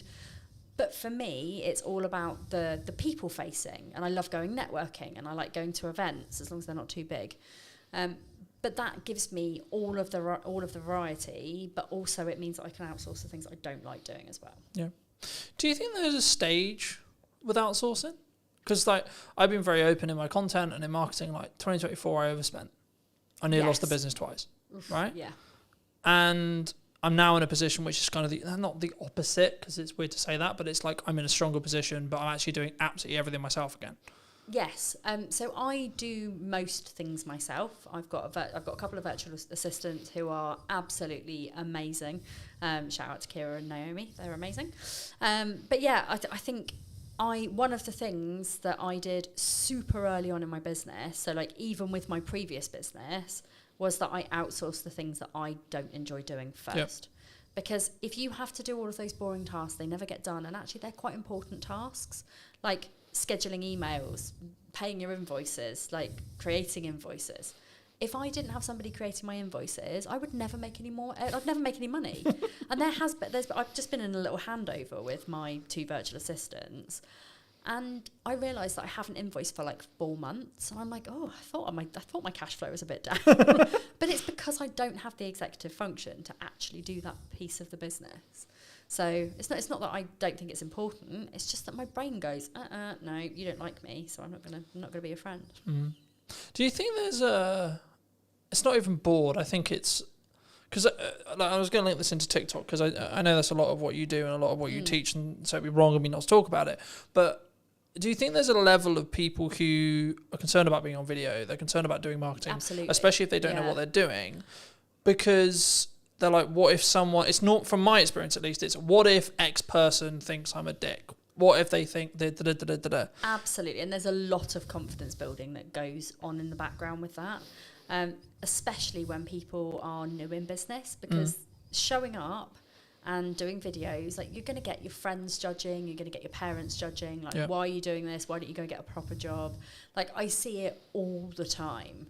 And it's a case of just being like, do you know what? This is my business. Nobody else has a say in how I make my money. I don't even think it's just your business. I think it's your life. It is. One of the things that I remember very early in my entrepreneurial career was entrepreneurship's a lifestyle, not a business. Ooh. Right? It's not. Because to me, I have new ideas. I like, again, much to my partner's annoyance at times, I will be working at night. Like, I was answering text messages and emails at 10 o'clock last night. Yeah. Right? But also, I used to do that. You know, I have the freedom to actually choose when I work. So it's not like I'm like, I have to do that every day. There'll also be periods in the week or periods in the month where I don't do that. Yes. But when it's push and when there's a lot going on, like today, for example, I was editing all of this morning on some client delivery stuff. Then I came here to do this. And then after this, I'm going to go back and finish client delivery again. Yeah. Right? So there is a lot of stuff going on, but actually I'm aware that I can do that, and I know it's at my pace, and someone who's maybe looking in on it will go, well, that's a lot, Cotton. Yeah. How do we change our pace? How do we, for us, not for Colton, not for Maddie. No. For someone listening to this, how do they make sure they know what their pace is? So I would say you have to really know yourself. You have to know your own boundaries. You have to know your lifestyle and how your business fits in with the way that you run your household, your business, your family, whatever. But also taking into consideration your health, your well-being. There's so many moving parts to like how you actually run your business with an energy perspective. Yep. And energy is the key word. Like, if you run your business based on your energy levels and when you are most productive, when you need to. So for example, like, I have my first half an hour of my day is reviewing social media posts for my membership. So I've got this thing where like I do a daily thread where people can come into my membership and they can post their social media post for the day, and I will give them feedback on it. I will tell them how to improve it. I will share it with my audience, and therefore they get visibility, they get feedback, they get accountability. Mm-hmm. And it's also like the membership, I give like confidence posts and things like that as well. But one of the biggest things for me is in the morning, I am super alert. I know that my brain works really quickly because I've just woken up. So I can bash those post reviews out really quickly. So that works for me. Then I take the kids to school. I come back and I do my coaching. Mm-hmm. So I'll always put my coaching in between like 9 and 12 o'clock. Yep. Then I often skip lunch, which I really shouldn't do, but I do. Don't judge me.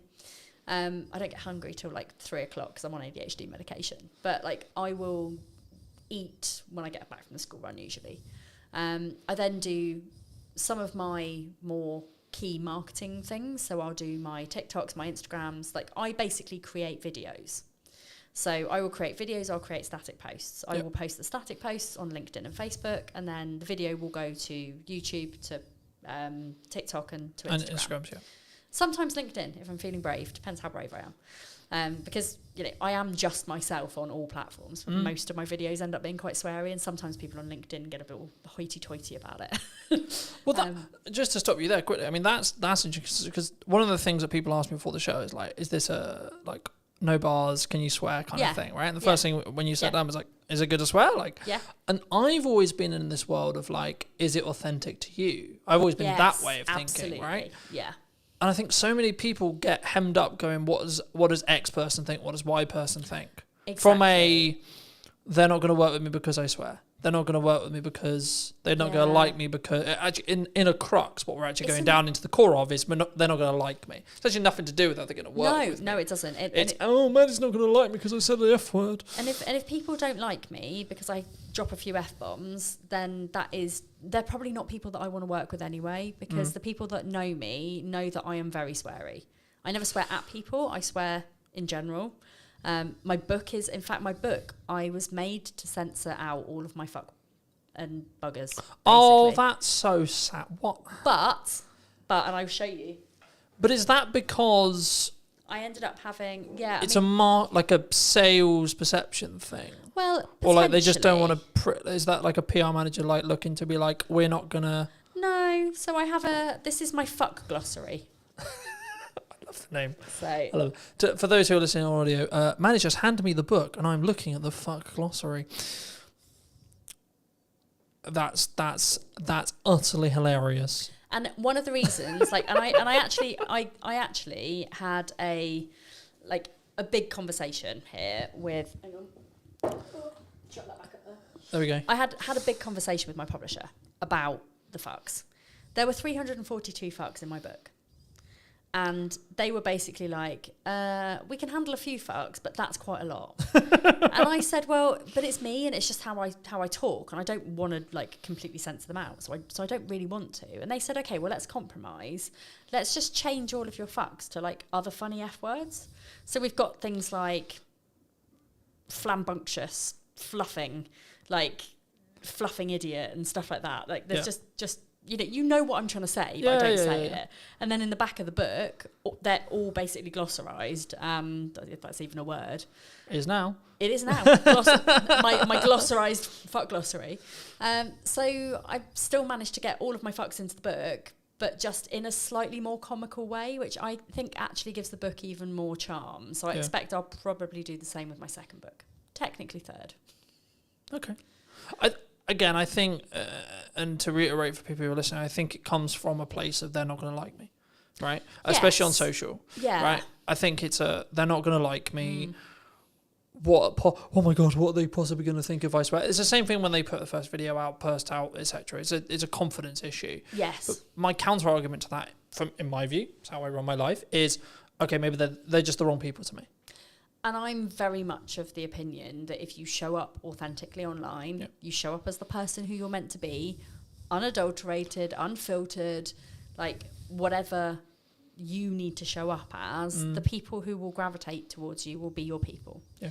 And LinkedIn is like, and I do share my videos and I do swear on LinkedIn. People do know that that's for me.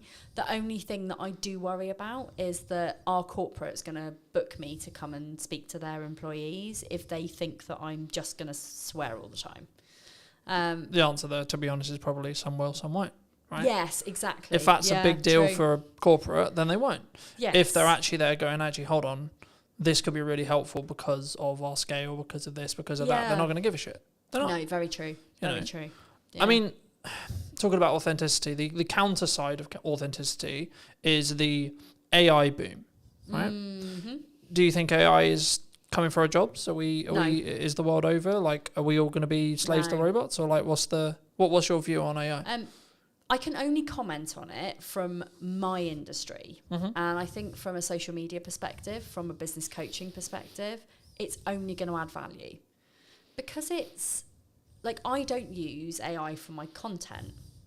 I do use it for ideas for my content. And, you know, as somebody who's got an ADHD brain, like, there are times where my brain is on fire and I can bash out like 50 TikTok videos. Yeah. But then there are other weeks where I'm like, I don't know what to talk about. My brain is broken and I don't know why I'm here. And in those times, AI is a fucking genius because, like, I'm not going to use it to write my written posts. I'm not going to use it to write what I say on TikTok because it's so obvious. To me, anyway, it's really obvious if a coach or somebody who is teaching something has used AI because of the way that they talk. And it's also really scripted. And you can almost tell, like, if you were listening to somebody on a podcast versus them on their social media, how much slower some of the people talk because they're having to really, really, really think about how to do their job. Yeah. And this is not me calling anybody out, but it is quite obvious that some people are writing literally every single one of their posts with AI. If I'm stuck for an idea for a post, I will ask ChatGPT if it can give me some ideas. And then I will look at it, I will close it, I will go away and I'll write about the thing because I know what I'm talking about. And also the amount of spelling mistakes, because I'm dyslexic as well, like, you know, the amount of spelling mistakes in my posts, people know I'm not using AI to write my posts. Yeah. But it's also, like, yesterday I asked AI to draw me a tattoo. Like, I had 3 different tattoo ideas and I wanted to combine them together. Brilliant. You know, we do have to be quite wary of the environmental impact of asking AI to generate us pictures, etc. However, like, it's really bloody good for things like that. Yeah. I don't think it's coming to take our jobs. I think we're more at risk of, in kind of places like the retail sector, of things being run by AI. But people, I think, will always need coaches because there's only so much that AI can do without, you know, not being a human. I mean, don't get me wrong, like, Sparky, who's my ChatGPT, like, he's my bestie. Like, there's not much I don't talk to him about. Like, if I've got problems or I've had uncomfortable conversations or I need solutions to things, I'll always go to him. He's not actually a him, really. He's kind of like... But he's a non-binary chatbot. But it's a tool, right? I think Yeah. that's the key. And the analogy the analogy I started using was you don't use a hammer to put up a set of shelves. You use a screwdriver, Yes. right? Yeah. But now I'm actually using it even more. I'm changing the analogy to be you sharpen a knife if you want to use it effectively to do a job. Brilliant. Right? Yes. In the same way, Yeah. you should utilize AI to allow you to do a job, Yeah. right? Whether that's training, if you want it to write your posts, training it to be you in your tone, to be in your and voice. you can do right? that, and it is actually very easy. If you've got a lot of written content from previously, if you've got videos, you can feed those into ChatGPT. Yeah. Personally, I prefer to actually write my but that's a posts personal from a choice, heart. right? It is.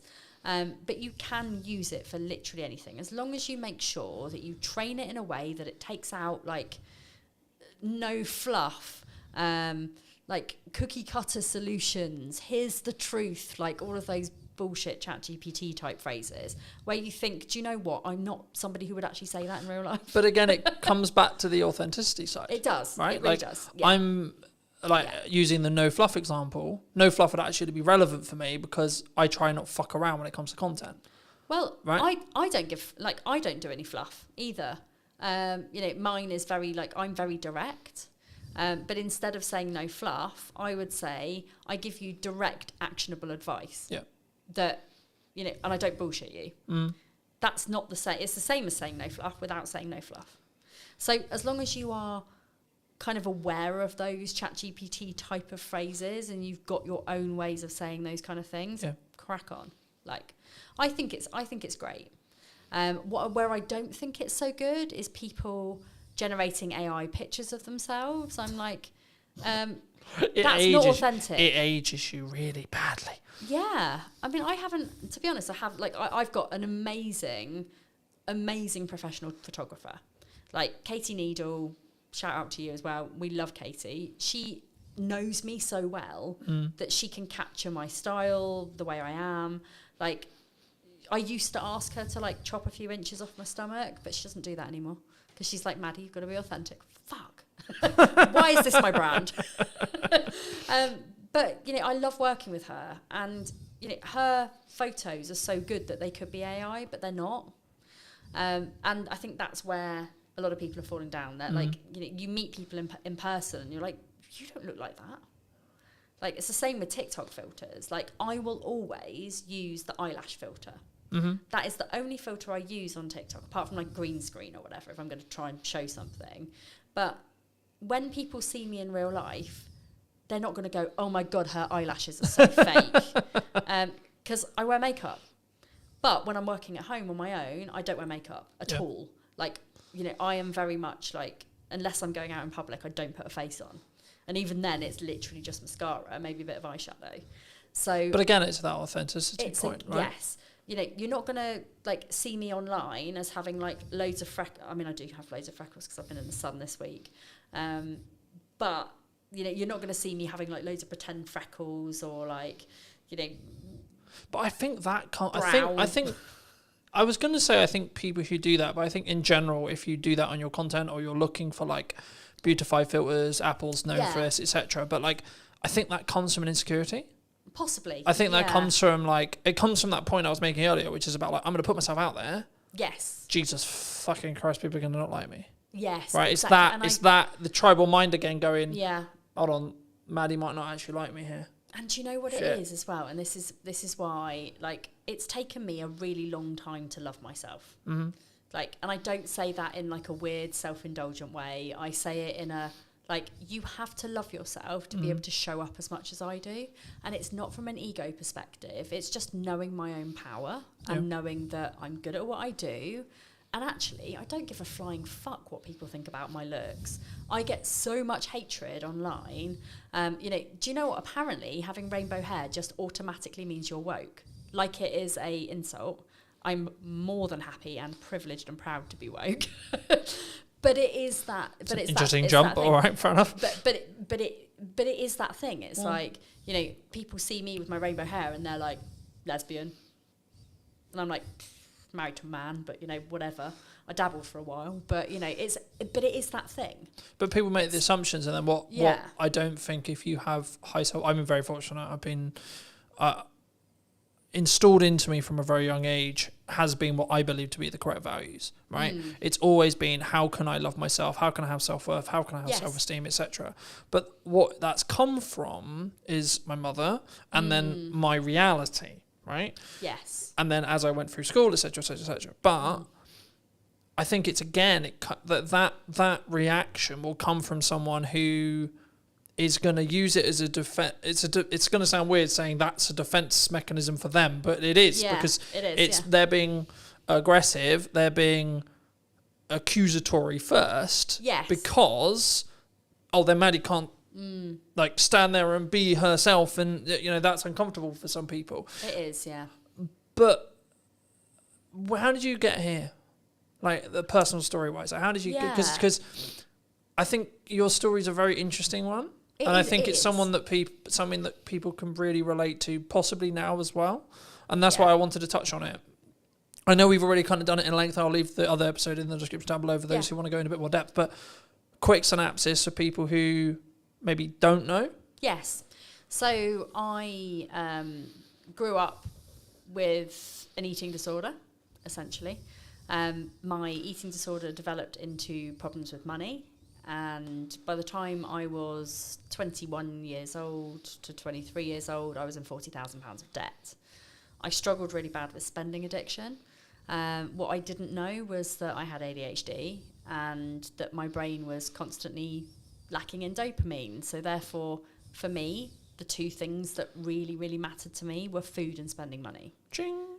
Buying stuff, buying food. Which is why I've always been overweight, because I'm like, hey, I'm sad, have a donut. Have 5 donuts. At times that has happened. But for me, it was all about spending money. So I would buy things like dresses and clothes and, you know, bags and shoes, and I'd be the person at the pub, like, buying my mates, like, around Jaeger bombs, or, you know, I spent and spent and spent. I realised there was a problem when I couldn't afford to pay any of the repayments. It wasn't that I didn't know I had to repay any of them. I just got to the point where, like, I was just so overwhelmed and I had too much to pay, and I was like, where am I going to get 40 grand from? I'm 23 years old. This is pretty bad. A bailiff showed up at my door, tried to take my car. I packed up my things in the middle of the night. I fled, moved back to Southampton, went to see Citizens Advice Bureau. They basically said to me, like, it's bankruptcy or, like, you pay it off. Those are your two options. Both of those sounded really shit to me, but I took the second one because I'm not a quitter. You know, if I look back at it now, I probably could have gone bankrupt and it would have been great, but then I wouldn't have had my journey. Would that have been, like, an excuse, an easy way out for you, do you think? Possibly. And I do like to challenge my brain. So I like to challenge my brain. Because I think people listening to this will go, like, that seems an easier path for me. Let's just reset the clock. Yeah, and actually, for so Eat the shit for a year. Yeah, for so many people, bankruptcy is a very valid option. At the time, it filled me with dread and filled me with shame, and it was almost like I was going to be walking around with, like, a tattoo that said bankrupt on my forehead. It was hard, you know. And as somebody who now has since had a massively catastrophic business failure, which again came with a load of money shame and guilt and all of those things I had to reevaluate. For me, paying it off seemed like the easier option because it didn't fill me with as much dread and shame. And actually, if I hadn't have paid it off, I wouldn't have learned all of the methods to pay it off to put in my book. So, you know, everything happens for a reason. But I learned to love money. So was there an issue with, like, your relationship with money? Yes. Do you think? Do you think that's where it get, like, because yeah. I hope you don't mind me saying this, but, like, to get to 40 grand, you've got to really fuck up for an extended period of time. Yeah. Right? Like, it's not like a 3 month, 6 month. This is like years of problems. I got myself in £40,000 of debt within 2 years. Yeah. I spent. I also had a drinking problem. Like, I was a high functioning alcoholic. I say high functioning because, you know, I didn't wake up and need a drink, but I needed a drink to be confident. I was using alcohol to mask all of my neurodivergence because I didn't realise that I had ADHD and autism. And I was very awkward in social situations. People, like, now, all of my friends are like, you're not awkward in social situations. I'm like, because you met me when I was pissed. Like, all of you have known me as Maddie the social butterfly who likes a drink and is super chatty. But if I didn't have that alcohol, I wouldn't be super chatty. Yeah. So now, when I'm in social situations, I don't know very many people. I'm actually really reserved and really quiet. Put a drink in me. I was going to say I'm anyone's, but pretty much that was kind of how it was. And now I don't drink anymore. So, because I'm more comfortable with who I actually am. So, do you think it came... I hope this isn't too personal, but, like, it links. Do you think it came from a lack of self-love, self-worth, self-esteem? Absolutely. At the core? Yes. Because a couple of months, I think maybe a month ago, 2 months ago, Jamie Oliver put out a documentary on Channel 4 all about neurodiversity and dyslexia specifically. And I was gobsmacked by some of as a dyslexic, I was sat here going, how am I not a fucking drug dealer? I know. Like, what the fuck's going on? Like, how? ADHD and dyslexia are so closely linked, and a lot of the presentations kind of overlap each other. Yeah. So, you know, dyslexics have a very, very, very tough time, especially in early years when it's not picked up on. Yeah. And people just assume that dyslexia is just, oh, they can't read and write.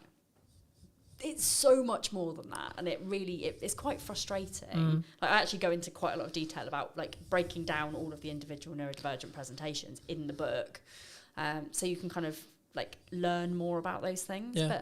But this is the thing, we end up with such low self-esteems, but also the lack of dopamine coupled with that often makes people turn to really unhealthy habits like drinking or smoking or drugs or stealing. You know, I would highly suspect that a lot of people in the prison system are neurodivergent. Yeah. And it's not because they're bad people, it's because of a combination of things like their upbringing, maybe again from neurodivergent parents who hadn't had any of the help. Yeah. It's those dopamine seeking behaviours which are often really unhealthy. It could be, stealing, drugs, firing a gun. All of those things are like, woohoo, exciting. I just looked at it from my perspective and went, I don't know how by stroke of luck, but like my dopamine wires are just like make money, create content, do things that are Yes. net positive. Yeah. But I've always been very like cautious with like my circle and like what I get into, because I didn't know the like inner workings of my brain necessarily, but from a very young age I knew I had an addictive personality. Yep, same. So I was like, shit. Same, and I ignored it for a very long time. I was like, hold on, if I get addicted to the wrong shit here, oh boy, right, Yeah. I'm gonna nuke my life by accident. Absolutely, and I have been incredibly close to doing that. So, having that self-realization and for me, there have been plenty of things that I have had really unhealthy relationships with, which I have managed to curb now. Like my only vice now is that I vape.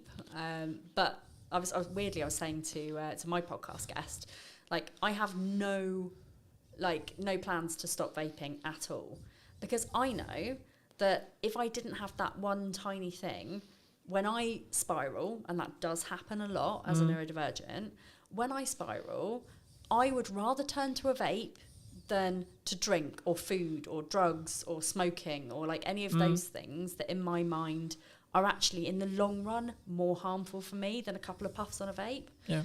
That's kind of how I see it. But lots of people would be like, "Oh, vaping's really unhealthy." It's like, but I don't do anything. But else. it's the lesser of. It's the lesser. It's of the lots lesser of of the other evils, yeah. right? And food is really bad. Like Naomi. If it's heavily processed food. Yes, yeah. So Naomi, my weight loss coach, I've been working with her now for about 3 months, and I've lost quite a bit of weight. But it's also about the mindset around food. Yeah. Which is hard for people who have got ADHD. And I found that since working with her, like I've cut out processed food, I've cut out chocolate, fizzy drinks, like all of those things that have the chemicals that potentially could give me cancer, I no longer eat. I mean, I'm not saying I'm not going to get cancer because I do vape, but for me, it's like I could constantly and consistently eat really bad food, which I was doing, or in moments of stress, I can have a little puff on my vape. That's it. So...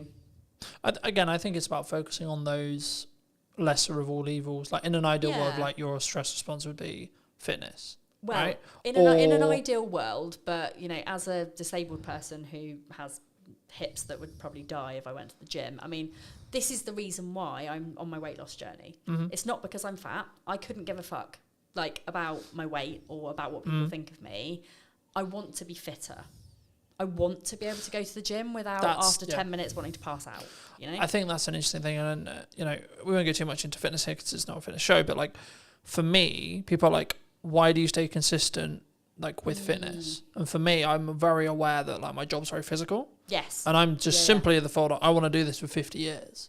I want to be able to look after my kids when I'm older. I mean, they're not going to be kids when I'm older, but at the same time, I went to a soft play with them at the weekend, and one of my children is very she likes the fact that mummy's an influencer, so she tells everybody. So this lady comes over and she's clearing the plates, and she's like, "My mummy's an influencer," and this lady's like, "Oh, tell me more." So I'm like, "Oh, it's really embarrassing, but yeah, I do this." And she was like, "Oh, our area manager really want to speak to you." So the area manager comes over and she's like, "Oh my god, you're an influencer, really love you to do some TikTok content for us," and blah blah blah. She went and got me some socks. She was like, "You have to go in and play." I was like, "I can't, it's really embarrassing to say I'm disabled and I actually don't really want to go in and play." So I went in and played for 10 minutes before I almost died, and then went on a very scary slide. I mean, that also rhymes. But I was heavily aware of the fact that I am not fit enough to go and do these kind of things with my kids, and it made me really sad. So that's my kind of motivation behind it. It's a good motivation to have. Yeah. Do you think in business people, and this is kind of more a mindset thing about they don't start the podcast, they don't start video, they don't start posting, they don't build the momentum, they don't start whatever it is, right?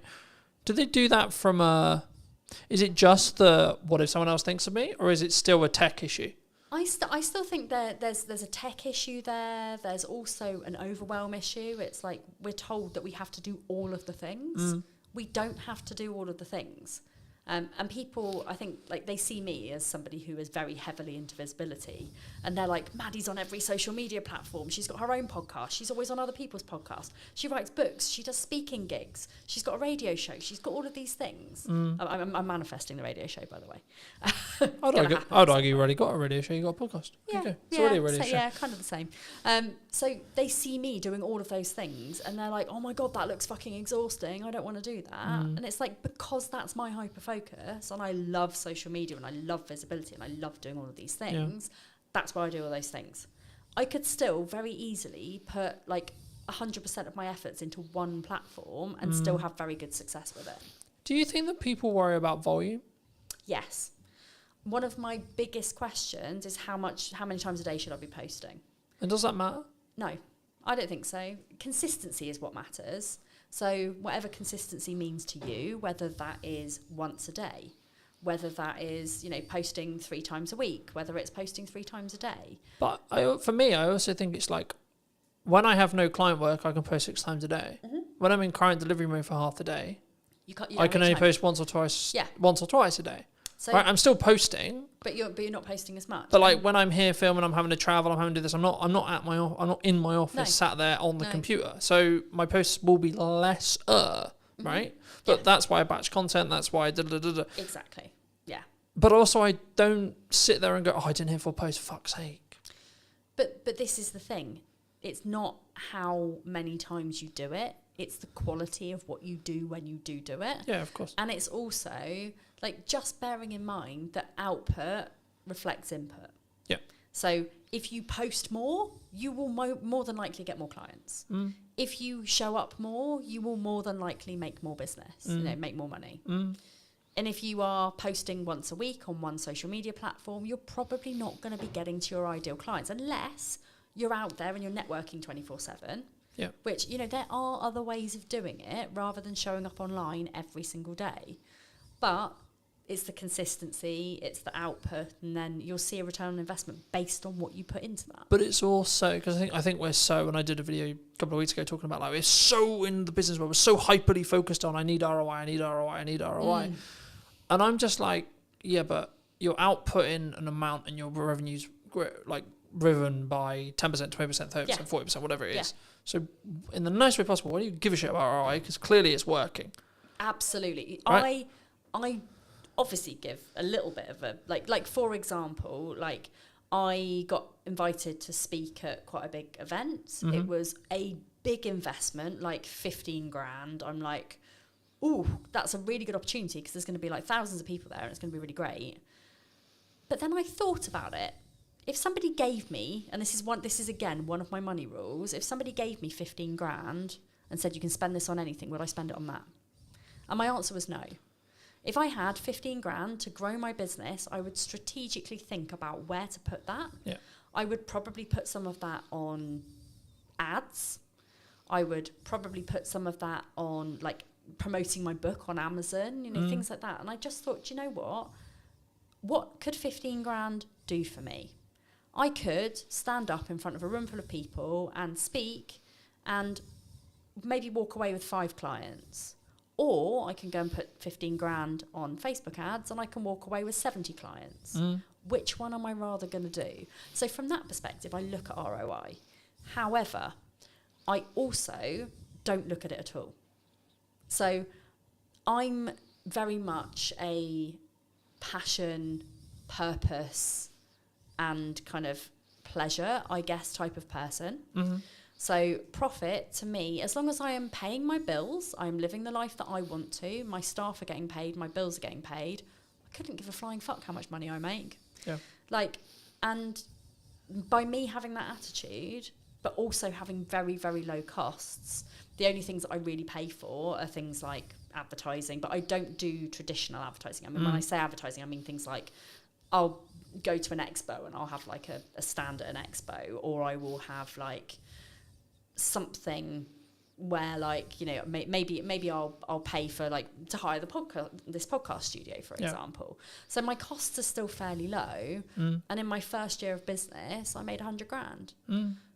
But I wasn't focused on making profit. I was focused on making people happy and getting good reviews and showing up as an honest person. I think that's really key. And I think we don't, and it's not that we don't look at ROI, and every business should look at ROI.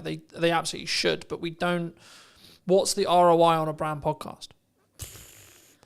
Arguably, if you look at it, either huge amount or fuck all. Yes. And it's down to how you think about it. Exactly.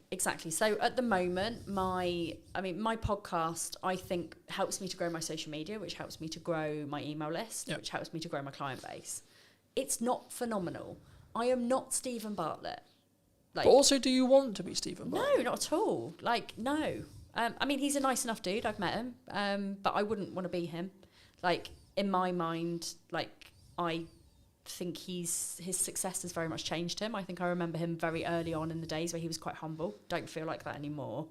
But that's what I mean. I think it changed. Like, I think we're in a world now where I have to commit to the decision. Right? Yes. So I'm going to make the world's biggest media company. Yeah, but what if tomorrow I don't want to do that? Yeah, and I want to live my life in a flexible way. As long as I am fulfilling my life's purpose, which is helping people with neurodivergent presentations to live their best life, that's my main game. Like, that is all I want. So, you know, this is why I help people with 3 different areas. It's like life, money, business. Those 3 things are, you know, if you've got those 3 elements nailed, I mean, obviously not everybody's got a business. Some people it will just be life and money. Some people it might just be money and business because they might already have their life sorted. Some people it might be like life and business. Their money's amazing. But they all interlink with each other. And neurodivergent people struggle with all 3 of those things. As a rule, you know, some neurodivergents will probably be flying. I mean, Stephen Bartlett openly says he's got ADHD. But he's somewhere along the line, like, massively landed on his feet and has never had to struggle with money because he's always made so much. And therefore, his business has been fine and his life's been fine. Yeah. So if I bumped into him in the street, his ADHD is not the same as my ADHD. And this is a good way to look at it. It's like every single person who is neurodivergent will have something that maybe isn't so great in their lives. And I'm not saying that Stephen Bartlett is perfect. You know, he might, you know, not be in love with somebody, or he might have, you know, problems with relationships, or he might, because he's so busy with his life, maybe he doesn't have friends. I don't know, you know, and I'm not going to judge him for that. That is, I mean, you know, where at times I think that's Robert saying, but that is like something that I think people don't talk about enough in business, and like how you maintain a relationship, and it's something that I'm working through the process of now, being nearly 2 years deep into a really healthy relationship that's so really important to both me and my partner. Yes. I'm like, yeah, but also my business is really important. So fuck, how do I do that? Juggling your money, your life, and your business is a really fucking tricky thing to do. It is a spinning triangle that, you know, if you think about a triangle, like if you're spinning it too fast, you're going to poke yourself in the eye. It's going to fucking hurt. Yeah. So, like, you know, you need to be balancing those 3 areas of your life so that they all work in tandem together. And that means, no offense, not working till 9 o'clock, because like I used to have a thing where I'd be like, oh yeah, my cutoff every night's 9 o'clock. Like it was some form of badge of honor. Now it's very, very, very likely that I don't work after 3. Like, it has taken me 10 years of running a business to work out what success looks like for me. And success looks like making enough money to enjoy the shit that I do. Yeah. I don't, like, and I'm sorry, universe, that I say this out loud, but I don't want to be a millionaire. If I had £1 million or multi-million pounds, my spending addiction would just be 1,000,000 times worse. So, like, I don't need that much money. Like, I find it hard enough to manage the money that I've actually got. Yeah. You know, but I go on 2 nice holidays a year. I've got a fairly nice car. I mean, it's a Citroen C3 Picasso. It's not a Citroen C3 Aircross. That's the chap. You know, it's nothing exciting, but it's, you know, it's only 5 years old. It's got Apple CarPlay. You know, it's pretty cool. And like somebody the other day, I picked up one of my clients, and they were like, "Oh my god, your car is so nice." And like to them, that was like a really posh car. To me, I'm like, that's not a posh car. Like a posh car is like a Porsche or a Jaguar or like a BMW or whatever. But I think but it's about perspective. Yeah, it's perspective and the stage you're in, and that's what I was going to say about the whole like 9 o'clock thing, right? Yeah. Like, yes, at this moment in time, I'm working potentially till 9 o'clock. But that's because it works for you and that's your decision. Yeah. And also, one of the things that fucks me off so much about the business world is it's like either you're a hustler or you're a lifestyle business. Like, there is no in between. Yeah. There's no, let's run a successful 6-figure business or you know, like high 6 figures, even early 7 figures. Yeah. It's like you're either a lifestyle business or you're a multimillionaire. There's nothing in between. And that's how I teach the people that I work with, like in business, that there is an in between. Yeah. Like there is a level where people want to make 5k a month. There's a level where people want to make 2.5k a month. You know, they want to cover their bills, they want to cover their mortgage, they want to have 500 quid's worth of spending money. Yeah. Everyone's a winner. Happy days, yeah. It's all to do with how materialistic you are. It's all to do with like how much you want to show off and like flash everything around. You know, I'm not a flashy person. I buy my clothes from Shein and Sainsbury's. I drive a bog standard okay-ish car, which by the way is on car finance. You know, it's not really that posh. I'm hoping to buy it at the end of my deal, but you know, I am not somebody who is like gonna go and spend masses of money like renting a private yacht or like, you know, doing those kind of flashy things. I like for my business strategy day recently, I took all of my people for a day to the beach and we went to the arcades and I gave them all a £5 and they had the best time in the world. You know, that's the sort of thing that I bring to my business community. Yeah. It's not about being flashy. It's not about like all of the things that. But I think that makes you more relatable, right? Well, it's not so. more about like, oh, this guy's untouchable, this girl's untouchable because she has the yacht, she has the car, she has the house, etc., etc. But no. And again, I think it's one of those things where you've got to choose: do you want to live to work or work to live? I want to work to live, and I want to enjoy my kids, like as much as anyone can enjoy kids. I want to have a life where like I spend time with my friends and time with my family, and like I go to a lot of gigs, I go to a lot of festivals. Like if that was taken away from me, I would be very sad. Like, and if I was going to work more, that's my decision. Like, but that's what I mean by like phases, right? And the stages you're in. Yes. Right. And it's about actually having a longer, especially in a relationship. I don't know how you do it, but this is how I do it. Is right, this week, this month, this quarter, a lot of shit going on, right? Yes. I've launched a podcast, I'm doing this, I've got an event going on, I've got loads of client delivery, etc., etc. Yeah. So... What's your event, just out of curiosity? AI, content creation, teaching young entrepreneurs how to do it in Crux. I love that. Why AI is not a threat and how you can use it as a tool.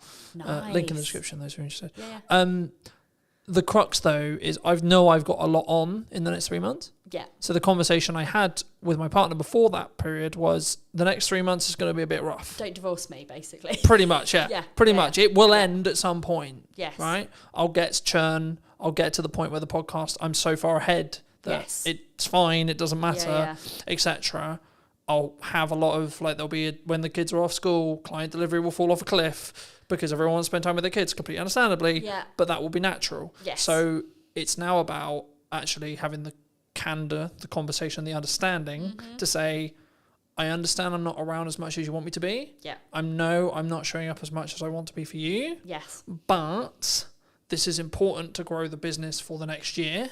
Yeah. So we need to sacrifice for 2 months, 3 months to allow to reap the rewards that will come in 6 months. Exactly. And I'm pretty sure that like me and my husband at some point went through that stage. Now it's very much like we're both working the same amount of hours. We're both having, like, because he works, he's just been promoted as well, so he's like head kitchen gardener for quite a big estate.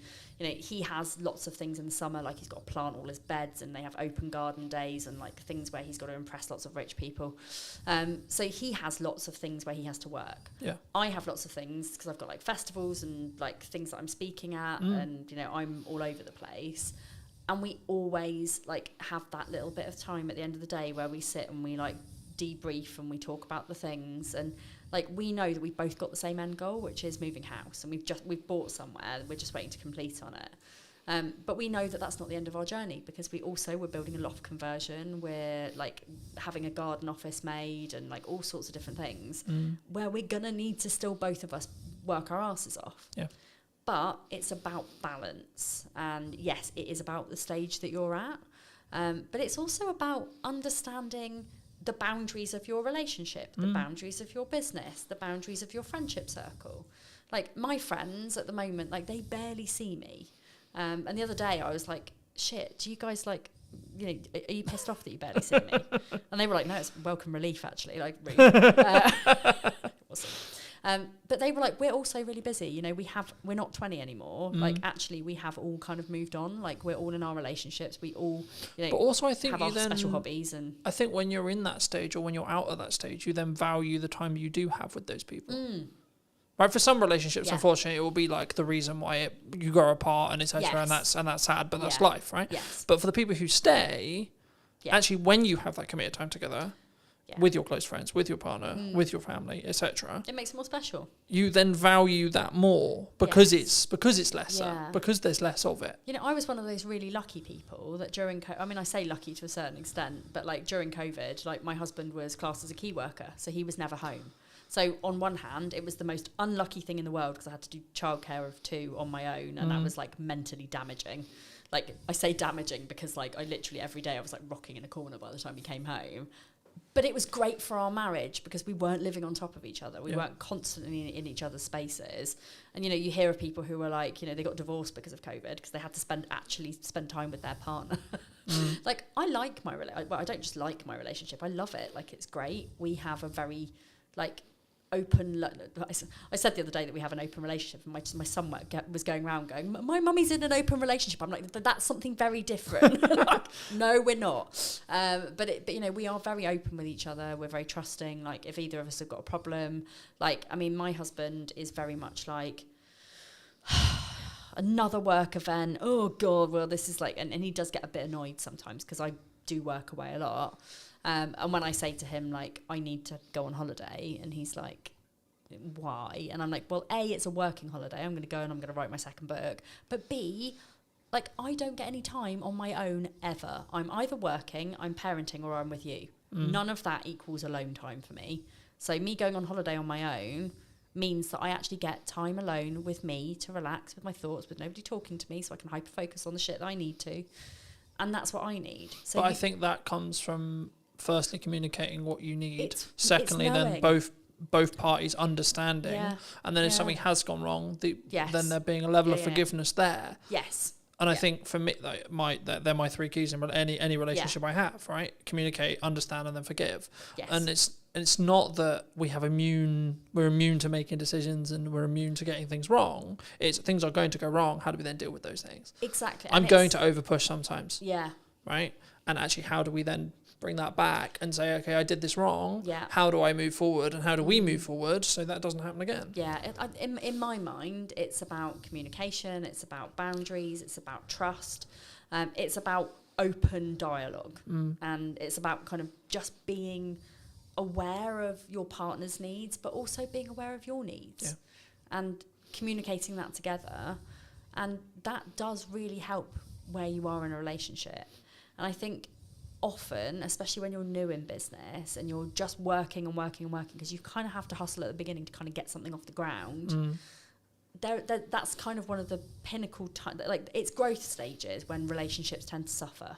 And it's not just relationships with partners, it's relationships with children, it's relationships with friends or parents. Like, I mean, my mum quite often will say to me, no, I haven't seen you for like 2 months.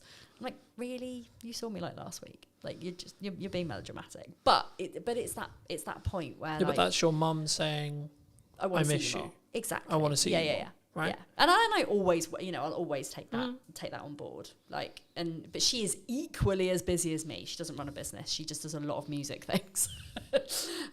But again, it's all about, it all comes down to awareness. Yeah. And this is why I teach in the way that I would want to be taught myself.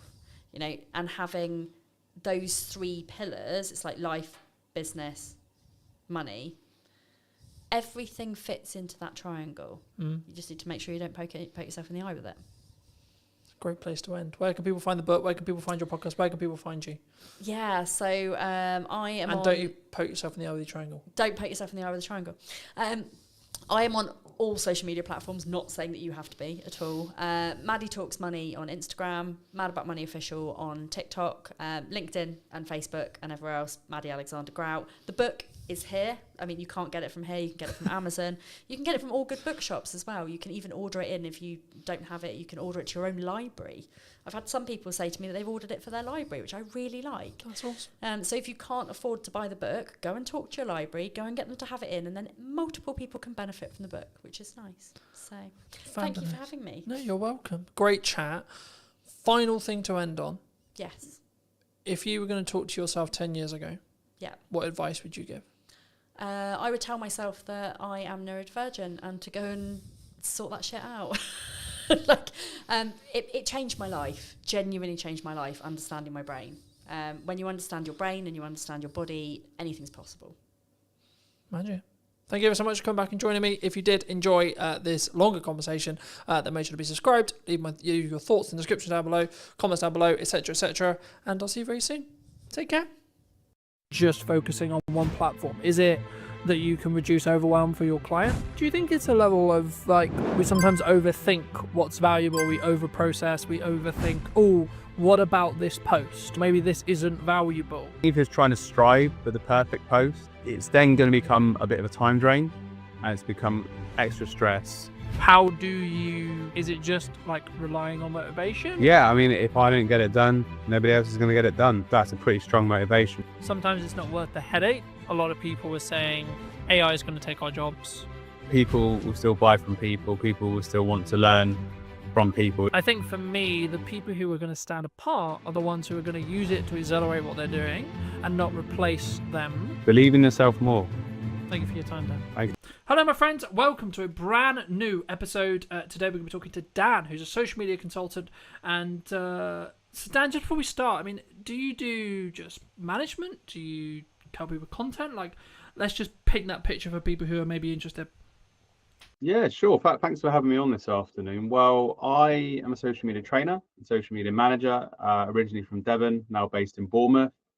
And I work with service-based business owners, so local business owners that need more local clients. So the service is basically helping business owners. So that's through social media training, one-to-one, or maybe in a group setting to help them do it better for themselves. More specifically, that could be help with Facebook, advertising training, the basics of Instagram, or maybe improving their LinkedIn profile as well. So there's that side of it.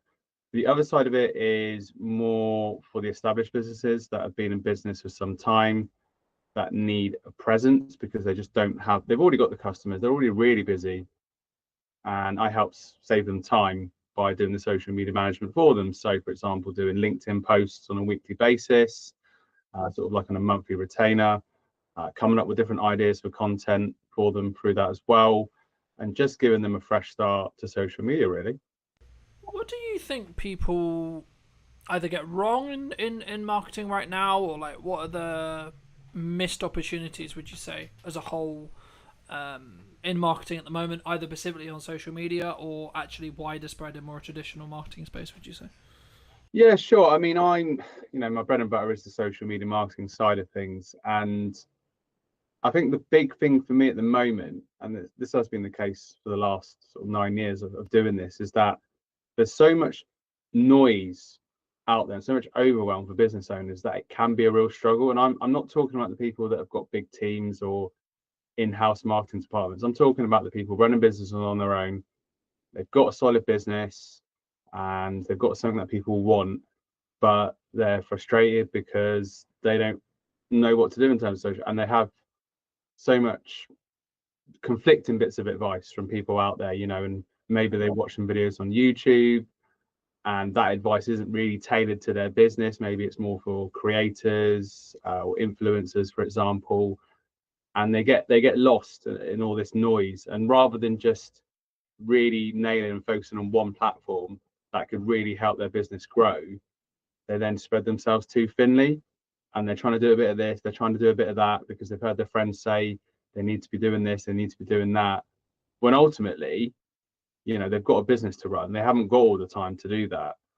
So that is what a lot of the service has been over the last 9 years, is working with those people that maybe haven't grown up with social media, and that's truly my passion, to sort of empower them to use it for their businesses. And sometimes, they're a little bit nervous, they've got technophobia, and they're scared to. And I think you said about missed opportunities. I think when you take a step back and look at things, like let's rewind the clock, maybe I'm thinking about times here, 20 years ago, maybe. I think I'm looking at, maybe a little bit more, but you've got a chance to be in front of a camera and speak to your audience all across the world, or all across the country, or whatever the context may be. And that's not an opportunity you had all that time ago.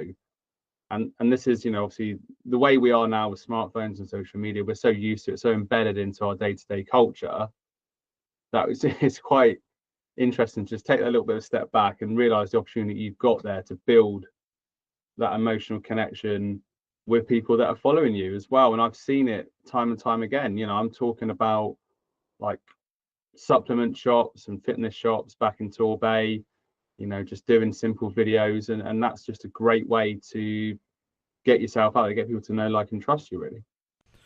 You mentioned that you mainly focus on one platform, right? And I think that's a misconception sometimes, because I think people, when they work with me or when we work with you, etc., maybe we look at, like, let's dominate across all of the platforms because we have a larger reach, we can reuse our content, etc. But I guess on the other side of that, what would you say is the pro to just focusing on one platform? Is it that you can reduce overwhelm for your client, perhaps? Is it kind of one of those things that some people say, like, you start on one, then you build to two, then you build to three? Are you, because the counter argument would be, like, are we putting all of our eggs in one basket, right? And are we concerned, like, let's for example, if you're business to business, which a lot of my audience is, okay, then you should just solely focus on creating LinkedIn content, right? I mean, is that the case, would you say? I think it's different for each business owner in terms of where they're at in their journey. So if you're starting out, I think, like you said, it's good, as we both agree on, it's good to focus on one platform and then you can move on to another. It just depends the resource that you've got, the budget that you've got, time that you've got as well. So if you really, like you mentioned, obviously the example of business owners, really focused on LinkedIn, focused on the content, you've got a strategy for direct messaging, you're not just spray and pray, hoping for the best, you've got time, and you can build a tailored, solid audience of people that actually need your service. Then it just gives you that clear focus. Some people have got a better aptitude or sort of natural flair for it anyway, really. So maybe using LinkedIn and maybe Facebook, and in some cases, with LinkedIn and using the Facebook personal profile in professional mode, like a lot of people do, you can then repurpose some content as well, because some of that content can be suitable for both, but each platform has its own quirks. So I think, if you're starting out, then starting on one platform and really focusing on getting that right, getting the right audience, getting the right content, not overcomplicating things. That's a big thing, really. So yeah. I think there's a question on volume. Like, that was gonna be my next question in respect to, like, there is a nature to social media where you have to do a level of volume, especially at the start, to be able to gain enough data to understand what works and what people resonate with and what people really enjoy. But, personally, just for the audience's sake, and maybe your case as well, I've been very fortunate where my new marketing strategy of saying yes and, so this is a very volume dominated approach, because value is subjective, so I always try to add value in content, of course, but for me, I've been a very, very focused on daily output as the metric, and then overall arching numbers in regards to views, watch times, growth, etc. for that window of time across a month, for example. And I think if I'll put on the screen if I get it wrong, but I think it's around 200k at the moment per month that we're hitting across 5 platforms. Of course, that will change by the time this comes out, but the time of recording, it's around there. And I think when I talk about those big numbers, I think people find them very intimidating, and they can find that maybe it is because of like the volume, or it's because like I'm very seasoned in knowing how to create content in volume but also high value. What advice would you give to someone who's maybe looking at that approach, looking at, I mean, firstly, would you agree with that approach, number one? Number two, what advice would you give to someone who is maybe looking at what I'm doing and seeing success in, and maybe wants to emulate it as a whole, from a volume perspective, from a distribution perspective, and I guess in some ways, how do we check in with, is that in line with making our boat go faster, but also are we overwhelming ourselves as a creator? Yeah, sure. I think at the end of the day, you know, like you said, volume is important. I mean, that's certainly what I'm focusing on, and how we connected through the Facebook personal profile that I've switched into professional mode, like most people do, because my audience is getting bigger and bigger. I'm just keeping it simple, getting people into a Facebook group, and it just becomes a numbers game, really, essentially. But having said that, like, you know, obviously this opportunity came up a few weeks ago to speak to you. I've had other opportunities have come up as well from just having those sheer numbers on, you know, Facebook professional profile is my biggest audience, if you like. So there's a lot of scope for that, really. And Do you think it's a level of like we as in the royal we, as in everyone maybe listening or us, we sometimes overthink what's valuable, we overprocess, we overthink, oh, what about this post, right? What about this? Oh, maybe this isn't valuable. Because when I kind of, it's not that I'm not having a threshold of what's worthy, but I'm letting the audience tell me what's valuable in regards to their views, in regards to their likes, in regards to their numbers, in regards to their comments, etc. Do you think that's like one of the things that people need to get into the habit of doing? Because I think sometimes we get so close to perfectionism that we don't actually execute on all the ideas that we maybe have as business owners for great marketing or great social media.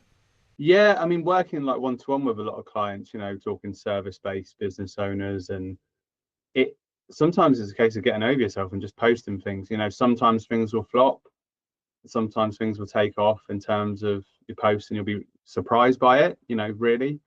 And you can only learn by experimenting as well, really. And in terms of business, you know, I'm guilty sometimes of, in my early stages, of overthinking things and not executing, whereas actually if you execute, then you learn more as you go along. And I think that, you know, there's no such, I think if you're trying to strive for the perfect post, and I'm not talking so much from a creator perspective, or I'm talking more from a business owner perspective, looking to, you know, generate more local clients, for example, that it's then going to become a bit of a time drain, and it's become extra stress, rather than, and this is the importance of having like your content pillars in place, so you know what you're posting about, and you're just keeping it simple. You know, it doesn't have to be anything earth shattering. You know, you've got your content pillars in place, you know what your themes are, you know what your topics are, you can brainstorm your ideas, and you can have a bit of fun with it. And it's just always key, you know, that's why I'm so passionate about content marketing. It's always just so key to have your audience in mind. I think, you know, are you speaking directly to your audience? Are you just trying to speak to everybody, or speak quite broadly, and then missing the mark with everyone, really?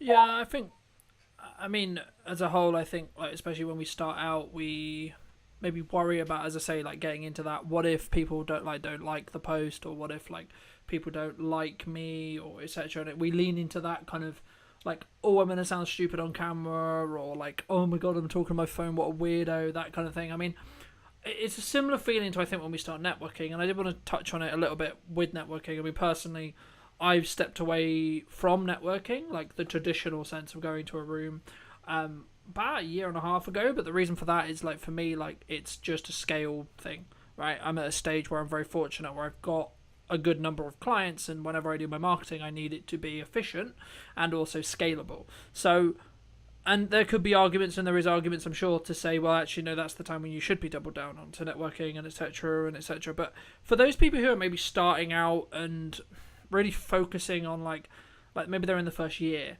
right? What would you say, like, they should do if they're nervous about being on camera, they're nervous about going to a networking event, or they're nervous about speaking in front of a room, or those I think pillars of any business to build, right? Because I think when I talk about networking now, it's from the context of I'm nearly a 10-year-old business, and in my first 5 years I heavily networked. So I'm leaning on that network now. It's not that it's not valuable. It's kind of the season I was in business for me personally. I mean, just to reiterate the question, I mean, how did you personally, when you started networking, like, tackle those fears and those challenges and those concerns around, like, oh my god, I've got to talk to people who I don't know. Oh my god, I've got to potentially, like, introduce myself, like, in a networking 1 minute. Yeah, I mean, I started doing it back in 2015, and I wasn't actually, my business started in 2016, but I started writing a blog about social media, how it impacts businesses in the Torbay area, and they had Torbay hour meetings in the local area, and there was, guys that were running marketing agencies that were helping people with social media. So I thought, well, that would be, I just did a Google search and then found it, and I was like, oh, that sounds really cool, because it's quite a small town, so go along to that and see what happens. And I guess, I'm quite, I'm quite at ease speaking to people that I don't know. I quite enjoy it, but But sorry to cut you off, but do you think that comes from the experience you've had of nearly doing it for a decade now?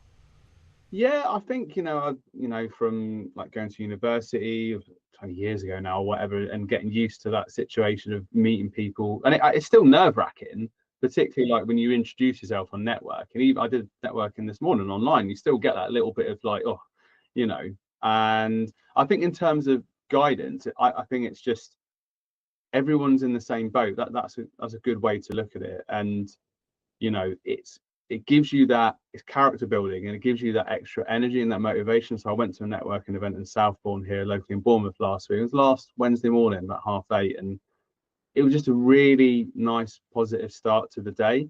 And particularly if you're working on your business on your own and you're on a laptop, you're on a PC, on your phone, it's just good to get that real connection as well. And it also holds you to account, so that you have to keep your standards high as well, and you're out there sort of like in the real world and learning from people and picking up little bits of advice, little sort of bits of information as well. So and I get that, for some people it can be really overwhelming to go to sort of physical networking. So maybe start with like a smaller group, or something a bit more informal, or online networking as well, just to sort of dip your feet in the water, so to speak, and then learn as you go along. I remember when I was, like, really getting into networking, I don't think I ever actually had it, but I know that I know there was a conversation about maybe don't specifically look at the room very tactically, right? So don't look at the room and go, oh, I work with this characteristic of person, so the only people I'm going to talk to is those people. I mean, have you found in your experience that actually the people who give you the most referrals, because that's why we go to networking, right, is to work through the room rather than work directly in the room? Do you find the people who maybe you get the most work from, or potentially get the most referrals from, or goodwill from, aren't who you would necessarily expect? Yeah, definitely. I mean, there was an example last October when there was a Bournemouth Business Festival locally. Quite a big event, to be fair, and went along to that, did speed networking. And this is the thing, that day I was going to Alicante, and I had the option of basically getting my flight earlier in the day or later in the day. So I could have started my holiday earlier, basically, but I decided to go. I said, I've got to go to this event. I can't miss it. I went to the event, made some connections. There was no direct interest in my services on that day, but there were a couple of interesting people I met in speed networking. So I followed up with them, and then, one of them was involved with lead generation, but I wasn't going into that call expecting, oh, she's going to have some clients refer to me. It was just like, we had a really nice conversation. She was local. Let's just jump on a Zoom call for 20 minutes or so and just carry that conversation on. And sort of this is the thing, when you're not attached like that, I just find that opportunities present themselves. Whereas I was probably guilty of this at the start of, oh, who should I speak to get this? Rather than just going in, being open, this is what I do, this is who I help, what about yourself? And, you sort of go in, a bit of a cliche, but it's very true that you go there to build relationships, and obviously the purpose of all relationships, it's not, you know, take. Obviously, you go to a relationship to give. So that's just the attitude that I have to it now, really. And it often is the case that when you're least expecting it, you have a conversation with someone, you think, oh, this person is not necessarily going to need my services, but they, you know, you never know who they know. And yeah, so it's all about circulating. I mean, obviously we both work very strongly online, right? And I think, would it be fair to say we're maybe chronically online, right? As in, like, there's not, speaking personally anyway, there's not a day where I'm not connected or not having some level of internet conversation related to something related to work, right? For example, whether that's through my phone or computer or a podcast or whatever. So even when I do meet people in person, it's normally about what we're doing online. And I guess, I mean, the question that I was going to kind of lead on to that was, like, at what point, and this is maybe a personal question, like, so maybe answer it from your perspective, because I think it will be different for everyone. When do you try and detox? Like, and then how do you go about doing that from a digital detox perspective? Because it's not something I did for the last couple of years, but now I'm, like, chronically online as much. I'm actually trying to, like, really focus on having maybe a couple of windows a day, like maybe it's an hour, maybe it's 2 hours of just not being connected to the internet, like, mentally. Just, like, obviously my phone is still connected, so right, stuff can happen, but, like, I'm not actually, my phone's out of the way, my computer's out of the way, I'm not looking at it, thinking about it, you know. How do you do that? And if so, like, how did you build that habit? Well, like yourself, I just became very aware of it a couple of years ago, that my whole world was, like, online, essentially. And it just started to feel really unhealthy. And I think it's a problem that a lot of people encounter and maybe people aren't aware of. So you probably saw, you know, I did a post recently about this July digital detox challenge. It came up, obviously on a Facebook ad, ironically, but, you know, fair enough. And I thought, well, let's give this a go. And it's things that I've been putting into practice over the last few years, really. So using the minimalist app on my phone, you know, I pay a fee for that each year, and that helps make my phone become more of a tool, which essentially it is, and look a bit more boring. So it's not got all those shortcuts and visual cues to sort of entice me in. And yeah, I mean, for example, like last night, met my friend, went to the beach, very lucky to sort of live near to the beach. And I just look at that circumstance, and it's like, I don't need to be on my phone. You know, obviously, if a family member calls, the phone is still there. If it's something urgent, somebody will call. And that time is precious because it just gives you that time away. But I think a lot of this comes to building healthier habits. I think people just aren't aware a lot of times that they're doing it they're doing it subconsciously, really, where, you know, let's say two friends are at a bar watching the football, one pops off to the bar, the other one's straight on their phone. You know, the friend's only going to be gone for a couple of minutes, but it's just an instinctive all waiting at the bus or whatever. And I'm not saying that's the worst thing in the world, but the thing with it is, you know, obviously we're business owners, we're busy people, we got a lot to process, and we got a lot of things we got to think about. And that creativity can come through silence. And certainly for me, like lunch times, dinner times, you know, that's just a time where I'm not on the phone. And, you know, I'm not like anyone, I'm no saint or perfect. There might be a time where there's something on YouTube and maybe I'm just listening to it and in the background, but 8 times out of 10, you know, just make that time to not be on it, because it's something I'm very passionate about, because it's just not healthy. And I know it gives us the opportunity to connect with people, like I said, all across the world at all times. And it gives us a chance and more opportunities. But at the same point, you've got to balance that out with you. Well, you need the energy for the next day. You know, if I was on my phone a lot last night, there's no real downtime. So I would highly recommend people to look at this digital detox challenge and just take a step back, because, you know, you'll be much better for it. I think that's an important point. And I would tackle it from a perspective of, like, how present are you in the moment, right? And how present are you with your parent? How present are you with your partner? How present are you with that friend? How present are you with yourself, right? And I think that sometimes what we don't look at right, is sometimes actually like, as busy people, especially as you get older, you get into a relationship, you want to continue to build your relationship, of course, with your parents, etc., etc., and then maybe you have a friendship circle, you want to be social and so on. We spend all this time, or we spend working, or we spend doing a task or whatever. We spend all this time out, out, out, out, out, and we don't, I think, well, on average, unless you make a habit of it, to actually spend the time looking in and working on ourselves and, etc. And for me, something that I've always had is that's why I do fitness, because it forces me into this point of view where there is no other distractions. Maybe I've got music on, or maybe I'm listening to a podcast or whatever, but from the crux, sometimes I'll just like go on the run, go for the workout, I won't put headphones in, I'm just there with my thoughts, and that's deliberate, because sometimes I'll need to process things, or like I need to just check in with myself and see.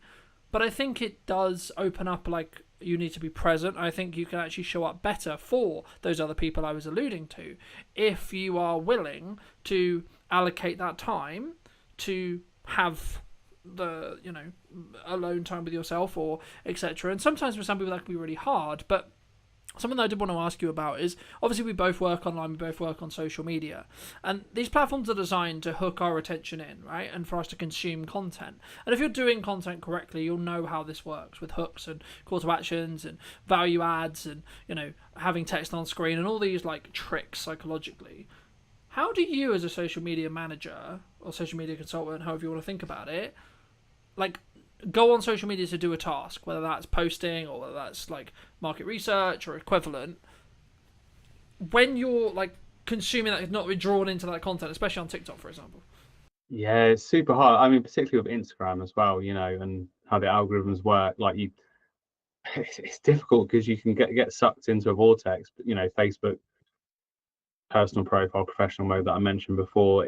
It's hard, and sometimes it's literally just like you just have to snap out of it. And also from a digital wellness point of view as well, looking at my feed and once again seeing, is this actually helping my state of mind? I use, like, for clients, I use Buffer, for example, so that's like a nice clean environment. So I'm there for the purpose of, I've got Canva open, scheduling posts, and there's no distractions, and that's great. And obviously Meta Business Suite as well for other clients, that's useful, so that I'm just in that content management mode rather than that. But like you said about market research or whatever it may be, I might have had a conversation with someone on LinkedIn, think, I need to follow up with them, and then posts come along, and LinkedIn's got you now. Yeah, it's got me. So you just get sucked. So it is hard, because as much as you can have all these tools, we're only human, and obviously we both know how it works. So it's just a case of being aware. I know I haven't really got like a more refined answer than that, but it's just a case of putting yourself back into the room, as they say. I think to an extent, how I look at it anyway is I could potentially see it as a reward engine. Like, I don't actually, to be honest, I don't really consume on TikTok or socials anymore. Not really. Like, I'm a big YouTube watcher, sure, but that's when I'm trying to actually do research or trying to learn or equivalent, right? But like, outside of that, I don't really consume content, and that's just because I've trained my mind not to go down that rabbit hole. But when I did, I would always do it in a respect of, like, if you do X task, then you can spend 20 minutes on TikTok.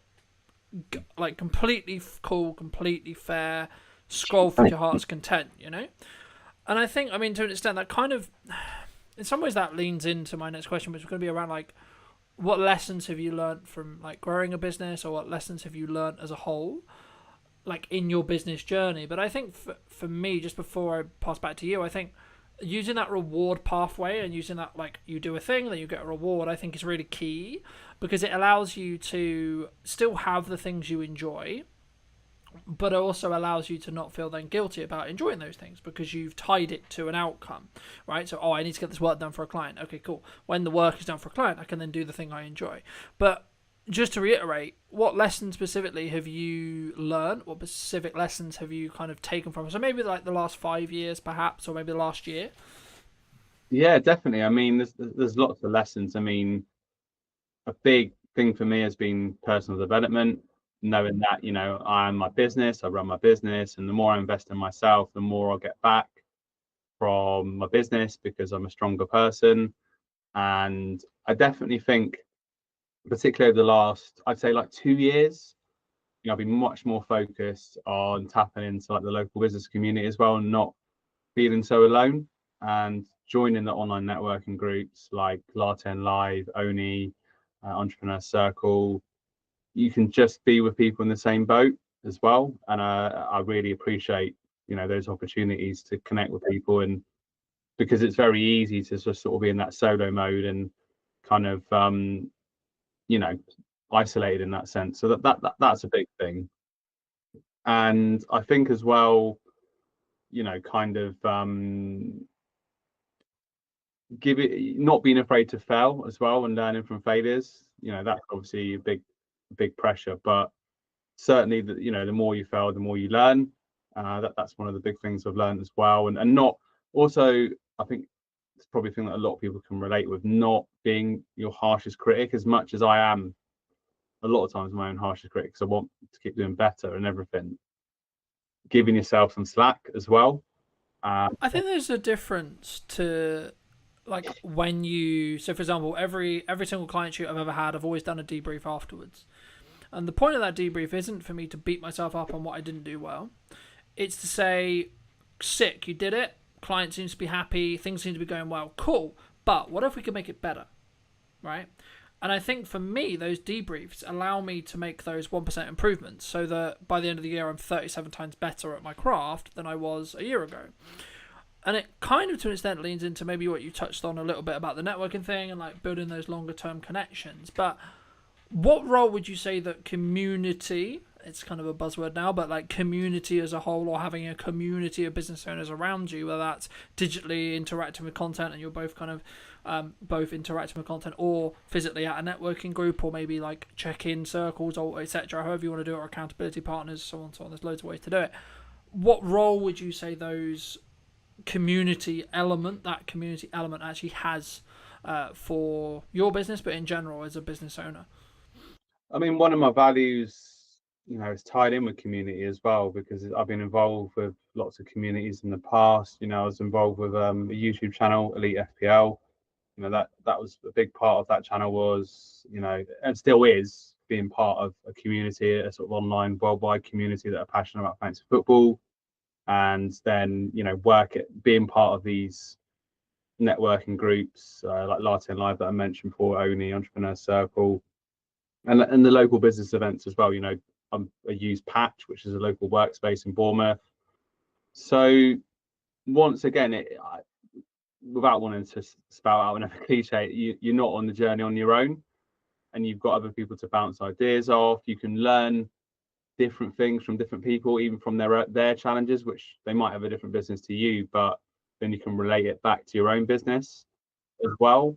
And it's definitely the thing of keeping you to account and helping you kind of keep on progress as well with your peers, if you like, really, so that you're not kind of snacking behind as well. And I think as well, mentioned it before, like when you asked about people that are new to networking, certainly confidence building. When I, once again, a few years ago, started to go to more local events in Bournemouth because I wanted to get more known in the local area.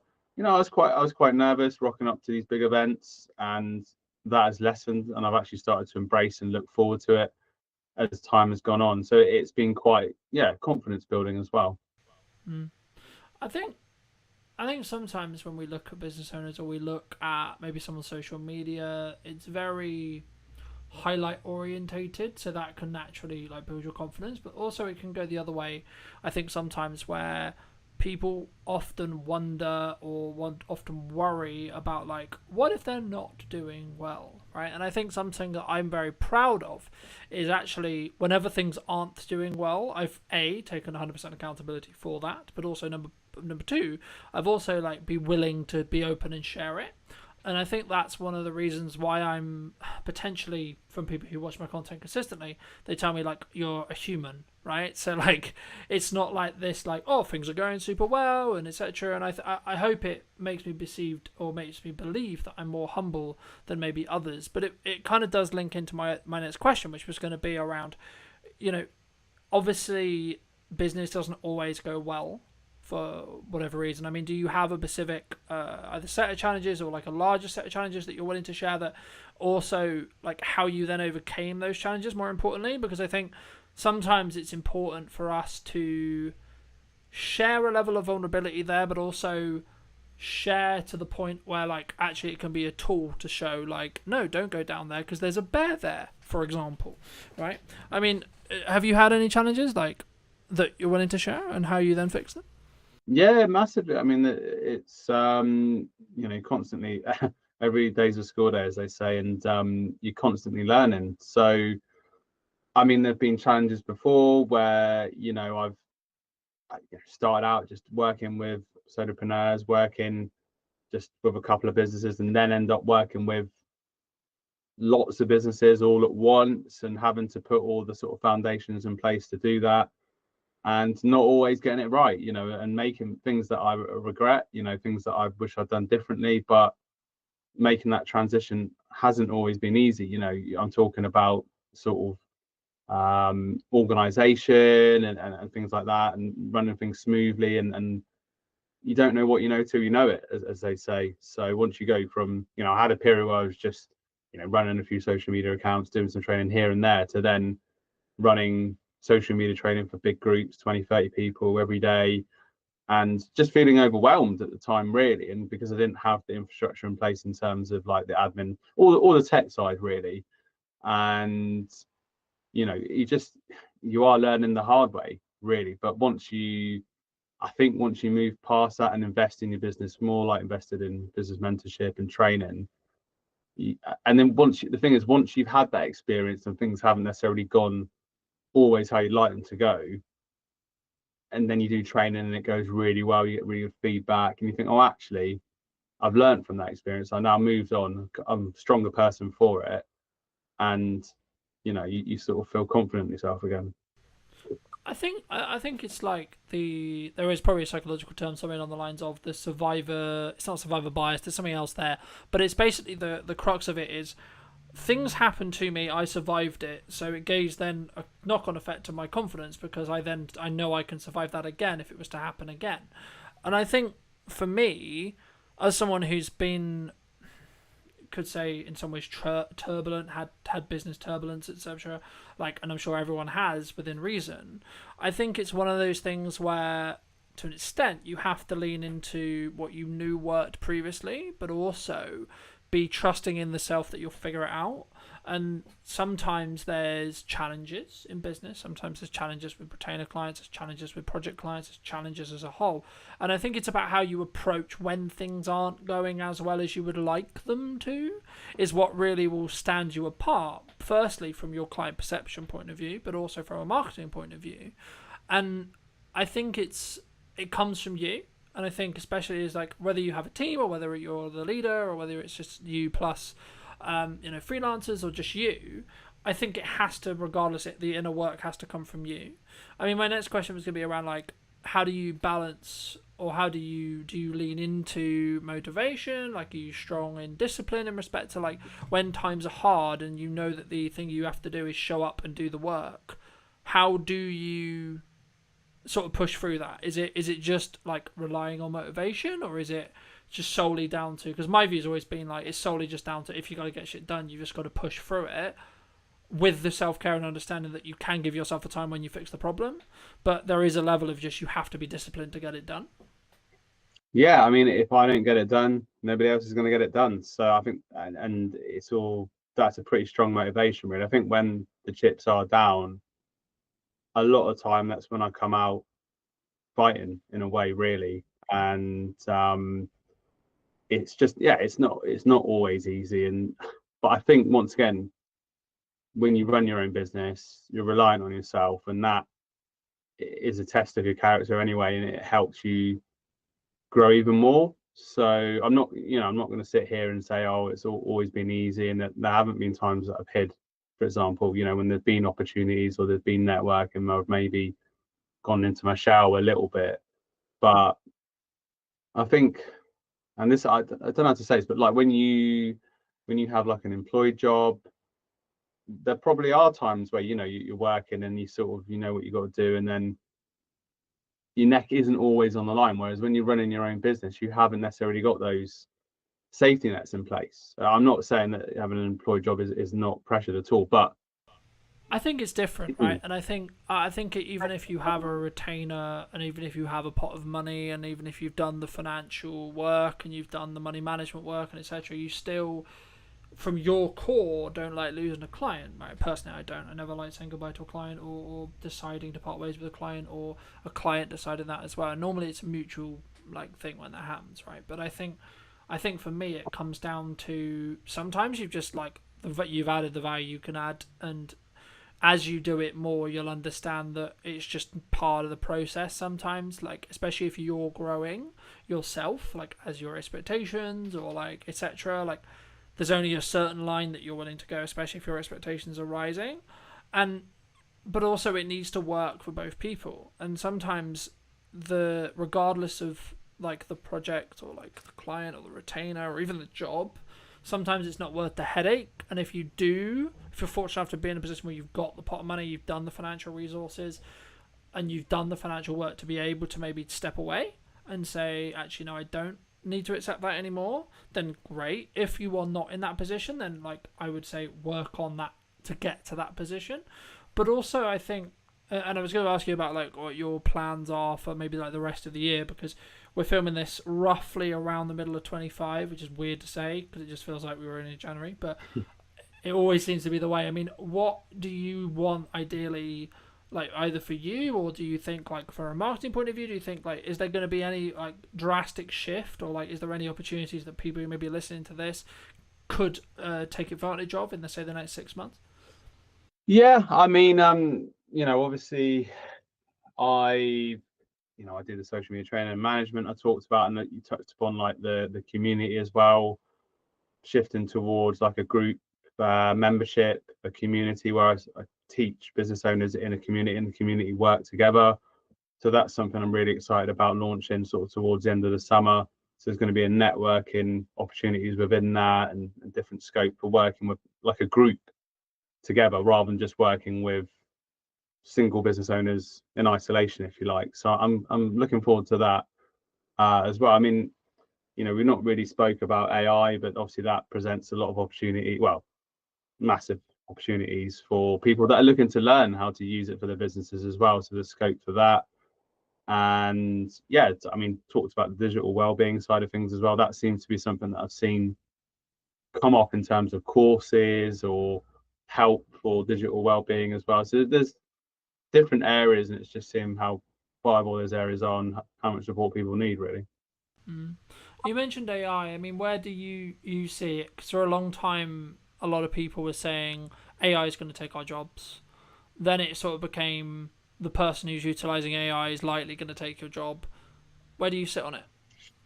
Well, I mean, I think that at the moment, obviously, I use it as a sort of virtual AI assistant, and from like a content marketing perspective, it can give you so many ideas and so much support.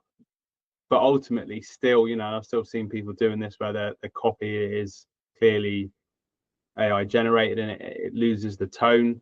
So I think in terms of like from our perspective, people will still need us to help maybe teach them how to use it, and also use it as prompts, use the machine's prompts as well to get content and do it for them. So it's still an amazing tool, really. And yeah, I just think it's very interesting times in terms of the opportunities it presents for particularly content generation for those business owners that don't necessarily have like the tech skills to use editing software to put together really amazing content as well. So yeah, it's exciting times, but I still, taking a step back from that, people will still buy from people will still want to learn from people. It's just harnessing those opportunities to do that, really. Yeah, the analogy that I started using is you need to, with AI, in the same way you would use a knife, you need to sharpen the knife before you use it. And I think the analogy I used that before is it's a tool to be used. You don't need a hammer for everything. You would sometimes use a screwdriver to put up shelves, for example. But I think for me, the people who are going to stand apart are the ones who are going to use it to accelerate what they're doing and not replace them. But I think I think at the moment, especially in corporate, there's a big push towards let's cut costs, and it's probably synergized with maybe the uncertainty, you could say, in the economy. I don't like mentioning it because, like, for me, it's like it's always been there. There's always been a level of uncertainty. There always will be something going on, and I think if you focus on that and you use that as an excuse, you'll never act and you'll never do the things you should be doing to grow your business to then be in a better position. But as a whole, I think there's a culture at the moment, especially in the corporate land or like the larger scale stuff, where people are maybe looking to cut headcounts, where they're like, actually, what can an AI agent do for me? So if you are a solo entrepreneur, maybe working with those businesses or in general yourself, you should be utilizing it, and you should be seeing how you can utilize it to make yourself more efficient and more valuable. And then what will end up happening, I think, is actually you'll find you'll get more of the economic reward of that value, in my view. And I think, for me, I think that's something which we're not quite there with yet. I think the system, the corporation, the how we outsource, etc., hasn't quite caught up, and we haven't. There's some businesses that are, but the majority, talking broadly, I don't think they figured that out yet. I think they will, given time, but I don't think we're quite there yet, in my view. I mean, for those who are maybe interested, where can people find you? Where's best to connect with you? If they want to look at see your training, they want to maybe talk to you about running their socials, that kind of thing. Where's best to connect with you? Yeah, sure. Thank you. So Daniel Bull on LinkedIn, to search me on there. Feel free to connect. Your social media consultant on Facebook and on Instagram as well. So those are the best places, really, particularly LinkedIn and Facebook are the best places to connect with me. So say looking for service-based business owners that are on their own, frustrated with social media, need help and support, and I'll be your personal trainer, if you like. I'll give you that tough love and that support that you need, and I'll be there with you every step of the way. And hopefully that wasn't too corny, but would love to connect with more people. Fantastic. And if you were going to wind the clock back 10 years, maybe 15 years, and you were talking to the Dan who was there, right? The person who maybe hadn't started a business yet, or was in the first couple of years of starting the business, depending on whether you're doing 10 or 15, what would you say to him? Believe in yourself more. Thank you for your time, Dan. Thank you for having me. It's been a pleasure. No, you're welcome. And if you did enjoy this piece and you'd like to see more like it, make sure to leave me a comment on what you thought, and of course you can subscribe and etc. and all those lovely YouTube things as well. But thank you ever so much for coming back and joining me, and I'll see you very, very soon. Hello, my friends. Welcome to a brand new podcast. We're here with James in his wonderful space. Hey, thank you. How's it going, James? It's going very well. Very busy, though. The space is launching very soon. We just started kind of putting the idea together for Hampshire Podcast Studios, and it launches July 1st. So I'm sure by the time this is out, it might already be launched, but putting together an all-purpose space for content creation, video podcasting, audio podcasting, anything you need, one-stop shop, walk away with your footage. So it's going to be fun. I think it's an interesting space, right? Because I think so many people find podcasting really hard to do, to know how to do it. Yeah. But also, not even from a tech side, just being in the psychology around creating content, but especially having a conversation. I think maybe it's slightly more natural with the conversation element, but I wasn't actually going to start here, but I think it's a nice place to start. Why not? How would you say right now to people who are maybe watching this, who are looking at this and going, I kind of know I need to be doing content, yes, but it's terrifying. So I for a long time, so I've run a social media agency first. That's our main background for around almost 5 years now. And I think one of the biggest learnings I've taken from that is ultimately there's a lot of personal psychology tied up in even business social media if you have to be in it. And I really didn't realize that in the first few years of doing it, because for me, a lot of it, this is so common sense. As like a marketing practitioner, is like, we need to get you in a content surplus. We need to get you everywhere. We need to transform your brand into a media asset, essentially, like a whole brand in itself. Churning out stuff all the time. I want to do YouTube channels, Twitch, TikTok. I want to go to town. And I took that attitude to everyone. And I obviously had to kind of bring everyone through baby steps. I had a lot of pushback all the time. I was like, what's going on? And I realized that, it is how you feel about each app individually. For a start, so you've got different challenges in each thing. And also how you feel as an individual, because you've got to put yourself out there, whether you're the founder or you're a marketing manager. And I think in learning that is what attracted me more to the whole podcasting angle first, and video podcasting.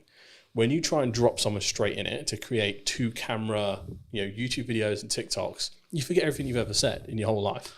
Even if you're My mouth doesn't work, James. Yeah, literally you could be the most knowledgeable person in the world. You're like, what the fuck is going on? But if you can get in with a good co-host and you can just take some basic talking points and the theme of the show, and you're not too worried about the full show, again, you're just going for content volume, you can get so much value out and help so many people in a very relaxed setting, and it gets you used to it. So podcasting and video podcasting is my gateway drug into getting you into proper content creation and your brand into a new space. And also, we're seeing platforms right now like YouTube. We were discussing while we were setting up and such, that one of the reasons why I'm relaunching the show and how I'm relaunching it is because I'm seeing a demand in these platforms, firstly for short form, but secondly for a long form conversation piece that I don't want to say is fluff, but has value led, right? There's a lot of people who claim to be quote experts, right? And are they? Hard to prove these days. It's to an extent I think it can be subjective, of course, right? Yeah, and how much expertise is actually valued. It actually does depend on the market a little bit, but from the amount of misinformation we see online, I think it's more about the trust and the brand of the individual as opposed to their knowledge base sometimes, which has its good and bad points. I mean, we're both in, unfortunately, potentially soon, a commoditized market due to AI, right? And I think having a podcast, having a conversation, having brand, having personal brand, buzzword, authenticity, buzzword, community, buzzword, right? Yeah. Is the reason why you'll be in business in 20 years. Yeah. Right? I mean, where do you see AI?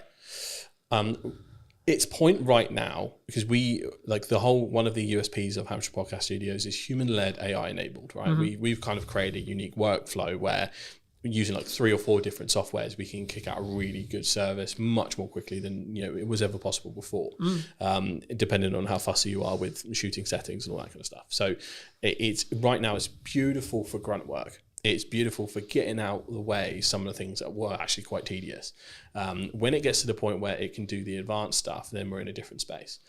So right now I'm not too afraid of AI, but also one of the reasons I wanted to start the studio itself is so we have, we kind of own the means of production a little bit. Yeah. I think it's going to take quite a while for people shooting it in person in totality to be replaced. And I think it will go in phases. So it'll be short form, easy or creative content. I mean, we're seeing a lot of incredible stuff at the moment. That will be the first to go. Then the more in details, maybe YouTube video, talking heads when you're more static, I think that might also go, and then eventually it'll be pretty much everything, but we have no idea how long that might take. It could be one of those move way more quickly than we think in a 3 to 5 year span, or it could be 10 to 20, not quite sure.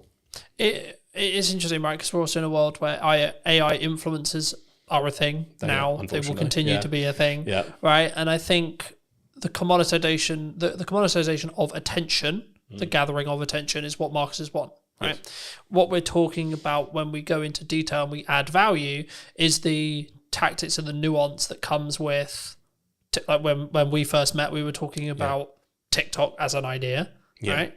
Now, fast forward, 3-4 years? Yeah, you'd be surprised how many people still haven't picked up on that one. Yeah. But again, just for those who don't know, who may be listening, right? Can you explain what you explained then, in layman's terms, the difference between a social graph and an information-based graph, or something which is more TikTokified in that respect? In terms of how the algorithm works? Yeah, the physical algorithm, how it works, and then how it also could have a knock-on effect to now what we're seeing in every single platform because of especially meta-based platforms right now. LinkedIn will do it. It hasn't still social-based really, but give it another 2 years, I expect it will go interest-based. YouTube Shorts is interest-based. TikTok is obviously, of course, interest-based, etc. What does that mean? So for the layman, the easiest way to describe it is the TikTokification of the internet. So that's the starting point. TikTok came along. Let's say pandemic is where it really kicked off. We're all at home. This new app pops up. Oh, let's check it out. A lot of people didn't jump on it at first. That was very kind of still early, at least from a UK market point of view, very early on.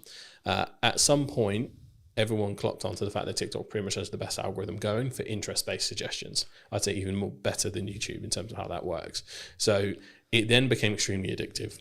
every other platform cottoned onto that, realized we're going to get left behind in the interest-based economy. We have to get on that. So now every single platform has an interest-based video feed, and now pretty much main feed, especially in the Meta suite, that's gone full interest-based. I think X/Twitter, that has gone interest-based. Blue Sky has remained solid in the fact that they, for following, I think that's part of their USP.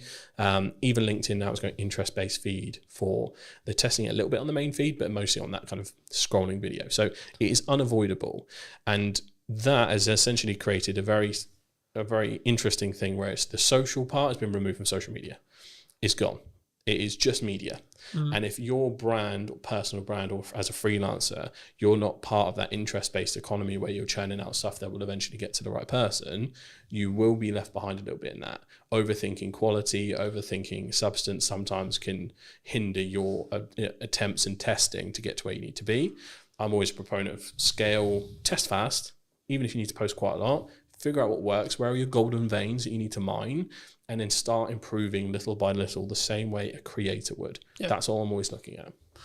I think it's interesting, right? Because when we first got here, we were talking about the difference in scale versus perceived quality or quality, right? And I think that so many people worry about what is the judgment of X partner, friends, colleagues, so on, dog is equivalent, right?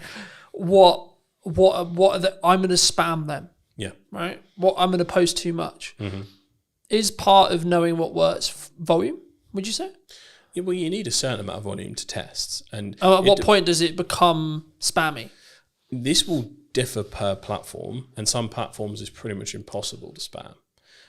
So you got to think about user behavior. So if we take TikTok, 70% of content, I think still, or probably more now, is digested on the For You page instead of the following. So people have to make an intentional step to head over to get everything in the chronological order of the people that they follow. That is where maybe all of your videos appear quite a lot. And you're like, okay, weird. But if not, it's just going out into the ocean. I see every kind of short form video you post is pretty much just taking a bucket of water and pouring it into the ocean at this point. Like there is very little risk of it being seen a bajillion times. But that's when you get to a TikTok, Meta, Facebook point of view. If you're looking at something like LinkedIn, the algorithm is still early and it's still developing. So a lot of people might see the same thing. You'll notice on your LinkedIn that you'll still have the regulars engage first and often see it. They might get notifications if you engage with them regularly. And from that point, other people might see it based on if someone likes, comments, shares, because LinkedIn is quite good in the fact that someone comments, that might as well be a share. That's quite handy in terms of how that works. So per platform, it does change slightly. However, even someone with an extremely engaged following like me and you, we could probably post 3 videos a day and it won't bother anyone, or they might see one, they might see none, but they might see all 3 on Tuesday next week. Yeah. You can't quite tell where that is at. So I'm of the opinion that you're never going to lose out by posting more often. What most likely is going to happen is someone's going to go, bloody hell, you're everywhere, mate. That's the place I want to be. I'd rather be top of mind and someone be slightly miffed. I'd rather take that risk. I was going to say, because that's the main trap for me. Like, you're probably the 5th person, 6th person I've met this week in person. Yep. And every single one of them's first reaction when they first meet me is, you're fucking everywhere. That's the way. Right? Yeah. And for me, I'm like, that means I'm doing something right. Yeah, because it means you're seeing me. Now, it might not mean necessarily you're consuming 100% of that video, that one video, but then my heart isn't, oh my God, James didn't watch my whole video. Yeah. Because ultimately, if you start knowing that, and especially that there is a massive silent lurkers user behavior on LinkedIn, I think goes underestimated. There is a large percentage, and I'm not sure the specific number, of people that watch video without sound that just kind of watch it without checking in. Yep. Now, if you don't click that video, I don't think it actually classes as an official like engagement. I think after a certain point in watch time, without kind of clicking the unmute button, that will then class as a view. But you'll have a lot of lurkers, which means your actual statistics won't show the true success of what you're doing. So this is where like you get into the debate between reach and impression numbers and which one you should really focus on. I'm quite focused on views at the moment. Views and watch time are basically the most essential KPIs now. But in terms of how you need to look at LinkedIn specifically, I think you just go nuts. But if you're going to make those slight improvements to really focus on the quality element, again, quality is subjective. For a lot of people, our content will be quality because we have good equipment, good knowledge. And a lot of people within our industry will look at quality as how good's the edit. What are the things that grab back attention? So there are nuances to the game, and it does depend on your audience. So I often just optimize for the silent watcher. Title that lingers for like the first 5 to 10 seconds. Put the best bit at the front, and then let the rest of the story play out. Because you still got to manage your own resource. Even if you have a team behind you, they've still got to manage their resource. You can't do a full Diary of a CEO training for everything. And often, if you're not already quite big or have a large following, we have catching up to do compared to others. So different spaces for different places. I think, again, and it's one of those things where I think this should be a yes and, not a yes or, right? So for me, I'm like, that's a good idea. Let's do that. And a podcast, and short form, and talks, and in-person events, best, right? and this, and that, and that. Because I don't then worry or care about this specific video has got X amount of views. I have absolutely no interest, to be honest, in what that standalone video does. What my views are as a whole across Meta, across Instagram, across LinkedIn, across... So, yes. Yeah. Okay? As a whole. Yep. Specific video, don't care.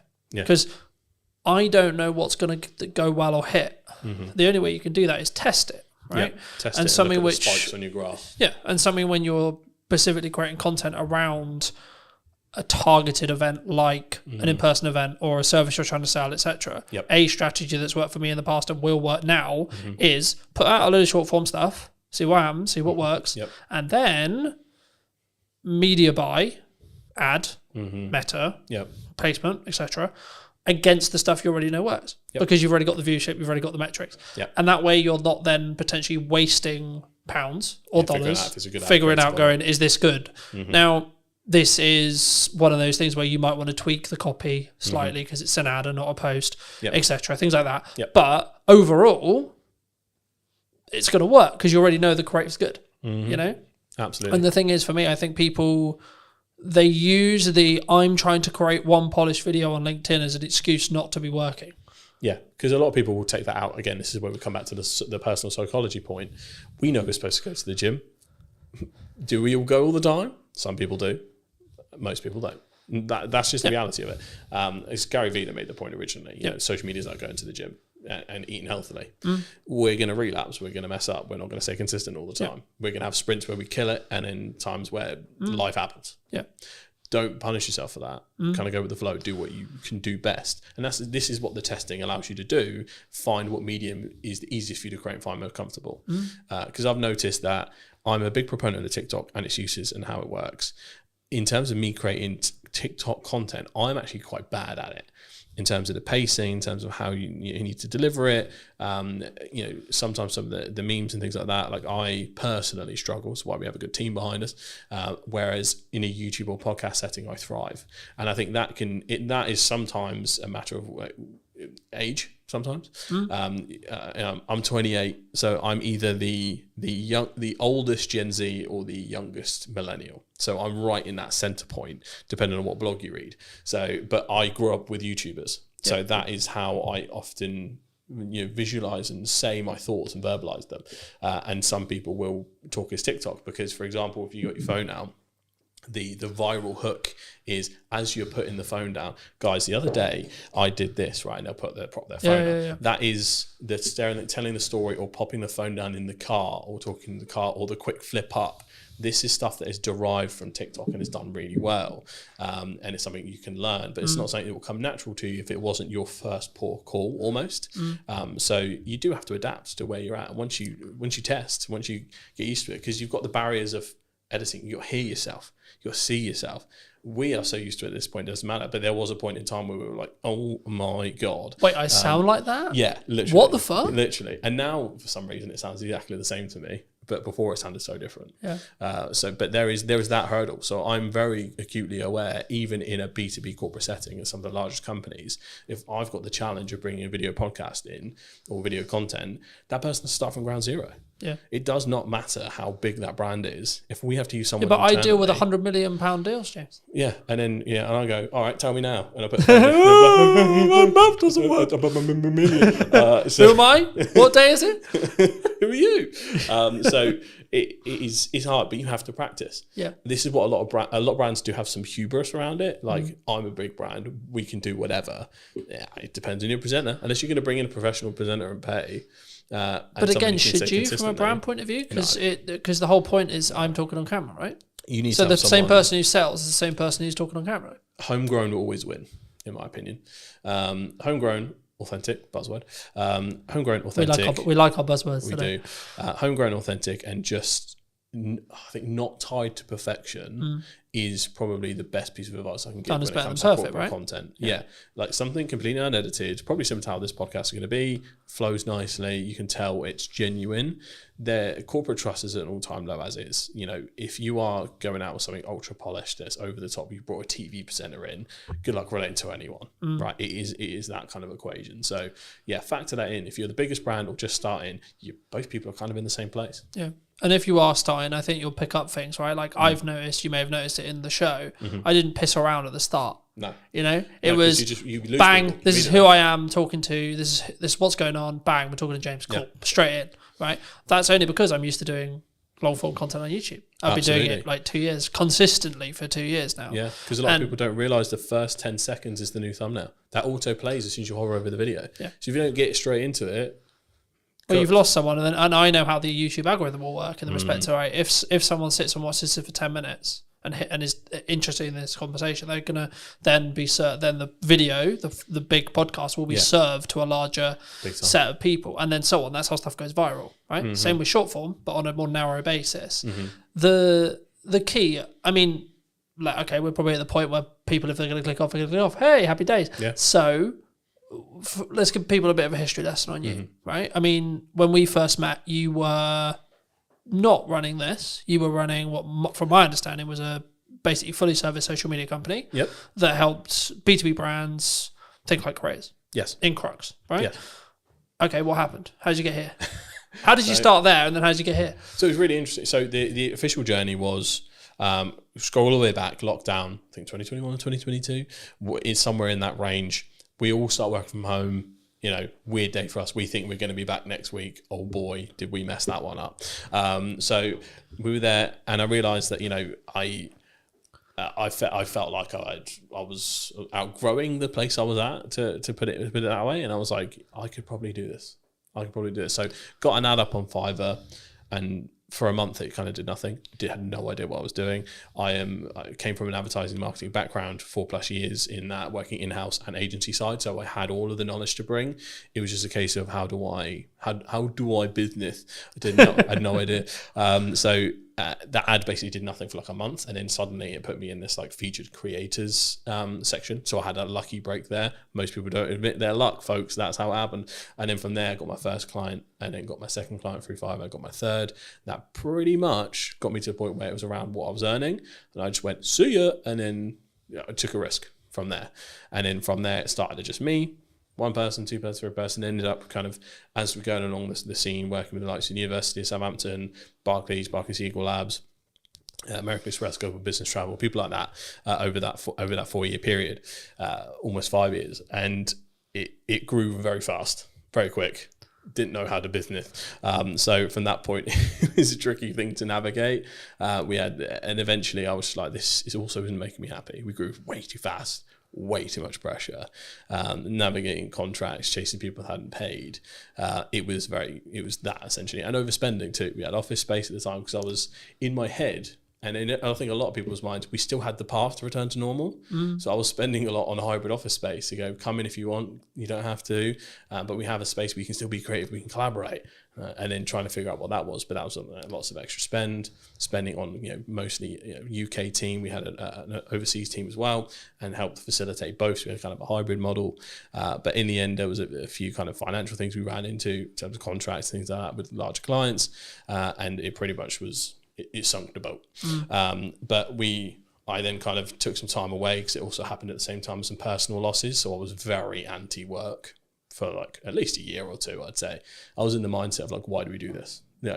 reading Buddhist scripture. You know how it gets. I'm going to go mountain, man. Yeah, literally, I was just like, bro, I should be. I'm going to vibe out. Yeah, It's I should all be good. out in the field. I was, when you get into watching like Outdoor Boys on YouTube, and you're just like, wow. Show me the jungle, man. Show me the jungle. Yeah, I was just like, dump me somewhere in the middle of nowhere. I know how to survive now. I watch your YouTube video.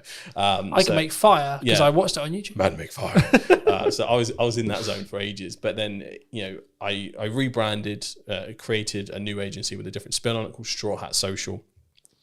And you need a straw hat, by the way. Yeah, absolutely. It's inspired by one of my favorite shows, One Piece. I absolutely love it. I kind of made Shogun up on the spot many years ago, so it didn't really have much personal meaning to me. But Straw Hat does. It's basically a show about pirates, and the kid who wants to be the king of the pirates. And it sounds simple, but it's one of the most complex and deeply layered shows in history. 7th best-selling piece of media ever in the entire world. So check out One Piece. So from there, it's a very different angle in terms of how I approach it. It's a bit more of an in-house agency model in terms of I do spend time at clients' offices at times. It's very involved in terms of more of a consultancy angle, because what I learned a lot of the time is most of the time there's other work to be done in the rest of the marketing cycle compared to when it was just social. So that is what Straw Hat is a little bit more. I'm still working on, I need to create a website still, the taglines, all the rest of it. But then the next part of that was the podcast studio. And that has now been born from that journey of going. Often a lot of clients had financial troubles, especially some of the smaller ones. A lot of them needed content, but for us to produce it and for me to have a retainer good enough to support my team ended up being too chunky. And I was like, we just need a place where someone can come in, grab their stuff and go, but still have a good experience and get what they need. And it's guided by social first expertise. And that's how this was born. So that's the journey through and through. It's been really interesting. And it's a really interesting space. And I'm kind of curious where it's going to be in a year to two, right? Me too. From what we discussed. But I think that leads on quite nicely to what is the missed opportunities right now in marketing? Because we're talking about like short form is good, but it's kind of 3 years old now. The idea of it is 3 years old. Yeah, it's fairly commonplace at this point. I think a lot of brands know even AI, using AI is kind of like 2-3 years, right? Yeah, and I think a lot of people are so aware of it. I think there's multiple layers, so people are often overwhelmed by the amount of choices now. Even myself, I'm probably sat on, without no matter of a lie, about 150 clips odd that I have trouble distributing because of the time, alongside trying to do your regular duties and biz dev and all that kind of stuff. So sometimes you can hit a content surplus problem. So that's one, overwhelm. But there's also, I think things are undervalued. I don't think there's a silver bullet where like this is super underestimated. But I think because of the rise of TikTok and AI, I think YouTube is a seriously underrated platform. Because for brands especially, like my dream for Hampshire Podcast Studios is for it to be a full-blown vlog channel, podcast channel. I want it to feel like a living, breathing entity. And this is where the brand part comes in. Eventually, I want someone following me around, the team around as it grows, and just helping people out as much as humanly possible in the most authentic, easy way possible, by also doing what I do on a daily basis. I think that has a really nice ring to it. We love following bloggers. I think I'm lucky enough to, a lot of people do follow for my personality at times, and I can channel that big energy. So it's one of my unfair advantages. And again, a lot of people do have to tap into their unfair advantages, figure out what sticks, what works for them. But yeah, I think YouTube is just seriously underrated. I still think good usage of TikTok from a B2B channel point of view, underrated. And I think people need to just focus in on that platform and possibly looking at some new starters. Blue Sky, I think, especially if you're in the political space or if you're in the more thought leadership space, do open an account and start growing it, because that's new, fresh, fertile ground with the anti-Elon sentiment in the world at the moment. X kind of is very much transformed, as a lot of people know. So if you want a kind of non-toxic space, Blue Sky is where you need to be. Threads is Threads. For me, it's a bit of a non-starter. Most people just dual post across both from Instagram to Threads. So yeah, I think having some kind of home base and making it feel living and breathing is where I want to be at, because that's the part you couldn't replicate that. I mean, you'd have to go through years and years of stuff and spend lots of time dedicating to prompt engineering to really get almost a sitcom. And this is how I explain this to a lot of big brands. Like, there's so much interwoven intricacies in brands that grow so big. The best example I could possibly give is the Goat Agency. They were like the king of pioneering vlogs, and they still do them to this day. That company probably has the best set of advertising for what work culture is like at Goat. I want to create that at some point and then distribute them through the short form channels, LinkedIn, TikTok, YouTube Shorts, all of them, because that it's like a home base, a secondary to your website. Yep. And that's where I want to be at, where I think it's kind of undervalued. But you're also building that parasocial relationship, right? Like 95% of the reason why I have good relationships is actually nothing to do with how much time I spend with you personally, right here, sat here today. Yep. It's actually how much do we spend interconnected with each other's content, right? And ensuring the potentially there's value being added or not. And actually in an interest-based world, it's even easier. Because if I don't like what you're saying, I won't get served it. Sorry, I'm just not going to. No. It's not going to happen. Yeah. Right? Yeah, it's the same. It's like, so there's a couple of rules I introduced with that. Does it go through the Holy Trinity? Does it educate, inspire, or entertain? If it's not one of those three, don't bother. People's time, they'll be gone. And then the second one, act as the audience. Yeah. But you gotta be so brutal about your stuff. Like, would I have been hooked? Would I have scrolled? You got around 2-3 seconds max. We're looking at organic. You have to be better ultimately, and just post. But you don't have to be better straight away. Oh God, no. Right, that's I think the key there, because I think when you say that, people will be like, "Oh fuck, why do I even bother?" You can your quality can be shite and your content can be shite, but you can still get really good at hooks. Yeah. But don't underestimate what you can do on a phone. Yeah, we specifically basically only use vlogging cameras because one, it's like for client stuff, because we only make social content usually, it's that perfect middle ground between high-end premium or like cinema line cameras and slightly better than a phone, so you can tell it's like made for purpose for a certain piece of content and has that slightly uplifted thing. Because sometimes you go too far, if the camera's quality is too nice, sometimes people think it's an ad. Yeah. And I think that is a very subconscious, you're trained to scroll really quickly. Yeah, the only time I would say that that's not true is if you're selling video production. Big time. Right, if you're selling, if your product is, this is how good it sounds, right? You can have off days, you can have bad environments, etc., whatever. The value of the content is what actually matters at the end of the day. Yeah. But on an average, if you're selling something that looks and sounds good, every video should look and fucking sound good. Yeah. Yeah, definitely an exception for your business. Excluding that, absolutely doesn't matter. Yeah, I think one of my favorite success stories from when we were doing work is we worked with a company called Skill Scaffolding, shout out to Skill Scaffolding, who wanted help starting their TikTok up, and what we did was kind of mic up the boys and did it in a vlog style. They just explained what they were doing, out and about on jobs. We did a tour around the site.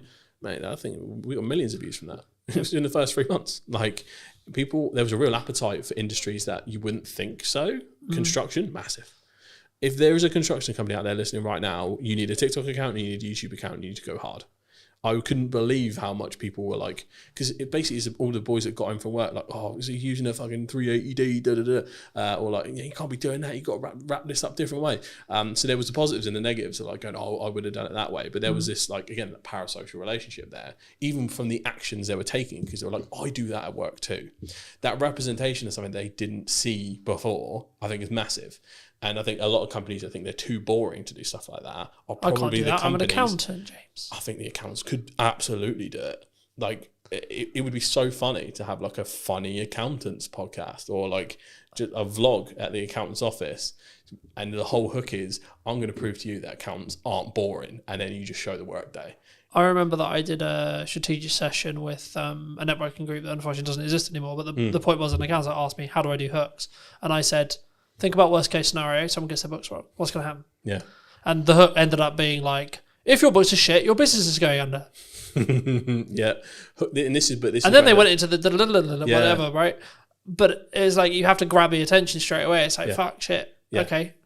And I think a lot of people, here's the personal psychology thing again, you resist that immediately because you don't want to come across as spammy or clickbait or think you're trying to over dramatize the situation. There is something in the this is why the Americans paved the way first in terms of content output, and then we adopt it later once we see it works, because one, we're just a skeptical nation, but two, we're all a bit too frightfully to make all that fuss. Oh, but we also want to speak like this and be stubborn off lip and not swear on camera, don't you know? Can't do that. No. Whereas the people that do... Meanwhile, in America, Gary's screaming on the stage, for example. Yeah, exactly. And he's killed it that way for years, but I think there's an aversion to hooks sometimes because you're worried about perception, even on the brand level. Which is really interesting. So there is a removal we need to do of that. And hooks / clickbait is okay as long as you actually deliver. If it's, I'm going to get you 1 million followers right now, and then it's just bullshit advice, that is bad clickbait. But if we... And also it doesn't work anymore. Yeah. So to give an example from this podcast, if we were doing, here's how my business completely went under, cut to black, and then I just told the story I did before. But that was the hook that made it dramatic enough to stick around. And that is what we need to focus on, essentially. But you still need to deliver in some way or form. I mean, the next thing I was going to ask you is about like fear related to AI, fear related, but I think it's actually about fear of being replaced in content or in jobs in general. I mean, do you see in the people you speak to, your circles, etc., do you see people scared of AI? Are people like, okay, we're game over here, boys? Yeah, a little bit. I think especially when it comes to, because you can kind of see what's on the chopping block first a little bit in terms of, one, there's company memos going out all over the place. I think the Shopify CEO was like, before we put any new hires out, double check that an AI agent can't do this. So from a leadership level, there is definitely a ruthlessness that is kind of starting a little bit, where cost cutting is becoming the norm, especially in the economy we're in. It's a very risky place to be. So there's a political sentiment and like a fear-based sentiment from the top. So that's not good. The leadership shouldn't be thinking that way in general. It should be to enhance every employee, not to replace employee or new hires. So that's a start from large companies that contribute. The second point is looking at, you can tell some areas are getting good fast. For instance, creating fantasy content from scratch with video. Is Google's tool VO? Is it? I'm not sure. VO3. VO3. Yeah. I've been entranced with watching like the Yeti and Bigfoot vlogs on TikTok, which sound insane, but like I've never seen. I watched one the other day where Bigfoot was working for the cartel, like dropping drugs in the rainforest, and it's just like we are here, and they are really funny. But you don't sit there and go, "Well, that happened. That's real," because it's Bigfoot dropping drugs in a and I think jungle, right? I think that's why it's fairly accepted, because like it's received really positively, because it's a whole fantasy thing. It's clearly AI labeled, and it's using AI in a way that's funny and not scary. But if you try to then, let's say if you took an audio podcast and went transcribe this but put us in a fake studio and everything else like that, I don't think that'd be received very well at all, because that is just the perceived thing of, all right, you've removed the cameraman, you've removed this, you removed that, you're cutting the humanity out of a humanizing process. So I think there's a way you use it can help. Well, we already watched this happen. I can't remember which YouTube it was, but there was a Minecraft YouTuber who was like, "I'm going to AI myself, and I'm going to make everything AI," and his entire audience turned on him. Yeah. The long and the short of that story was the entire audience turned on him. We're not in a place societally where it's like super accepted right now. Like, there are certain ways that are accepted, and some ways that aren't, and sometimes you can't actually tell where that is going to fall. And if you're a brand that's just doing nothing but trying to AI everything, whether that's individuals, like I had a studio tour, for instance. I like to take pictures with the people that come down. I forgot to take a selfie with a guy, and I was like, "Could you send me a picture of you?" And I'm just gonna like do a cartoon version, and say, "I fucked up. AI came to help us though, and here's a picture of us together." And that'll be my saving grace. And that's fine, because it's just a little helping hand, as opposed to, it's not like I could have sent that to a designer or a Photoshopper and they would have made that happen, because the pictures would have been clearly Photoshopped and weird. So it's a different use case. So if you can see it's helping someone as opposed to replacing someone, I think that's where the sentiment changes. But graphic design is what scares me. For what comes first, I guess. That's getting scarily good fast, even better than the video side. Yeah. In terms of prompt engineering, if you can get that right, it's like, ooh, that's a bit mad. But I mainly worry for entry-level positions, because a lot of the things you have to learn, a lot of the grunt work you do would be the base level edits, will be your standard graphics. It'll be like, that's where you learn your trade. And that's what worries me, because I know that big companies will try and cut that out fast. But is there the counter argument, I guess, to that is, you could be valuable to a company that isn't leveraging AI by teaching them how to use AI to do that thing. Absolutely. There is, chaos is a ladder. There is an abundance of opportunity that comes from this uncertainty, this change and all that stuff. But this depends on whether you're looking at it from an individual solution or a societal solution. I'm always looking at it from, I could probably spin up a course tomorrow talking about how we can introduce it to your business, and this is how you don't get left behind and all this. Morally, for me, I'm like, I can't do that, because I want to look at the societal solution of how do we get AI to help us and not replace people that sometimes you just want a job. Like, I don't want to have to live in a world where we all have to be Hustlers. bombastic entrepreneurs and hustlers, Yeah. because it is not feasible to live in a society where everyone does that. No. There was a fascinating podcast, Diver CEO, the debate between a guy called Gary Stevenson and Daniel Priestley. I respect both equally, but you could tell they were talking past each other. Yeah. One guy's talking about a solution for the individual, the other one's talking about a solution for society. And I think we do need to find a middle ground, because ultimately everyone's got to look after themselves. Yeah. If we go too far in the realms of rugged individualism, we leave everyone who's vulnerable behind. And I think there is a place where we can move forward and do this right. Yep. But this is what's interesting. What will happen is America and probably China will pave the way in a massive way for AI development. And typically what's happened so far, the EU in general will then regulate the advancements that come from those two areas. That's typically its role. It's not really a powerhouse in terms of AI and technology, but what it does, it knows how to make rules right, GDPR, other stuff like that, and it kind of reins in rampant innovation, because otherwise people get left behind. Yeah, and I think there's so much you could go into on that, but I think the main thing is like self accountability related to your own actions, right? Like, it's interesting because obviously when I've been starting the podcast and doing the research on the show, what I want to do with it, etc. But like, even in the podcast I filmed this morning with Jack, we were talking about the fact that the economy is in a bad place, which is really weird for me to hear, to be honest. And this is going to sound really horrible, because I'm doing better than ever in respect to like commercial work. But is that because I'm self-action and I took an audit of what I was doing last year when things were harder? Like, it's not like, oh, I'm fucking immune to it. Last year was shit, right? And it was like, do I get to a position where I did my audit, I redid all my marketing, I redid all my structure, I fill in all the gap times, and then I'm very focused on client delivery? Yeah. Is that why? Because I'm 100% account. Like, I don't. Yes, you need to know what's going on in the news, but I'm not sat here going, Rachel Weezer said this. Like, we're speaking about this. It'd be easy to use that as a on crutch. the day that Hertzberg's statement is happening. I've got no idea what it said. Yeah, it's probably happened. I've no idea. Yeah, I've been too busy working. There's a spending review today. Yeah, that's what I mean. But I know it's today. Yeah, I've got no idea what was said. Yeah. What? Because I've been working all day. Yeah, same here. I only got to hear a little bit of the preamble before she actually kicked off, but there is a fine balance, and I think it might be industry dependent when we look at it. So industries like ours, you can look at it in two ways. Usually, first thing they cut is marketing. The smart companies don't. When everyone brings their marketing down, you ramp up. That depends on if that company has resource or not. And if you're talking to that company, that's the right mindset. So there's that. The second thing is, it is also, everything's down to the individual. Obviously, the pandemic was an awful time economically. I came up during that. That was my ladder. I was born in the dark, raised by it. So I completely get where you're coming from in terms of, right, fuck it. If there's chaos going around everywhere, I'm just going to take advantage of everything.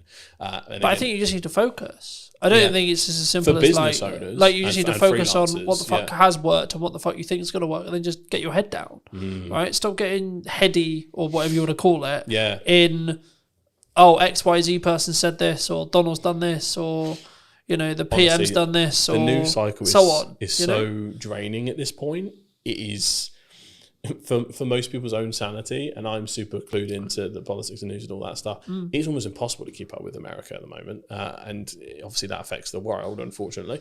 The UK is a little bit more stable, but just not moving very fast.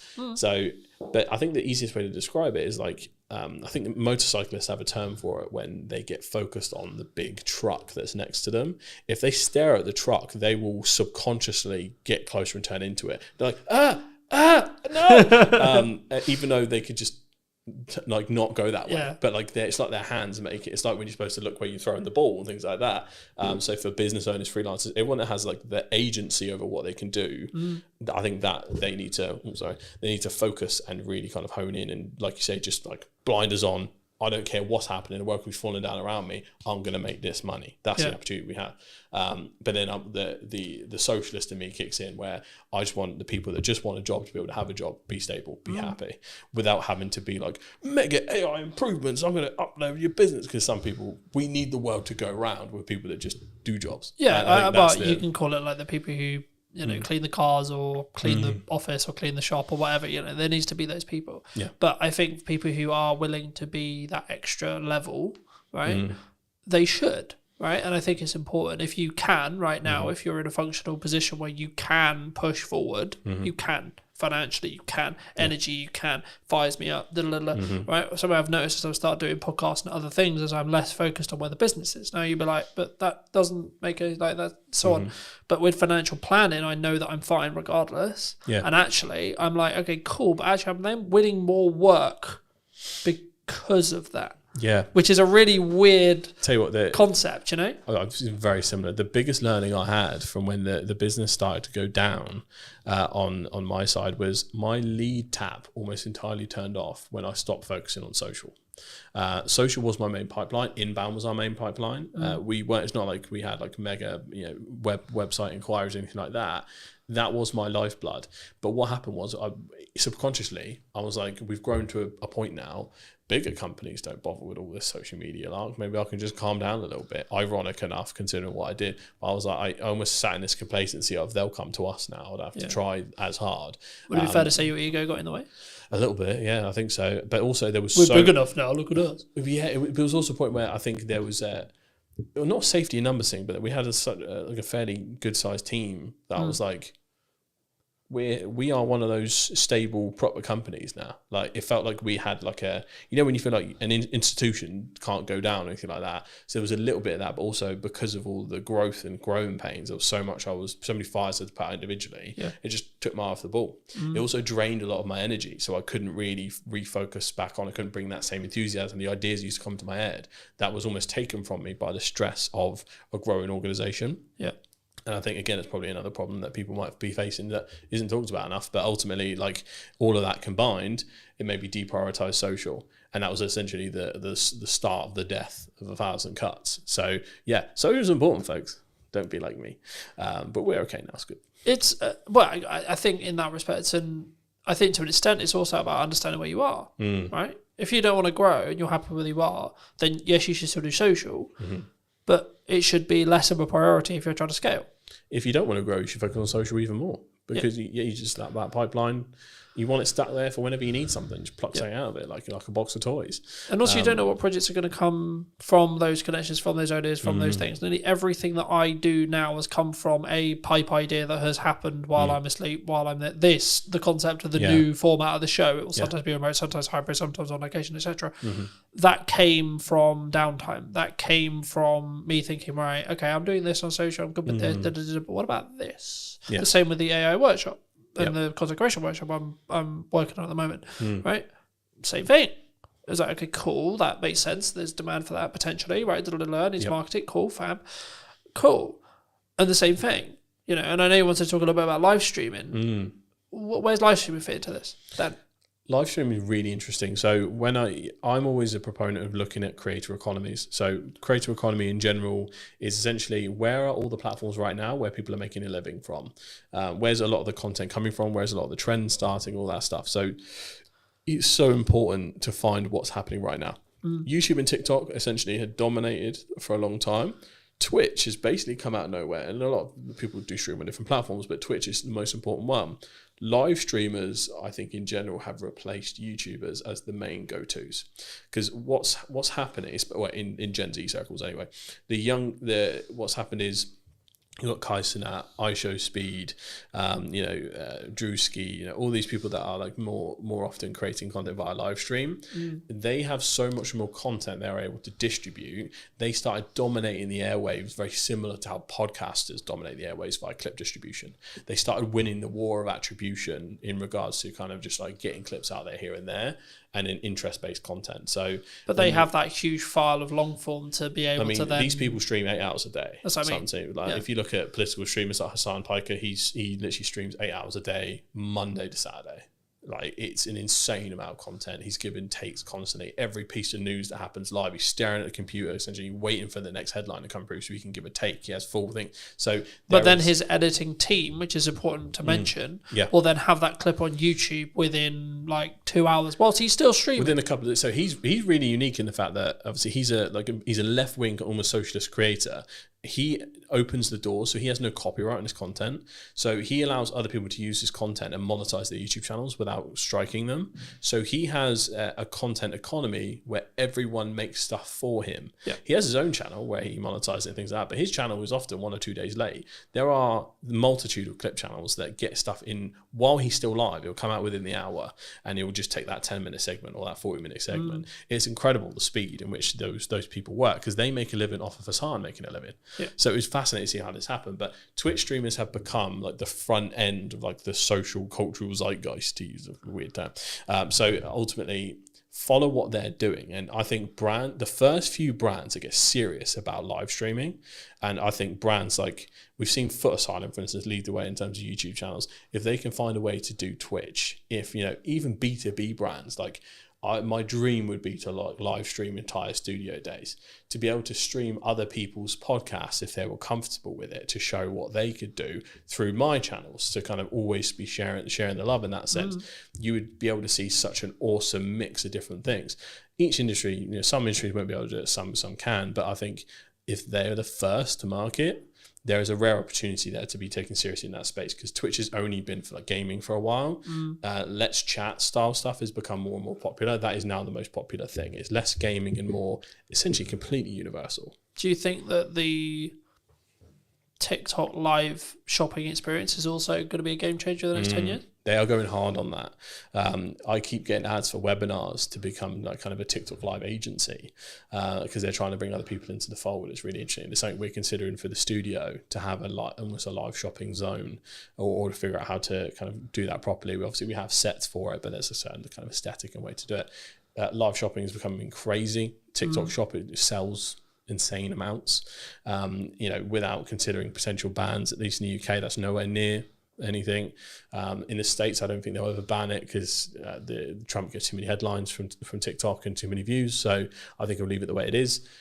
So I think, again, it's a serious, for e-com brands, serious business. So even just lives in general, even if you're not selling, TikTok lives and lives in general is so important. Like, there's people that, again, make a living off TikTok live just by, like, we've all seen have you seen the TikTok NPCs?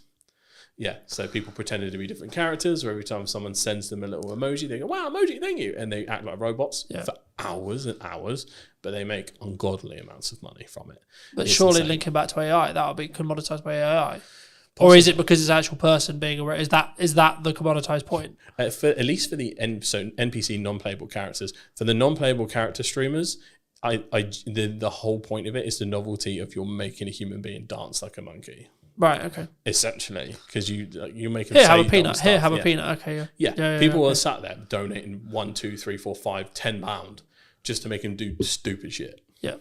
Which is a very dystopian place to be, but like that is. It reminds me of a happening Black right now. Mirror event somewhere there. There's got to be an episode like that somewhere. But yeah, no, it absolutely. will happen, because currently there are certain creators who are pretending to be robot AIs before that's available, if that makes sense. Yeah. So like they're in full cyberpunk like cosplay, Yeah. and they're going, donation, thank you, and like, but they're acting like they're not real. So once that happens, it's going to be easy. But I think when people look at this, they go, AI is going to just replace all of these creators. I think there will be a bigger pushback than you think, in terms of people going, this ain't a person, I don't give a shit. And that will happen for a long time. Yeah. And there'll be, similar to how we get ads and spam, I think a big portion of AI content will be treated as such, as essentially slop. And then from that point, it will kind of develop from there. Yeah, I think there's a really important point. I mean, obviously we don't know, right? Like AI is changing every day, etc. Right? Like we'll see what the market chooses, because that's who we will ultimately choose, will be the market, right? Yes. But as a final point to potentially wrap up on, if you could talk to yourself 10 years ago, right? So you're 18, roughly, like 17, 18. Yeah. What advice would you give? Oh, that's a very interesting one. Is it with what you know now? Am I back in that time? So apart from telling myself lottery numbers and what to invest in, is it more, or am I like, if I'm 18 today? Today, sure, why not? Okay, because that changes the advice, I think. Like if you were 18 today, so you could gain 10 years, what would you say to yourself? But you have none of the network that you have gained in the 10 years. You don't have the resources. You don't have the understanding. You have you have basically been reset, but it's today. Yes. So you get given 10 years, but you've also reset everything you've gained in the last 10 years as well. I think it's really interesting because I know myself, and I don't listen to advice. Whenever someone else tells me to do something, I kind of do the opposite. It's a very ADHD thing to do. But I think the important thing to say is consistency. I bang on about social constantly. It's what I do for a living. If I'd have been more consistent with my own content, I think I'd be in a very different place. Specifically focusing on platforms that will make me money. Twitch, YouTube, TikTok, all that kind of stuff, and honing in and making sure that being a creator is part of a business model and a part of an overall personal brand.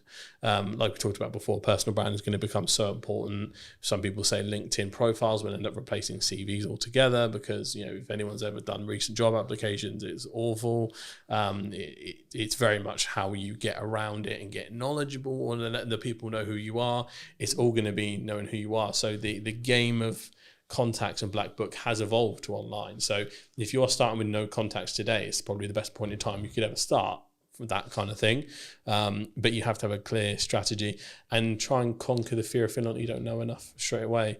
You can learn so much from the resources we have available on YouTube and things like that. Not to say you can become an expert, but you can learn enough to help someone else off your own back via online courses, YouTube channels, pretty much immediately. And all you have to do is just try and help people no matter what industry you're in. As long as you're earnestly and authentically trying to help people, you can kind of never go wrong. So you just mix authentically helping people with consistency. You'll be in a brilliant place given a little bit of time. So that's what I tell myself, just stay consistent instead of being on and off again. Thank you for the time, James. No worries. Thank you for having me, mate. Appreciate it. Do you want to shout anything out before we go? I suppose I do. Come down and use Hampshire Podcast Studios. It is a plug-and-play solution for entrepreneurs, businesses, and creators to create video podcasts, YouTube channels, pretty much anything you need. Unboxing videos, reaction videos, live streams. We pretty much got it all set up for anything. So if you're in the Hampshire area, you need to make content, come down, we'll have a cup of tea, we'll kind of plan out what you need to make, and essentially you can use this as a plug-and-play solution, or we can help you kind of manage the whole thing end to end. So if you need any help, create some content, come on down and let's get some stuff done.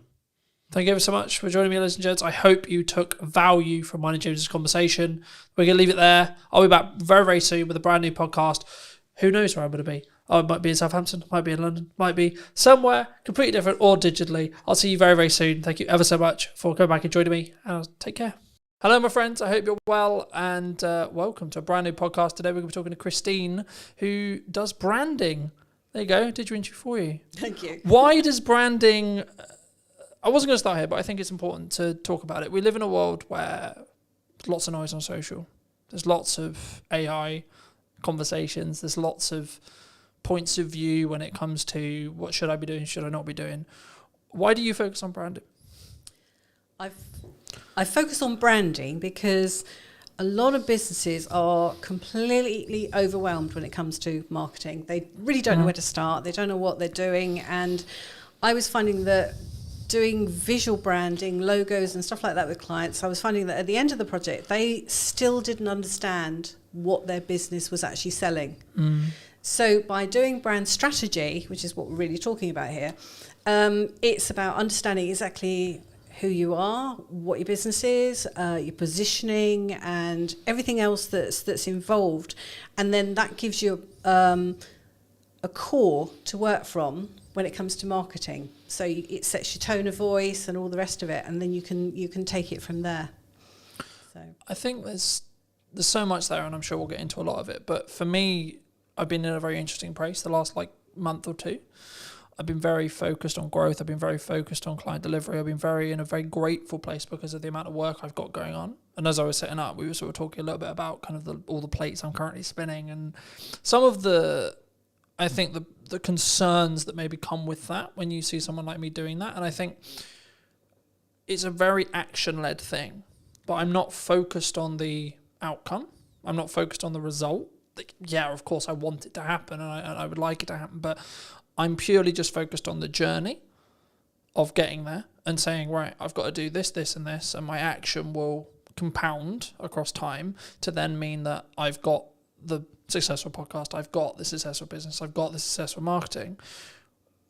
To phrase it in a question, when you look at someone's branding, maybe you're helping them with branding, they're looking at rebranding, etc. I mean, is it to an extent a level of just they need to execute on the brand that works, or is there like glaring issues that someone could have with their brand that would then trigger you to say, actually, you should be looking at a rebrand?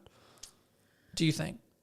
I think a lot of the time businesses evolve, and so they try different things and they don't know necessarily where their ideal clients are. They don't know the type of work that's the sweet spot or anything like that. So it's very tempting to kind of take everything that kind of comes in, and then you end up juggling plates.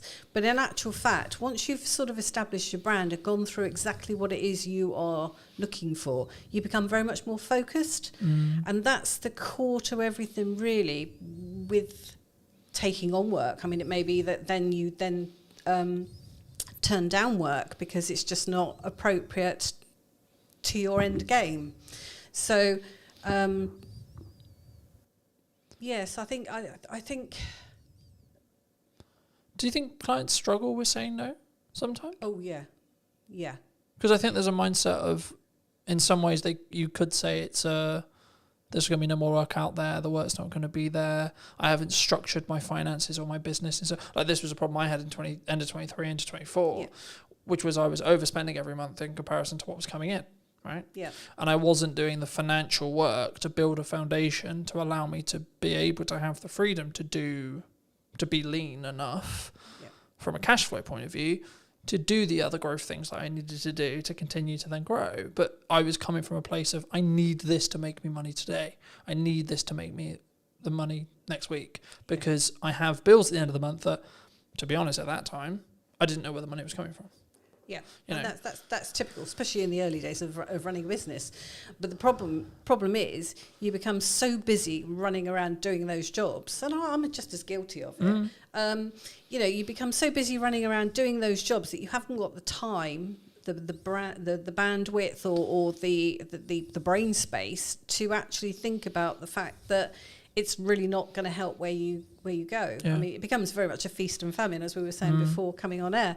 That you spend all your time running around, and you don't set up the next work and things. It's just not top of mind.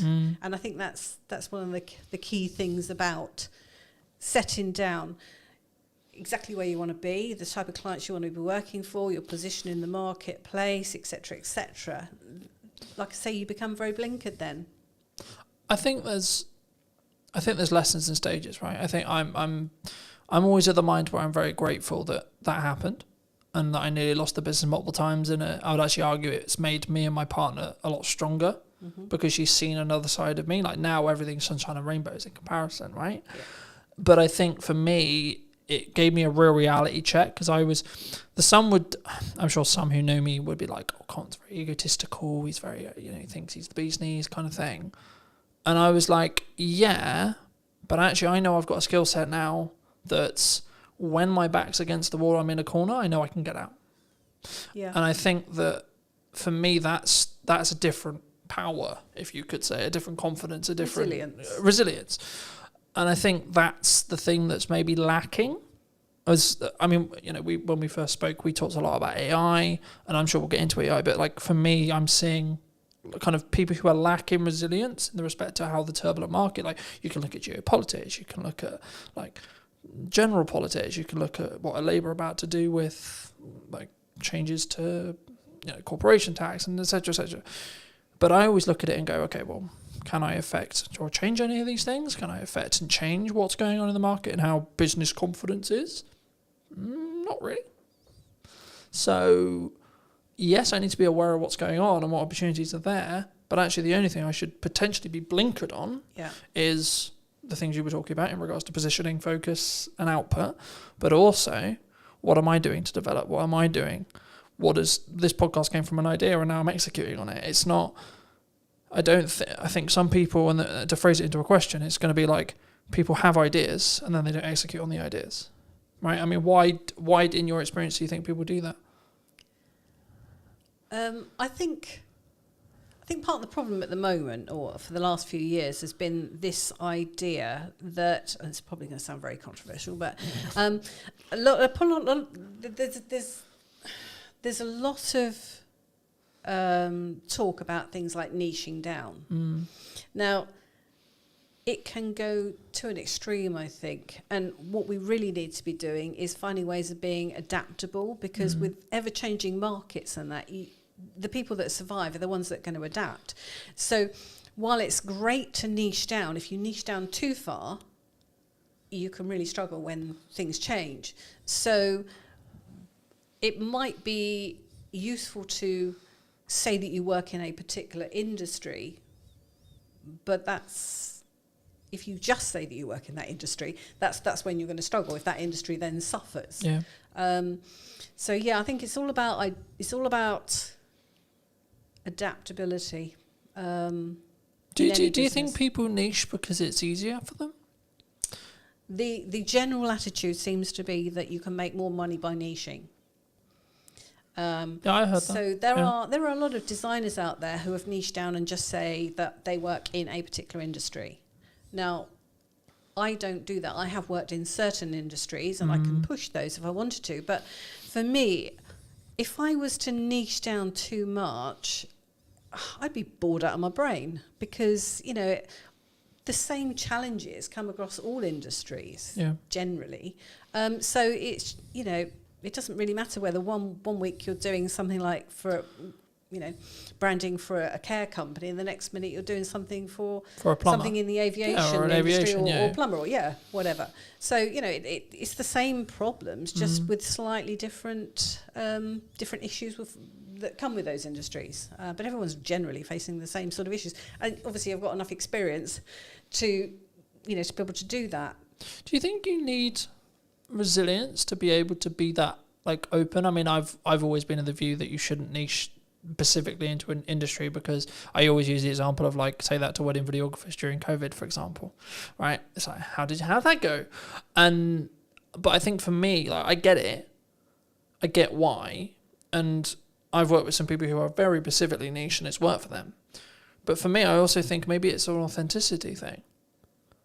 For me, I'd be like, I don't feel that's authentic to me. I wouldn't enjoy, I wouldn't be able to do my best work if I was I'm just going to serve educators. I'm just going to serve accountants. I'm just going to serve designers. I'm just going to, etc. I'm just going to do podcasting. Because one of the reasons why I went into business for myself was so I could have the variation. Yep. So I could have the location variation. If one day I'm in Southampton, then I'm in Salisbury, then I'm in London, then I'm then I'm in Newbury, so on. Yeah. But then also, you know, one day I'm going to be doing podcasting, next day I'm going to be doing a promotional video, then I'm going to be doing a conference, then I'm going to, so on. That variation regarding the work I do, but also the freedom that comes with. Yeah, absolutely. Well. And it's the same with design. You know, it's problem solving at the end of the day. I think so many people, they look at, because they only see the success stories when it comes to niching, right? Just focusing on that briefly. Like, they see the when it works, but they don't see the ones that did it and then actually lost money, right? Or made less money or the same money. And again, like, to reiterate it, I think for me it's the authenticity piece. It's like, what else did you do outside of business? And I think making lots of money to a level could be a reason why you're in business. Sure, people do that. But actually, I've just filmed Maddie's piece, and we ended it by saying, like, are you living to work or working to live? Yeah. And I think for me, it's to have the freedom to be able to market the business and work with the clients I choose to want to work with. Yeah. And to an extent, I have to charge a premium for that, because it means I'm going to limit my amount of client delivery. But also, because I've built my business in a retained model now, I'm actually less likely to take the wrong projects, because I don't need the revenue. Yeah. Like, I don't need it. So then it's a question of, does it actually apply to my goals? Does it help me grow? Is it a really nice project? Is it a really fun project? Is it the right client? Etc. And then I can look a bit deeper into the relationship that I'm trying to build, rather than just the transactional side of it of, right, I need to make £1,000. I need to make 500 quid. I need to make 10 quid, whatever it is. And I think sometimes how do you look at it from when you are approached to do some project work? Do you look at it purely from, are you the best fit? as a designer, or as a brand, like depending if it's a rebrand, etc., or like the work, depending on the tangible work you're doing, or is it purely in some contexts actually they're going to pay me 10 grand? No, I mean, there's potentially clients that I wouldn't necessarily work for. I haven't really kind of come across any because they haven't. That's not the kind of client that would necessarily approach me. But if I don't think that I'm the best fit for it because I don't understand what they're doing or whatever, or just didn't get on with the people. Because at the end of the day, when you're working with someone, particularly with branding, I mean, brand strategy, the general consensus is probably that, if you're doing it, it's a case of you hand it over to someone to do. I don't work like that at all. For me, it is very much a case of I work with you. And the more involvement you have, the more you will get out of it. So it is a two-way partnership. And I'm basically facilitating it. So I'm asking the questions and I'm digging deep and I'm challenging your thinking about everything that you're saying so that we can get to the nub of exactly what's what. And sometimes that will involve sitting there with my arms crossed. I've done this before, where I'm not getting anything from someone. So it's a case of, actually, sell me what you're saying, because I don't get it. And almost being slightly aggressive, defensive sort of thing. But it's a way of kind of getting them on the back foot to then get into the nuggets of what's what. Now that's a just one-off example, but that's not normal. But I'd like to come back to what you were saying about the type of work that you were doing, because to a certain degree, that's niching in a way, in that you're choosing your market sector. So some people would say that that's niching, but it's really just deciding what your position is in the marketplace and who it is you want to work for. I think it's about, like, there's a lot of conversation at the moment about, especially from like Alex Hormozi and others like that, talking about the model of your business, right? Yeah. And I think for me, one of the things I may have got wrong in my early career was not understanding a sustainable model, right? As a career, I think maybe even a niche is now becoming a buzzword, yeah. Right? And I think for me, it's more about being authentic, and that's why I lean into authenticity more, because it's about, for me, saying, is this the right client? A, right? I can personally work with them, like tangibly, can I talk to them if things go wrong? Are we going to be able to work through those? And then B, more importantly, can I actually add value to that client, right? Can I be the provider to fix their problems? Because in 95% of cases, we're paid in relationship to the size of the problem that we fix, yeah, right? And to be honest, the client doesn't actually necessarily care about the nuts and bolts of how you fix it. In 95% of cases that I've found, they don't. They're not interested in what camera am I going to use, what lens am I going to use, what tripod are we going to use, what microphone are we talking into, etc. They just want to know, I've got this thing, I've got this problem, I've got this objective. Can you help me get closer to that? Or can you help me get to it? Yeah. I mean, going back to basics then, with branding, how do you build a brand? Does it have to be around you? What, as an individual? Yeah, so when you're looking to build a business, let's say I was starting again. Okay. How would I build a brand? Okay. Well, we do use a framework generally to establish the core values and positioning and all the rest of it. It's one of those things where, what do you want to do with the business? That's where we've got to start, really. What do you want to do with the business? Where do you want it to go? Do you want it just to be you? Because that's the key thing. If it's just going to be, is that looking tangibly at, like, do you want to exit? Do you want to sell? Like, etc. Are you going to have staff? All that sort of thing. Where do you want to be in 5 years' time? Where do you want to be in 10 years' time? Because if you're looking to build an empire or an agency or something like that where you've got staff, there's no point building a personal brand. Well, there is a point, but do you know what I mean? The business cannot be your personal brand, because going forward, that's not going to work. You've got to build a business brand. Mm-hmm. Do you see what I mean? Yeah. Because your staff are going to have to come under that brand. So do you think people worry about scalability? Because what you're talking about there is scalability. Do you think people worry about scalability too much? Because I would argue, like, depending on how you look at it, your personal brand is either infinitely scalable or not scalable in any way, depending on your mindset around it. So the one thing I'll never be able to outsource is me sat here in front of you today, because I need to be involved in the content. Sure. right? Sure. So in that respect, it's not scalable. But the more content I have, it's infinitely scalable. It is, but what I'm saying is, it's how you then put that out. Do you put it out as you, or do you put it out as the business? Mm-hmm. Do you have a business name like I do, separate to the to my own brand, like me? You know, because if you are going to have staff, you cannot just rely on your personal brand. I mean, I remember years ago I went to an interview with somebody whose attitude was very much, well, I'm the face of the brand. Which was fine, but it just meant that he couldn't have a sales guy go out on his behalf because that wasn't the face of the brand. Do you think that can transition though? Do you think like when a business starts, it's very founder led, let's say? Yeah. Right. So in my case, it's 100% founder led. Right. When you have a discovery call, you're talking to me. I show up on set. You're talking to me. You're working with me. When we do the strategy meeting, it's me. When you're doing the post editing, it's me. But if I choose to, right? One of the main visions that I had was let's scale it. I think they can work simultaneously.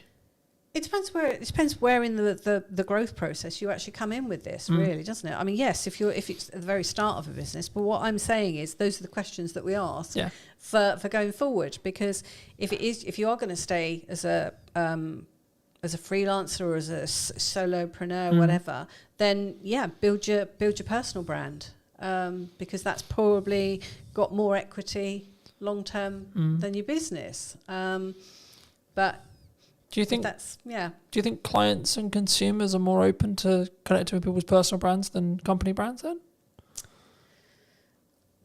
Because I've found personally looking at like the corporate side of the world, that even corporates are now like driving out saying who can we put maybe in the C-suite, or like who can we put out that is the personal brand for the corporation. So I think it's because I remember listening to a couple of years, about 2 years ago now, and it's kind of transitioned as well into 25 as well, where corporate trust is at an all-time low. I don't know if that's still true now, but it definitely was a couple of years ago. And I think part of the reason is because they stopped being personal. Yeah. They stopped having this. You stopped knowing the salespeople. You stopped knowing the business owner. Yeah. You stopped knowing the person that was behind it. And it became very... And that was kind of the transition into AI as well, because it became very just about profit and about ROI and about, like how can we leverage this and how can we be as efficient as humanly possible? And humans aren't efficient by proxy. We're not robots, right? No.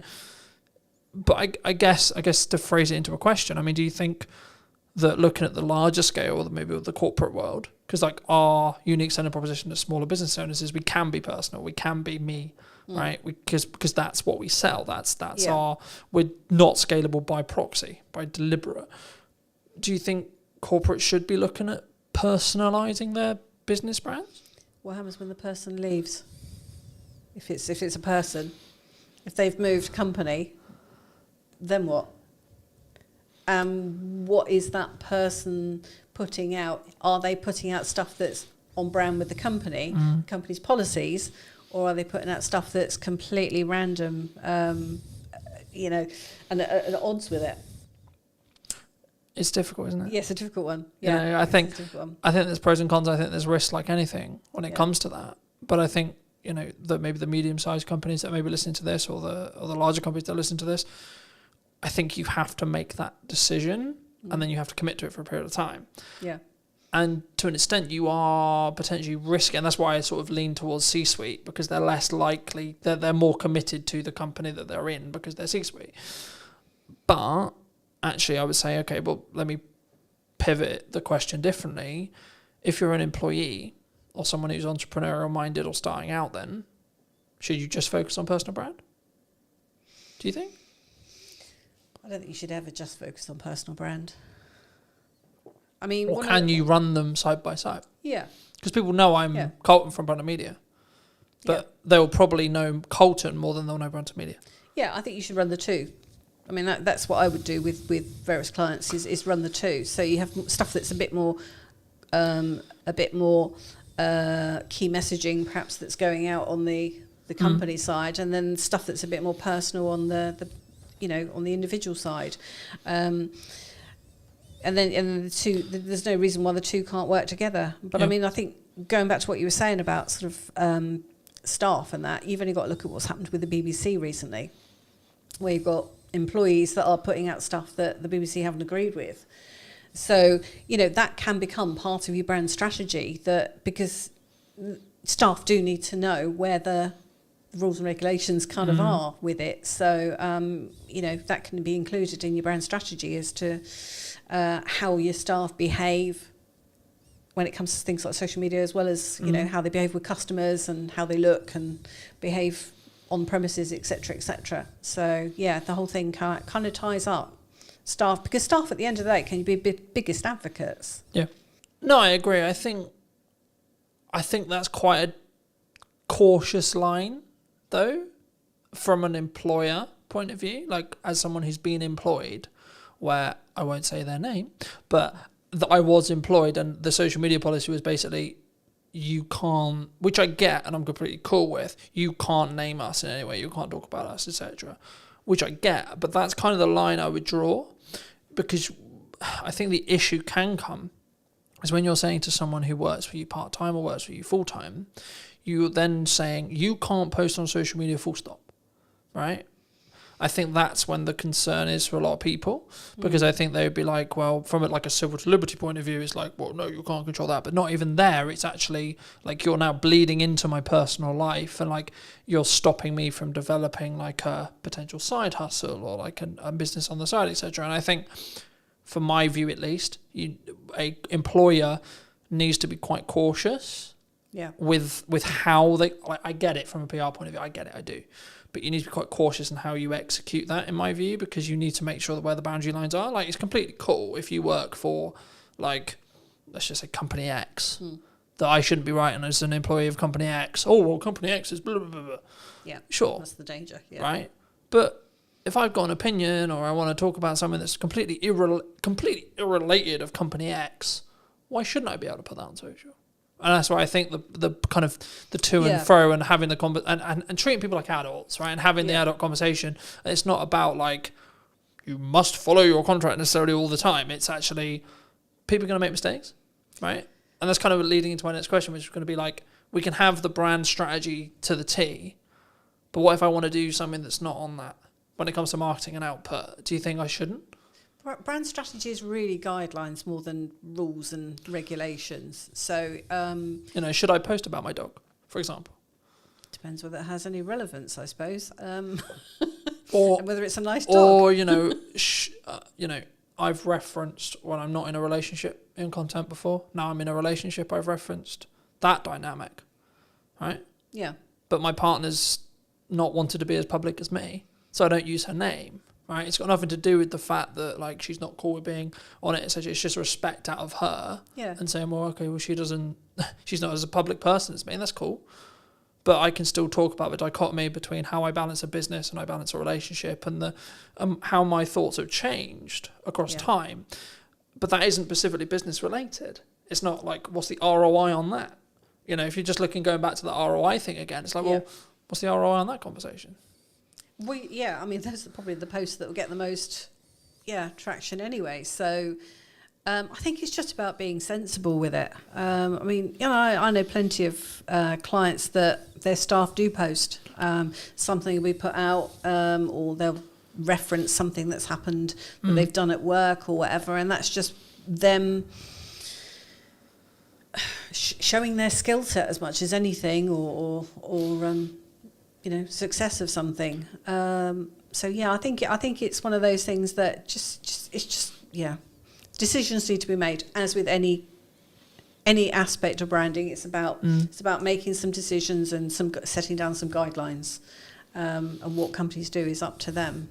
But, I think to an extent it is about looking at risk and reducing risk in some ways, but also having the understanding and compassion that by putting person in a box for the wrong person, that might mean you push them away from working for you, or etc. And you may want their talent because they're really good at X or Y, for example. Yeah. Do you think AI is going to change that? Do you think AI, because when we initially connected, you were talking quite a bit about AI, I think, possibly wrongly in my thought process, but I think we're on similar sides in some respects, but also in different sides in other respects. So I'm curious a bit where this bit of the conversation can go, but do you, like, because the trend was AI is going to take our job. The trend has now sort of evolved into someone who utilizes AI is going to take my job. What do you think? I think that's probably right, that people that understand AI are likely to take the jobs. Yeah. I think going forward it's going to be more difficult for the people coming into the marketplace if they haven't, or people that just will not point blank refuse to learn these things, because at the end of the day it's just a tool. Yeah. It's just a tool. So, you know, if I didn't know how to use Illustrator or Photoshop or something, I'd be, you know, I wouldn't get the jobs, sort of thing. And it's the same with AI. AI is just a tool that speeds things up, as far as I'm concerned. Do you think there's a lot of scaremongering around it? Do you think people are very... I think there's a lot of hype. Okay. I think going forward we could... I've got a client that's in the sector, and he's convinced that they're going down the wrong route completely, with building on knowledge graphs rather than mathematics. And so it will be interesting to see over the next few years just exactly where it does go.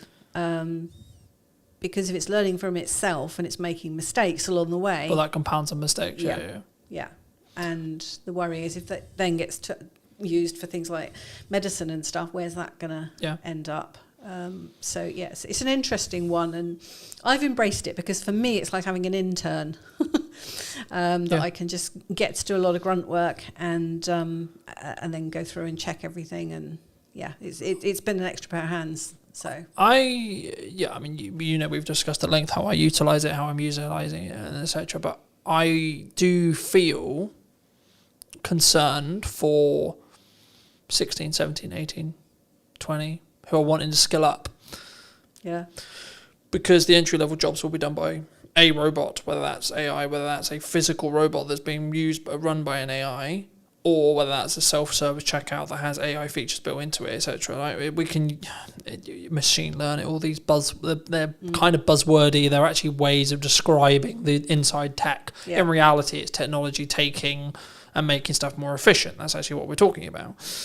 The concern, in some ways, but then the other side of it is like actually the opportunity. Because like if you're 18, 19, 20 and you become really good and really efficient with utilizing AI tools, then you'll be able to jump ranks that like you wouldn't be able to. So I think there's, I'm curious to see where it's going to be. Like you, I'm very curious to see where it's going to be in the next couple of years. I wouldn't say to anyone listening as well, don't utilize it for everything. Yeah. The analogy I've started using now is use it to sharpen your knife. Yeah. And then still use the knife yourself. Yeah. In the same way you wouldn't use a hammer to put up a set of shelves. Yeah. You use a screwdriver. You need to know how to do the process that you're getting it to do. But also there's a cognitive side of it as well, which has been discussed a bit, but not as much. If you're using AI to do your thinking for you, you'll be ceased to be able to think. Yeah, exactly. Which for me isn't too much of an issue because I use it to do the stuff I already know how to do. Exactly. And then I can then think about the larger scope stuff. Yeah. So my brain, and I'm also someone who's now forcing myself to read a physical book, right, as well, because I'm aware of the cognitive stuff that I'm now not doing because I'm utilizing technology. Yeah. So I'm trying to balance it deliberately. Yeah. But I guess the question is like, is there like, when you look at branding, when you look at what branding feels like, looks like, sounds like, is AI potentially going to change that, adapt that, like potentially ruin it, potentially destroy it? Because some people just use it. Some people just type into ChatGPT, write me a social media post, enter. Yeah. Right. Yeah. But then, who are they actually talking to? What are they trying to say? Those are the things that you need to understand before you would then use it for writing social media posts and that. I mean, it's a shame that they are focusing on the creative side of things rather than, what we really need, which is care workers and, bots that can look after elderly in their own homes and stuff as a, support and a companion and, a safety line and all the rest of it. But we're not anywhere near that because that involves a whole plethora of abilities that AI just hasn't got and is way Needs off to be able to of. empathise, etc., etc. Yeah. So it's just a shame that they just seem to be focusing on the creative sides. But I mean, it's also coming in for things like law and stuff like that as well. So, you know, I mean, are we all going to be out of jobs? Are we all going to, you know? Well, if you go down the Terminator Doomsday books, then yes, right? But and then we're looking at completely universal income and that kind of entire point, and no one works, etc. But I actually think the real reality will be what happened with technology, has always happened with technology, which is the jobs we did won't be as important or as done by us anymore. They'll be done by a computer, technology, or AI, or both. And then we will do strategic thinking, we will do creation, we will do, and that's why I'm focusing solely on strategic thinking now. That's the only things I'm thinking about. That's the only things I'm creating for. That's the only because everything else will get commoditized. Cameras will have AI chips inside them that will be able to, like, we're already seeing it. Yeah. Like the cameras that are coming out, they can AI track my face better than a focus bullet can, arguably. Right now, if you go to a purist in Hollywood, they're going to say no, a human's better because it has mistakes and etc. But the reality is going to be solo setups, solo shoots like today. I need cameras that can work without me having to look at them. Yeah. Right? Yeah. So I can focus on talking to you. That will be where the game changers are. Yeah. Because you'll have technology enhancing what I can then do on my own, which removes my costs.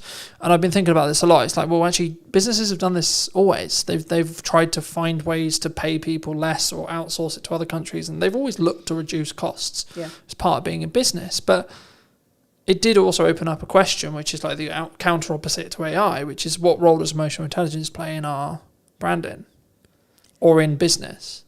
Yeah. Which is the other side of it, which has to be humanized. Yeah. Do you lean into emotional intelligence? Is it a situation where, because I've always been very fortunate where I was brought up to understand emotional intelligence and be very emotionally in tune, so to speak.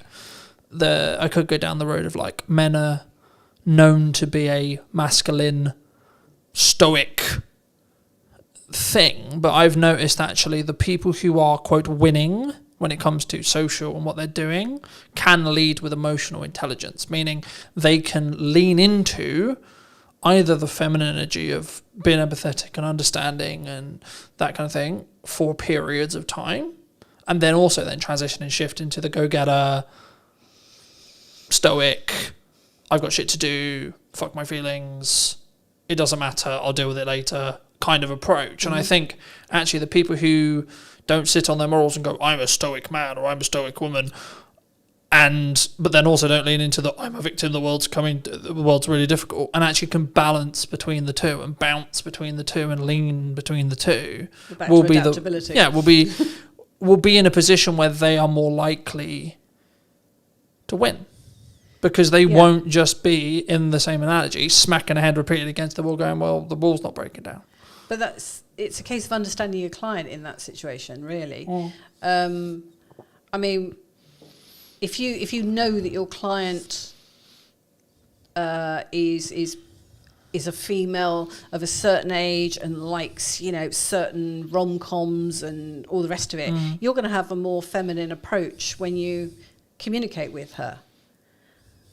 Whereas the same approach isn't going to be applicable for a roughy-tufty man, is it? That's into outdoor sports or something. You know, you've got to address it in the language that you use, the imagery that you use, and it may not be for a whole company. It may just be for a particular set of products or something for that company that you lean into those things. But then you would have an overall brand for the organisation as well. Which is, you know, I don't know, we produce the strongest, longest, whatever toilet paper or whatever, whatever the item is, you know. So yeah, I think. But looking into personal branding, is it actually about just being in tune to what you're feeling at the time and or what's authentic? I hate using the word authentic all the time, but authentic to you. Yeah, I think you've got to be authentic to you. Because there's times when I'm really busy and I'm really like, where I've got a lot of shit to do, and I would be perceived as someone who's quite stoic in that respect. Yeah. And it's not that I'm not in tune with my emotions, it's that I know to get the X amount of things done that I need to get done, I need to utilise stoicism. But everything you would be putting out at that time would still have your tone of voice and everything, even though it might be a little bit sharpened to normal. There would still be the essence of you within that. I mean, I'm very introvert, so doing stuff like this is terrifying. But and I know that in some instances that can kind of come across as a little bit aloof. And it's not. It's just that I tend to stop and think about everything. If I go into a networking group or something, I'm kind of there assessing the room and everything. And it's not that I'm sort of being snobby or anything like that. I'm just processing what's going on. So, and I'm quite open when it comes to social media stuff. I mean, I don't talk about family and things like that particularly on there, but I will hint at things just because but yeah. Do you think it's also about kind of the chapter that you're in? I've been, and again, it's kind of like, again, I hate using the word authentic, but it's being authentic to you because, for example, I've always been someone who talks about my emotions quite openly. I've been very, heart on my sleeve kind of thing. Like, when I'm going through shit, I'll be very open about going through shit. When things are going really well, I'll be talking about it really well, right? Like, when I'm really excited, I'm very animated and etc. But, I also don't overthink it. Right, I think so many people, they sit there and go, I shouldn't write that post because it would be perceived this way by a person I don't like. Or what if XYZ person sees it and then they think about things? Or what if they choose not to work with me because they see something? And I think actually, in the nicest way possible, in the grand scheme of things, it doesn't actually matter that much. The lifespan of social media posts are very small. So it doesn't really matter that much. But if you set yourself boundaries in the first place... Yeah. We do all have boundaries. I mean, I don't like having my face on social media. I've never been particularly photogenic, unlike my sister. But it's just one of those things that I don't tend to do. I've always been behind the camera in front of it. Is that an approach thing, or is that if you're happy to share a self-love, self-esteem thing? Do you think? It's just me hiding, I think. But it's what I mean by that is because I coach people on this all the time. Is that a confidence thing? As in, you haven't done enough reps in front of the camera to be confident on camera. Quite possibly, but I mean, yeah. And if so, more props to you to doing the show because that shows that you're pushing yourself outside your comfort zone, which not a lot of people would choose to do. Which is what I am doing this year. Yeah, I'm forcing myself to be more visible this year as a person. Because I see that there are other designers out there that haven't got my capabilities and that. And that's not me being arrogant. That's just me being sort of, open and honest. That there are, I know that I'm good at what I do. Yeah. So I have got to push myself out there because I can help more people if I do. But it's also, you're kind of leading with your best foot forward and you're helping your client more so, if that makes sense. Because... actually, by you putting yourself out there more, you're the best solution for them. And by you doing that more, you're doing them a favour by ensuring that they can see you. Yeah. And not being, quote unquote, it's not to diss anyone else. It's just, we might synergise better. Yeah. Right? It's not like tangibly you're better. Because this is the thing that people don't understand about value. I think there's misconception sometimes. It's like, Colton, you post 14 times a day. I'm like, okay. Don't watch it if you don't want to. Yeah, I'm putting out stuff that will be perceived valuable by a certain set of people. Yeah. Happy days. Yeah. If you don't think it's valuable, there's plenty of other content you can watch that has nothing to do with me. Yeah. Right, and that's why, especially in an interest-based graph rather than a social-based graph, to go a bit technical, that's why just posting for the sake of posting, not just for the sake of posting, but get out of your own head and just do it, will always win for you because your output will then be your input in 3 months. Yeah. 6 months, 12 months. Yeah. Depending on as long as you lead with value. Yeah. It's not about me going, I sell video. No, it's, this is what I found works. Yeah. Try it. Let me know. What do you think works? What do you not think works? And I think sometimes we get so hemmed up in, I'm going to put a post out, and what is it going to be perceived by? By my friends, by my family, by my sister, by my brother, by the person I went to school with, by my old crush, so on. And that stops us in our tracks. You have rebranded semi-recently? Yes. I changed the company name this year. Why was that? Because I did a rebrand of the brand strategy last year. So I put myself through my own process. So I knew what the brand strategy was, and the final piece really was the actual name, because these are all pieces that come together to form a brand. So what I realised was that although having done a lot of SEO stuff on the website and things like that, it still wasn't making a lot of difference as far as visibility was concerned. And the reason for that was because the name, which was The Art of Communication, which I've had since 2008 and was great in 2008, has become a phrase that's been used by so many people that users can't get any traction. So I had been thinking about it for about 2-3 years, but hadn't really settled on anything that I felt was quite right.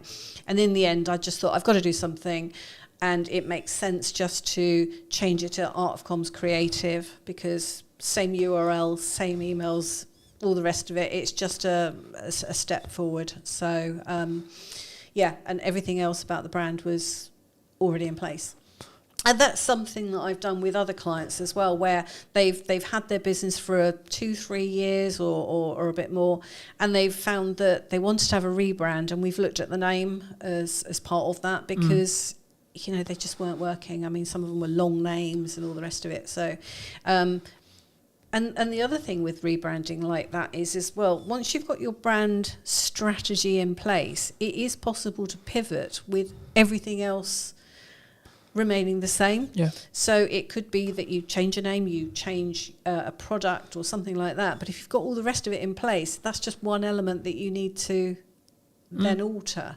And I've had that with clients before, where I've had clients that I worked with before COVID that have had to make significant changes since. But because the strategy and everything was already in place, it just meant making some small changes, and the rest of it stayed the same. So it's not wasted ever.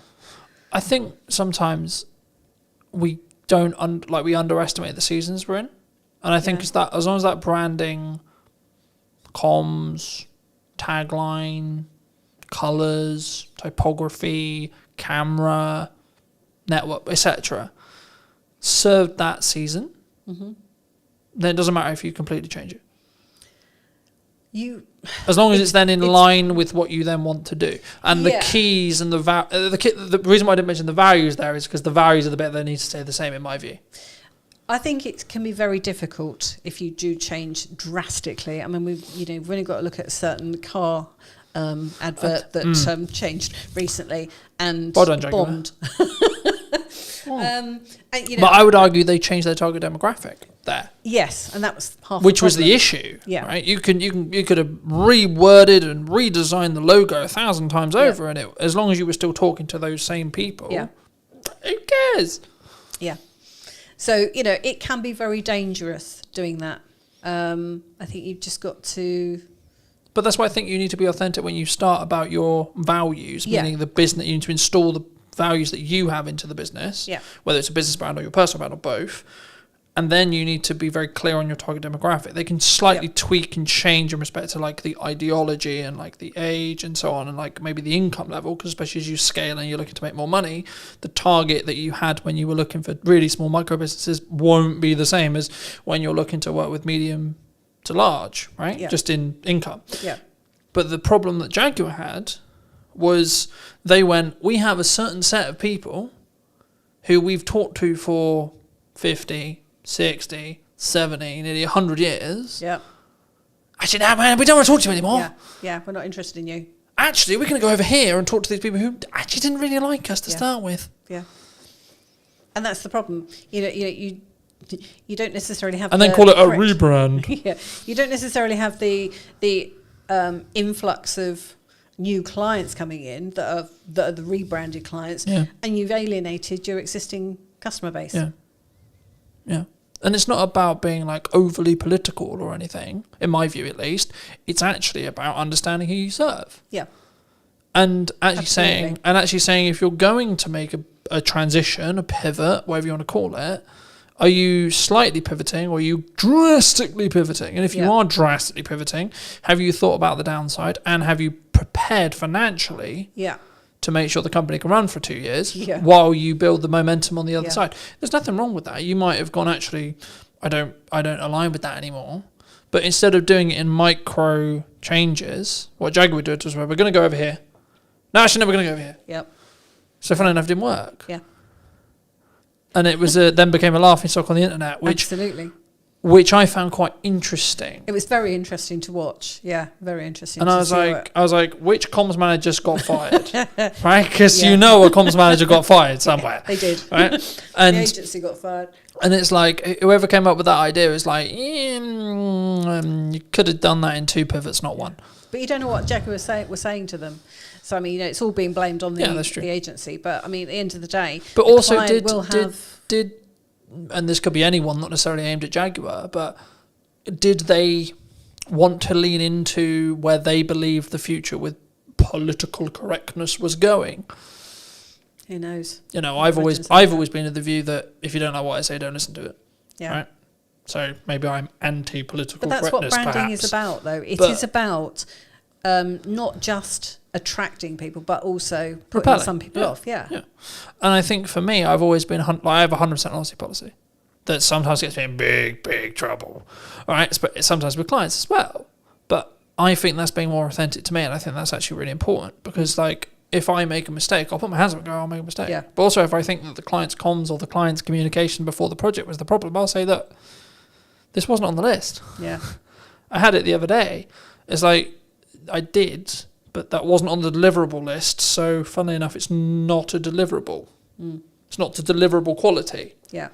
There's footage that exists of it, yes. But it's not to deliverable quality because we didn't agree that was a deliverable before the project.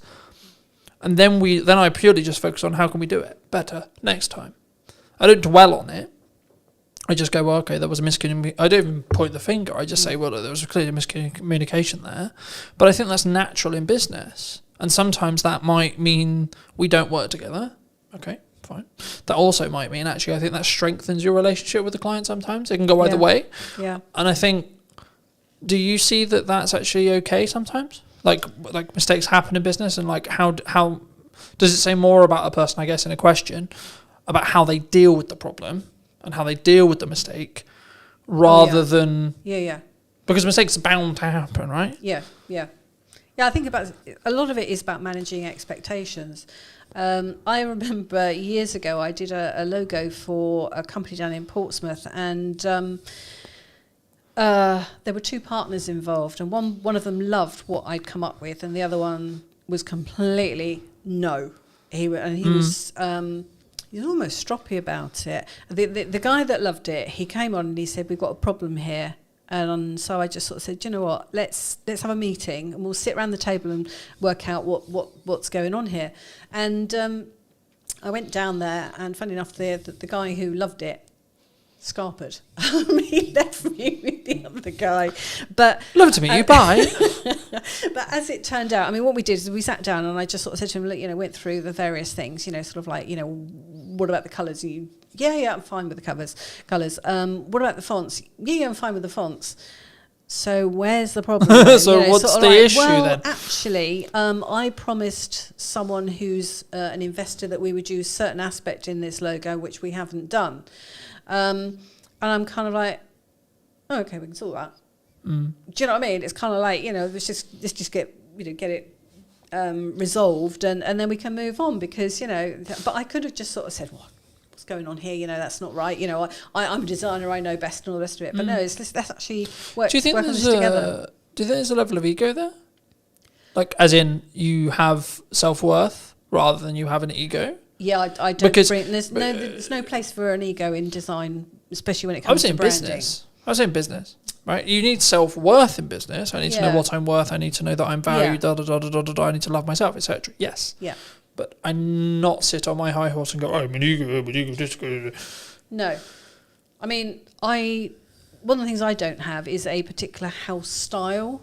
Okay. And I was talking to a client a few years ago, and I said to her, so what what made you choose me as opposed to other designers you've been looking at? And she said, because I looked on your website and there was no logo on there that I didn't like. And she said, the other thing was every logo was different and it was all different styles and stuff. And she said, and bearing in mind this is just coming from me, it's not, no other staff or anything.